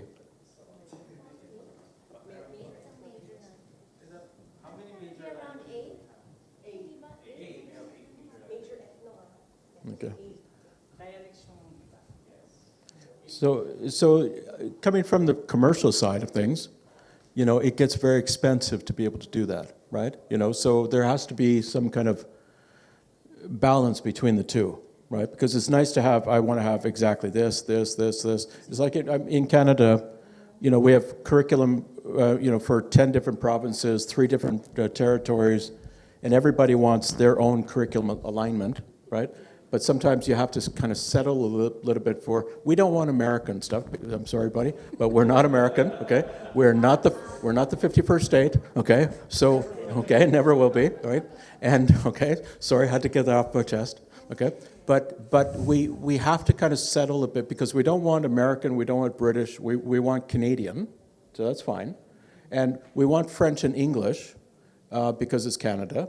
So the English and the French, in the French area, there's Quebecois French, but sometimes they have to settle a bit for Parisian French because it's going to be good enough, right? So sometimes you have to, you know, so it's nice to kind of aspire to have those 8 languages, but commercially, you know, or economically, there has to be enough there to support that. And that has to be part of the ask, is that we can recognize that there's enough money for somebody to make, not make a lot of money, but just, you know, to pay for that work to be done to ensure that you get it, okay? What a partnership might look like in this case. You have a commercial entity that wants to help you or give you access to their product, for example, at UPOU, and then you might be able to offer the service of localizing it to these maybe 8 languages and have some people in your networks that would do the extra work, and that partnership would render you access to the software or give you funding to conduct some research or whatever that might be. So that might be a way to think about trying to do a partnership in localization, offering the services of localization as you use the products or get funding to do research too. That might look like a good partnership too. Another thing that you mentioned up here is the sharing of resources and trying to get funding. There was a big list of funding things, and one thing that I think we might be able to do better as a group is to cross-share funding opportunities that we all find out about. One of the hardest things about getting funding is finding out about funding opportunities at the right time. I don't know about you, but I'm always finding out about funding opportunities just after they're announced, like who's getting the fund. I'm like, I could have applied for that, right?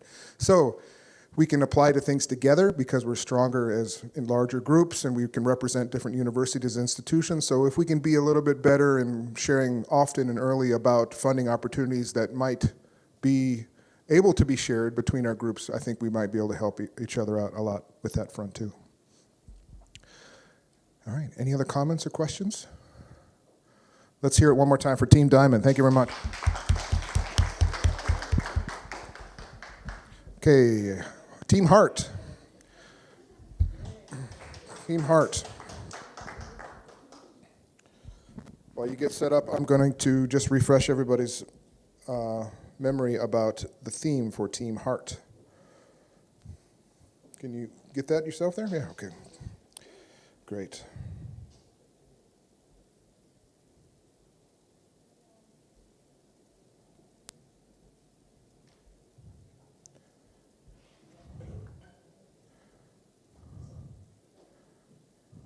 Team Heart, infrastructure and administrative support. Right. Want this one? I'll give you that. Sorry, thank you. All right, so good morning, everyone. I'll be presenting what we have discussed for the Heart Group. Yay! Can we all give hearts? It's our last day here. Yay! Okay, so the first guide question is, what kind of briefs or research can we co-author to gain admin support for immersive learning labs?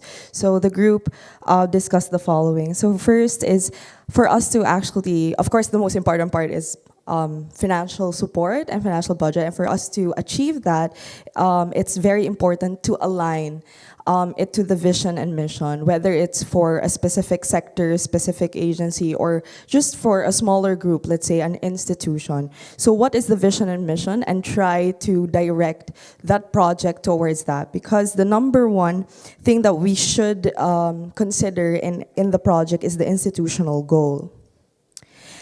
It's also important to have collective support, not just within this small team, but in a larger scale, because the project will really move forward if the decision makers are also in right of this. And it also supports that for them to also support your project, it has to be aligned to the vision and mission.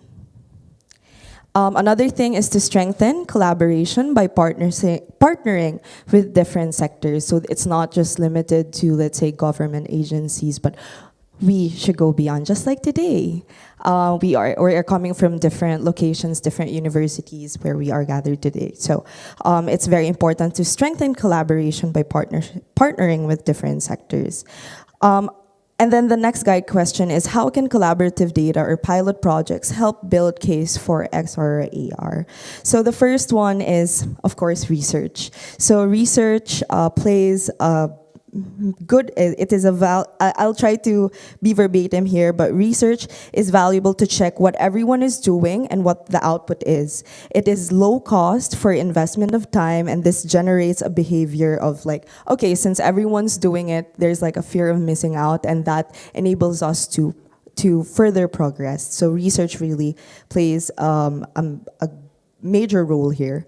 Next is benchmark. So it was mentioned earlier, especially in the education sector, that it's important to benchmark.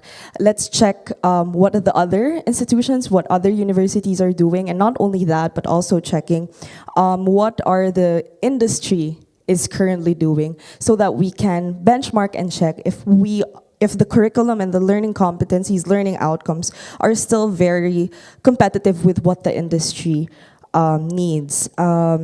And that also falls under not being left behind, especially how progressive technology is. One of our groupmate also mentioned that in the Mango project, anyone can use it, and then the project shared was an initiative of the university to get partnerships also with different universities. So it just started at a small group, and then the whole university, and eventually universities around the area. So that was an example. And then the other thing is to sustain. So it's important to not just only create something, but to be able to sustain it. And for us to sustain it, we need to establish the need for this technology. For us to further get support, we need to further educate everyone, not just our students, but everyone about it, that there is really a need for this technology. And it was also mentioned earlier that, let's say, location-based augmented reality is very new. Going back to so that's just one example there. And then for us to achieve success, it's not just creating something and not just sustaining, but to further progress this. And for us to further progress this is to share, collaborate, start off with this collaborative data and move on from there, not just repeat what others are doing. And For the conclusion, so to achieve administrative support, establish the need for both parties to benefit. Research plays a huge role in establishing the proof of concept. This should be aligned with the vision and mission. These research labs should be directed to the benefit of the people and the learners, and this can enable them for independent work with significant results. And that is the end for Heart Group. Thank you. Very much. Team Heart, thank you very much. Benchmarking is not a term I hear in academia a lot in Japan, but I understand that is as like a... Okay. Hello. Yeah. Benchmarking is usually the term that we use where we sort of check what this institution or this agency is doing. It's not really like to build competition. It's more of like checking also the standard and like what do they have? What are the labs that they have? What are the subjects that they offer? And so that you can also check and you're not just inside this bubble that okay, we're great, but then when you see this, oh, they have a lab that we don't have, then maybe that's an area or a progress that we need to look at. And then it goes both ways usually when you benchmark. So they also go to your institution and they would see things that you are doing, but they don't have yet.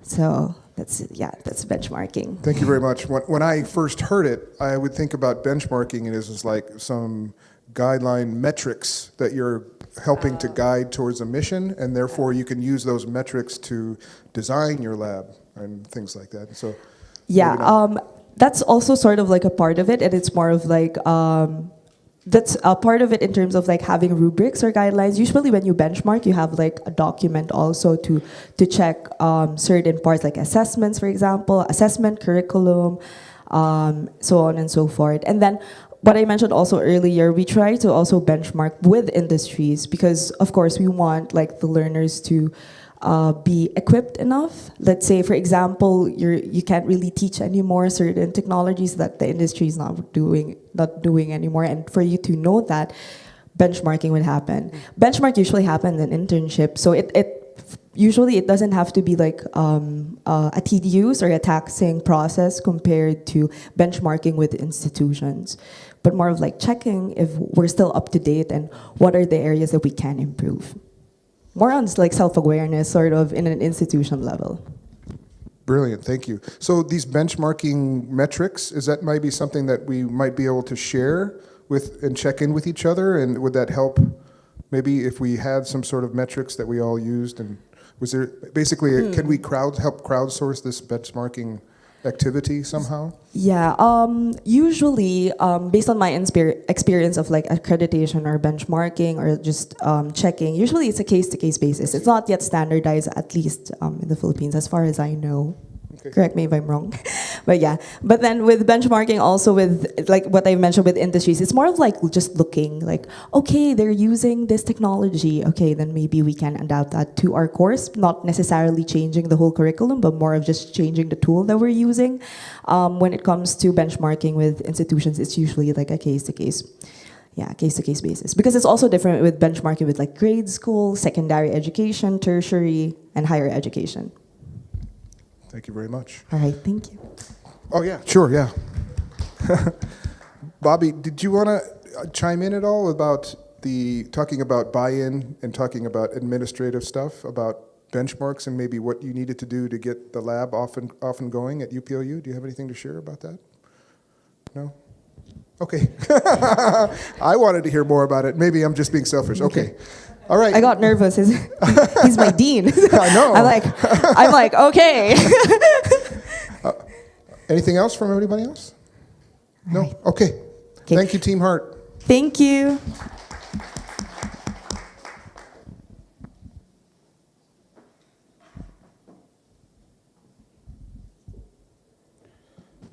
Great job.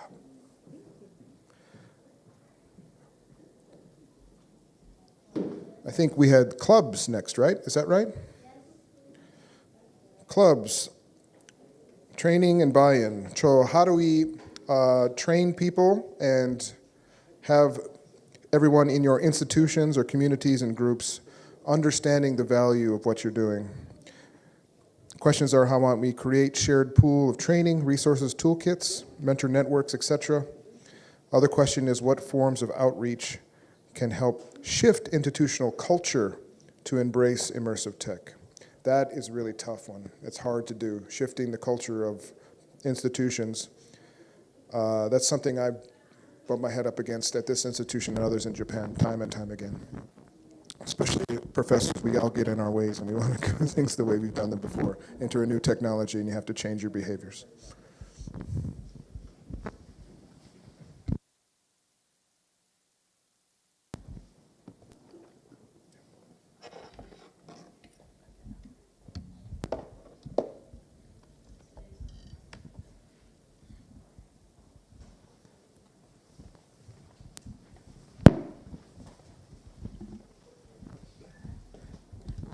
Hello? It should be Marcos. So hi, so for the club group, the challenge that the challenge that are being tasked for us is the limited training and the buy-in, or the users or technology users and who wanted to participate in using these technologies are just being limited.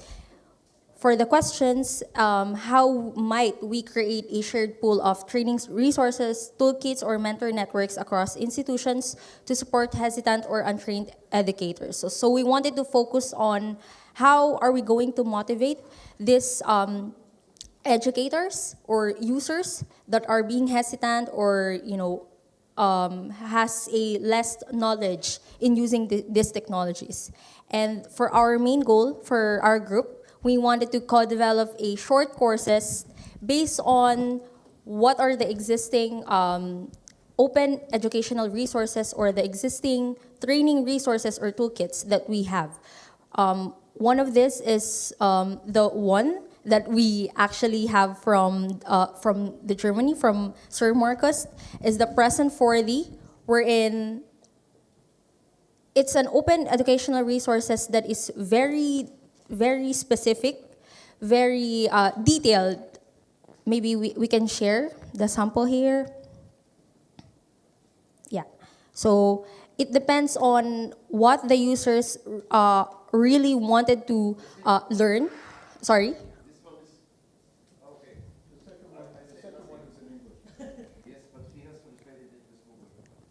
Yeah, so it's in Germany. The language is in Germany, in German. And since we wanted to make it inclusive, it's available for English language, right? So that's the goal of motivating these users for adapting this kind of technologies. We wanted to make it inclusive, make it available in terms of the language that they are into. So yeah. So for this example, it's very detailed. It depends on what are the expertise of the users, what they are wanted to learn. For example, here, Academy, how to make a virtual reality or a 360 photo-based technologies. Here, it's about, I think, based on my understanding, there are actually resources here that are about agriculture, artificial intelligence, so something like that. Something that are based on what the users are really into. And it's only a short courses, considering that in this generation, we are into, TikTok kind of thing, if you're familiar with that. The cost is, a short time span for the generation now. So we wanted to make it short, very animated, very creative, something like that. So, and we also have for the UP Open University, we also have an existing resources or toolkits, which is the UPOU networks, which actually have a how-to different processes that are very available already, and it actually depends on what the users are actually being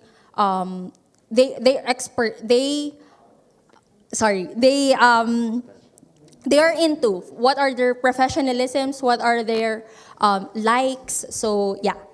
And these materials must be published on free software. Free software meaning that the users will not required to pay the technology itself, making it more inclusive. But then if they wanted to, get other features of the technology, maybe in the future they need to buy subscriptions on it. So yeah. And then after that, short courses that we wanted to implement based on the different existing OERs of the institutions, they will be receiving important recognition through the badges system. So I think we are all familiar with this. For example, certifications, because based on one of our group mates also, people particularly in the Western countries are, like showing off their gathered badges. So it's really important. It will make them motivated to collect badges system as soon as they finish the short courses for that technology. And lastly, according also to our, from this badges system, we wanted not just only to implement it, but we must balance it for its operationalization. And lastly is, what are the forms of outreach that can help shift institutional culture to embrace immersive technology? So since this technology must be inclusive, it's not through online only. It must be, this technology must also be immersed to the people that are in the remote areas, because technology are for everyone. And these people that are in the remote areas do not have their own signals, do not have their own, the prototype itself. So we wanted to have, for example, a learning caravan, particularly to these remote areas, in order to show off, for example, the kit that we have from Sir Marcus. We can show off this this virtual kit, for them to be, to encourage them that, oh wow, you have that kind of technology. But then we need to consider on how they are be needing to use that technology, maybe in the future studies. And yeah. And then aside from immersing to the remote areas, we also wanted to maximize the social media that we have today. So we can actually promote these short courses through the use of these social medias that we have: Facebook, Twitter or X, Instagrams, so through publication materials, something like that, in order just to, increase the promotion that this technology short courses are existing. And lastly is the continuous network of existing community projects from the national government, organizations, private fundings, or among others, to just for partnership purposes, to have a funding for funding of these future projects. So yeah, that's it for our group. Thank you.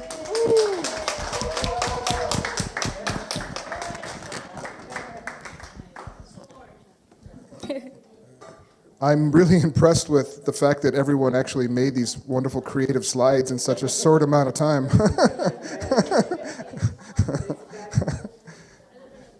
Wonderful, thank you very much. Talking about some of those things that we can do together. Yes, we can do a lot of those things together, and outreach are things that we might be able to help each other as well. We do one thing, we can share it with each other and share it through our networks. Talking about open educational resources, Bobby was just saying that they started that initiative a while back. Can you tell us a little bit about it? Yeah, at the Immersive Open Pedagogy's microsite. We have this section where we're sharing all of our immersive videos and photos, as well as some of the apps, the web apps that we've developed. And just to answer your question a while ago, my mind was blank, I'm so sorry, but now I've reflected on it. And after they've presented it, it actually hit me that, buy-in can also be created through benchmarking. Whenever I bring people with me to go to the Future Hub, that's when they actually realize, oh, that's something that we actually need. That's what we want for our own lab. So the more we benchmark, we collaborate with different institutions, the more our faculty members and our researchers will realize that these are some of the things that can improve our teaching and learning at our university. So I think those things are important. Thanks, Bobby. Any other questions for Team Club? Let's give it one more round of applause. Good job, guys.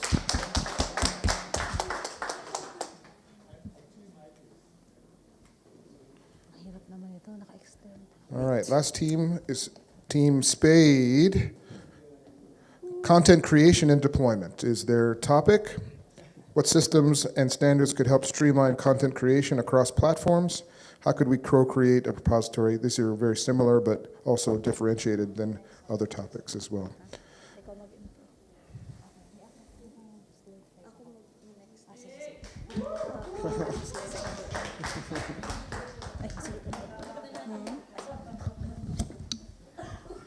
Okay, so again, konnichiwa. So we are Team Spade. So the topic that we are assigned is we have content creation and deployment. And then for the questions, so number one is what systems or standards could help streamline content creation across platforms? And second, could we co-create an open repository of educator-tested immersive learning scenarios? And then these are context setting. So the group is composed of individuals with different subject positions in which there are developers. Actually, we're only two among the group. And then we almost all are end users, though we're also technically end users. But then the one student from Thailand and I are both on the tech side. So that being said, this presentation tries to discuss the challenge of content creation and deployment from two perspectives. So let's discuss with the developer level. So first is any tool used in the classroom must have a good UI, UX design or user interface, user experience that does not distract the learner from achieving the learning outcomes. Because there are instances that once you introduce a new technology or tool to the classroom, instead the student should learn what should be the intended learning outcomes of that topic or that subject, the learner is frustrated or stressed from learning that technology or tool. So that's the suggestion that the tool must have a good UI UX design. And another one, there must be consultations and immediate feedback between the end user and the tech guys or the one who will be developing the tool to get the user preference while using the tool. What do you mean by consultations and immediate feedback? It's really very important when the tech guys or the developers will be going to develop a tool. They must know, or the end user must specifically state their specifications and the user preference of what they would want with that tool so that they can naturally adapt to the new technology. So that's all my part, and then it will be discussed by Assistant Professor LJ Saludades. Okay, thank you very much. So now we proceed with the end user level. So next slide, please. So when we were presented the question initially, I really said, this is something that the industry would know how to answer. And I really didn't know how to participate in the discussion. And this was why this question was raised. It was difficult right off the bat because we were divided. As I've mentioned, there were people in tech, there were people who weren't in tech, and we didn't know how to make those ends meet. So I raised this question, how do we as end users participate? And this is where a lot of perspectives came out. How do we as end users participate in the discussion and influence content creation and deployment? So next slide, please. So we have to recognize the importance of participating in the discussion and exercise of human agency. A lot of us, what happens is when we are presented with an immersive technology, this is what happens at the end user side. When we're presented with with immersive technology, we take what is given to us and try to see how we could use it. But actually, we need to participate in that discussion so that the tech guys can create this technology that we can actually use to avoid a sort of a mismatch where they're producing these kinds of immersive technology and we don't know how to use it or how to make it applicable to our own classes in this context in our classes. So participating in the discussion, we can affect the development and direction of immersive technology. Therefore, we are taking on, this is what we have seen as a group, we have to take a more active role in articulating our needs so that we may assist in the direction of immersive technology development. Next slide, please. So while we recognize, so this is one of the difficulties that we have seen, that while we do recognize how beautiful, how impressive these technologies are and the importance and value of immersive technology, we are also, quite frankly, experiencing some challenges on how do we adapt this. How do we adopt this technology? How do we integrate it in our classes? How do we make it usable? So this lack of communication on our end, we're not saying that, oh, it's the tech guy's fault. It might be that there's a lack of, we tend to get intimidated by these tech-related topics that we try to exclude sometimes ourselves from the discussion.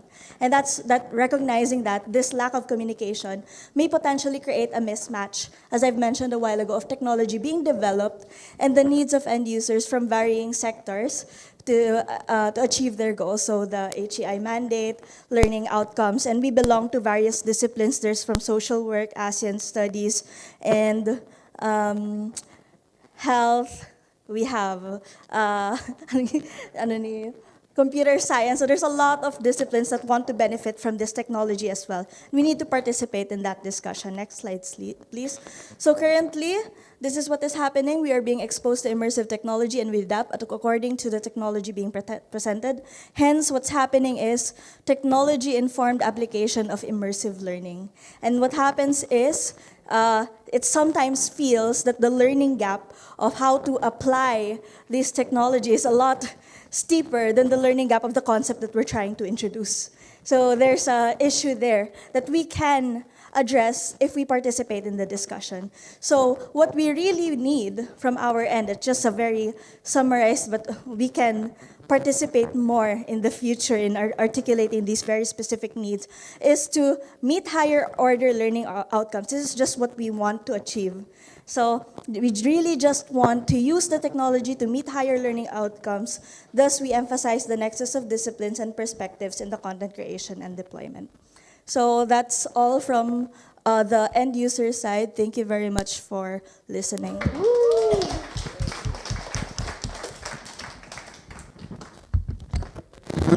Okay. Does anybody have any comments about that particular presentation? Great job, guys.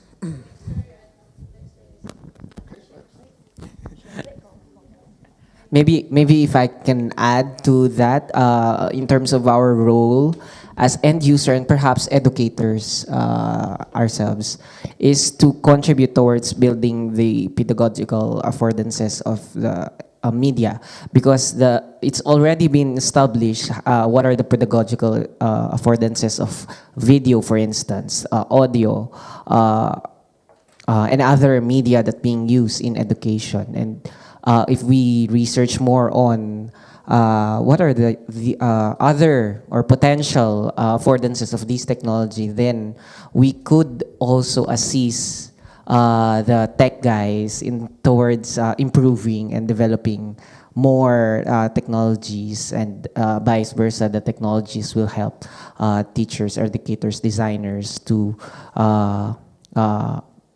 maximize the potential of that technology. Yes. Thanks, Lex. We were talking about communication earlier and localization into languages, but languages also differ between the groups of people involved in developing these educational technology products.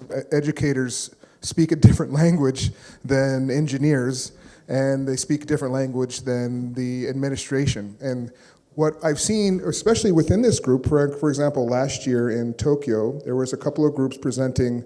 One that comes to mind is the group from Glasgow.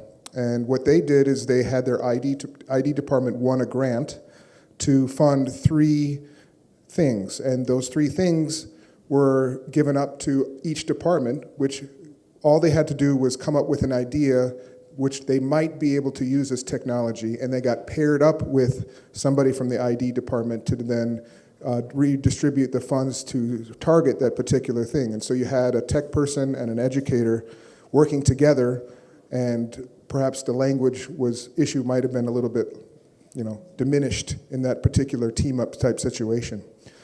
In France, I visited last year. They spent 6 months developing a language just to go between their tech department at this is a national university in France, and their historical preservation department, because they have a hard time talking to each other directly. So they had actually a person spun up in a department actually to help be a go-between between these 2 departments. So communicating in language between different people in the process, in the pipeline, it can be a real challenge. And so for us educators, that means we need to come to these things, and when we get a chance, speak to the engineers a little more and learn their language, and hopefully they will see some of the things that we're doing and vice versa, and we can learn to talk with each other a little more and get our goals as far as developing our products. Beautiful. Any other comments for Team Spade? I love to have those, we call it in Japan, they're sheen moments. I'm perfectly fine doing them. Okay, well, that's the conclusion of this particular topic. So what we're going to do, I'm going to set one of these mics down. We recorded not only all of your sessions, but we recorded what we just presented now.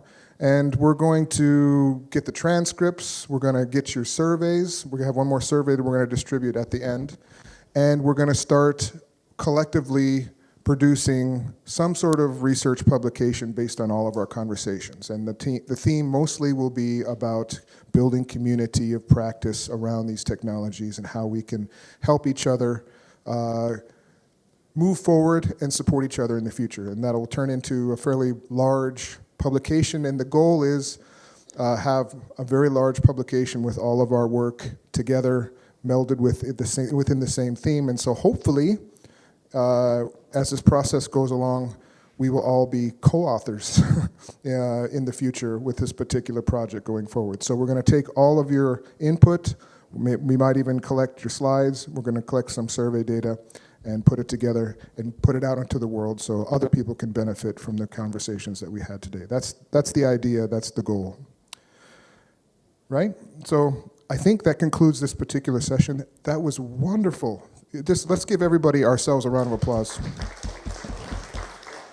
Thanks for the great conversations. I think that went pretty well, and that was the goal. I wanted us to get interacting a little more deeply and get some information and build some relationships so we can get our community a little bit better acquainted and deeper.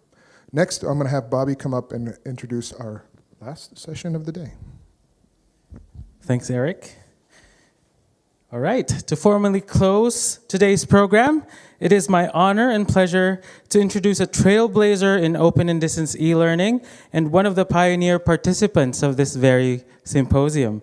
She's not only our chancellor at the University of the Philippines Open University, but also a passionate supporter and champion of immersive open pedagogies, continuously pushing the boundaries of what education can be in the digital age. Please help me in welcoming the UPOU Chancellor, Dr. Joanne V. Serrano, for her closing remarks.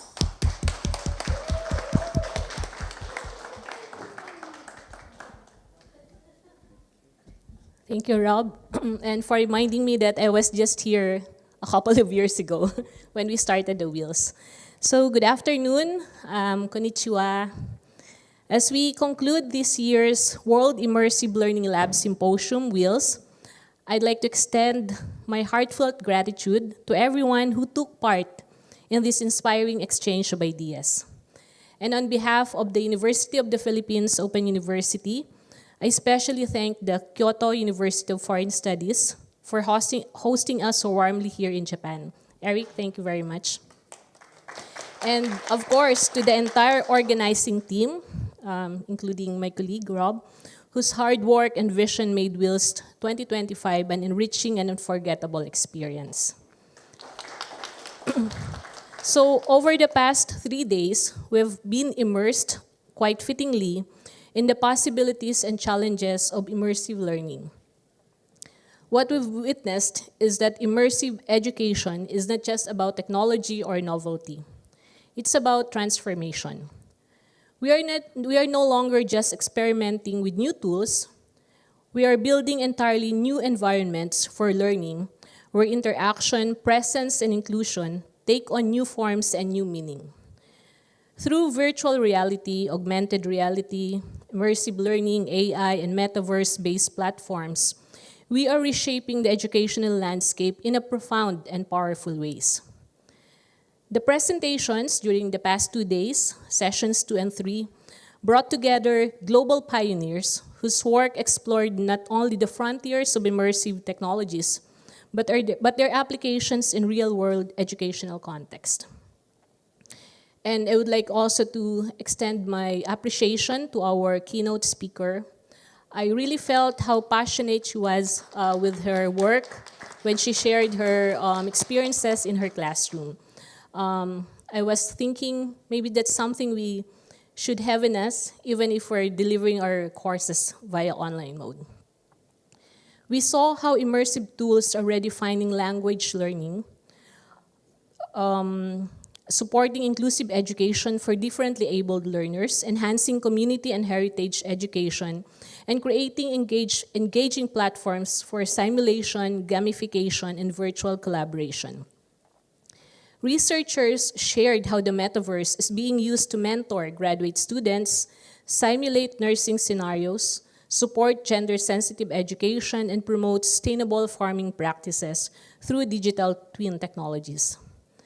At the same time, others invited us to reflect on deeper questions around user experience, ethics, accessibility, and learner well-being, reminding us that the value of immersive learning lies not just in its visual appeal, but in its ability to create meaningful, human-centered spaces for growth. These themes continued in today's session through the short talks, which offered emerging perspectives on immersive UX, 5D infrastructures, educational design for virtual labs, and interdisciplinary innovations that bridge technical skills with creativity and collaboration. These contributions, diverse as they were, shared a common thread, that immersive learning is a powerful tool for transformation, social, educational, and even personal. It is a tool that can expand access, empower communities, and reimagine what education can be both in traditional and non-traditional settings. For us at UPOU, this gathering affirms our continuing commitment to open and distance e-learning that is both technology-driven and deeply rooted in social purpose. We see immersive learning not as a distant aspiration, but as a current and critical part of our educational practice. You have seen it in the works of our colleagues shared earlier. And so it is with great excitement, all right, are you excited? That I invite everyone here to join us at the next World Immersive Learning Lab Symposium, that's WILS 2026, which we at UPOU will proudly host in Los Baños, Philippines. Okay, are you excited? This is tentatively set for March 4 to 6, 2026. So for our colleagues, I hope you can join us. We look forward to welcoming you to our campus, where we can continue to share, learn, and build the future of education together. So I hope you will prepare for a hot but exciting March, that's summer in the Philippines. Hot but exciting WILS 2026. So let us leave this symposium with a renewed sense of purpose. Let us continue to innovate, not for the sake of technology itself, but for the possibilities it opens up, for inclusion, for equity, and for connection. Let us ensure that the immersive worlds we build reflect the values we hold dear: openness, empathy, and a deep respect for the learner. Thank you once again for being part of WheEls 2025. We look forward to seeing you in the Philippines for WheEls 2026. Again, magandang hapon, arigato gozaimasu, and have a great day ahead of you.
Thank you for that exciting finish. We're so looking forward to next year and continuing this journey with everybody else. That's it. That concludes WHEELS 2025. Oh, yeah. We're going to take some photos, but of course, we all love our photos. But for now, we're done. Yay!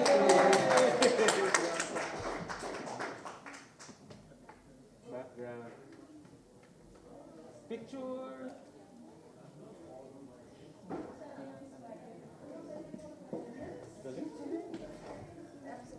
Di ba nakatulog yung beach? Ay, ito pala.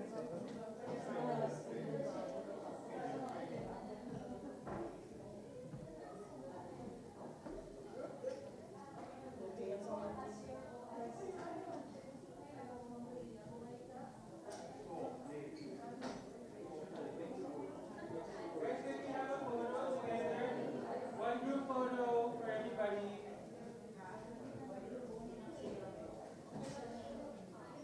Photo. Let's have a photo, guys.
what if I stop posting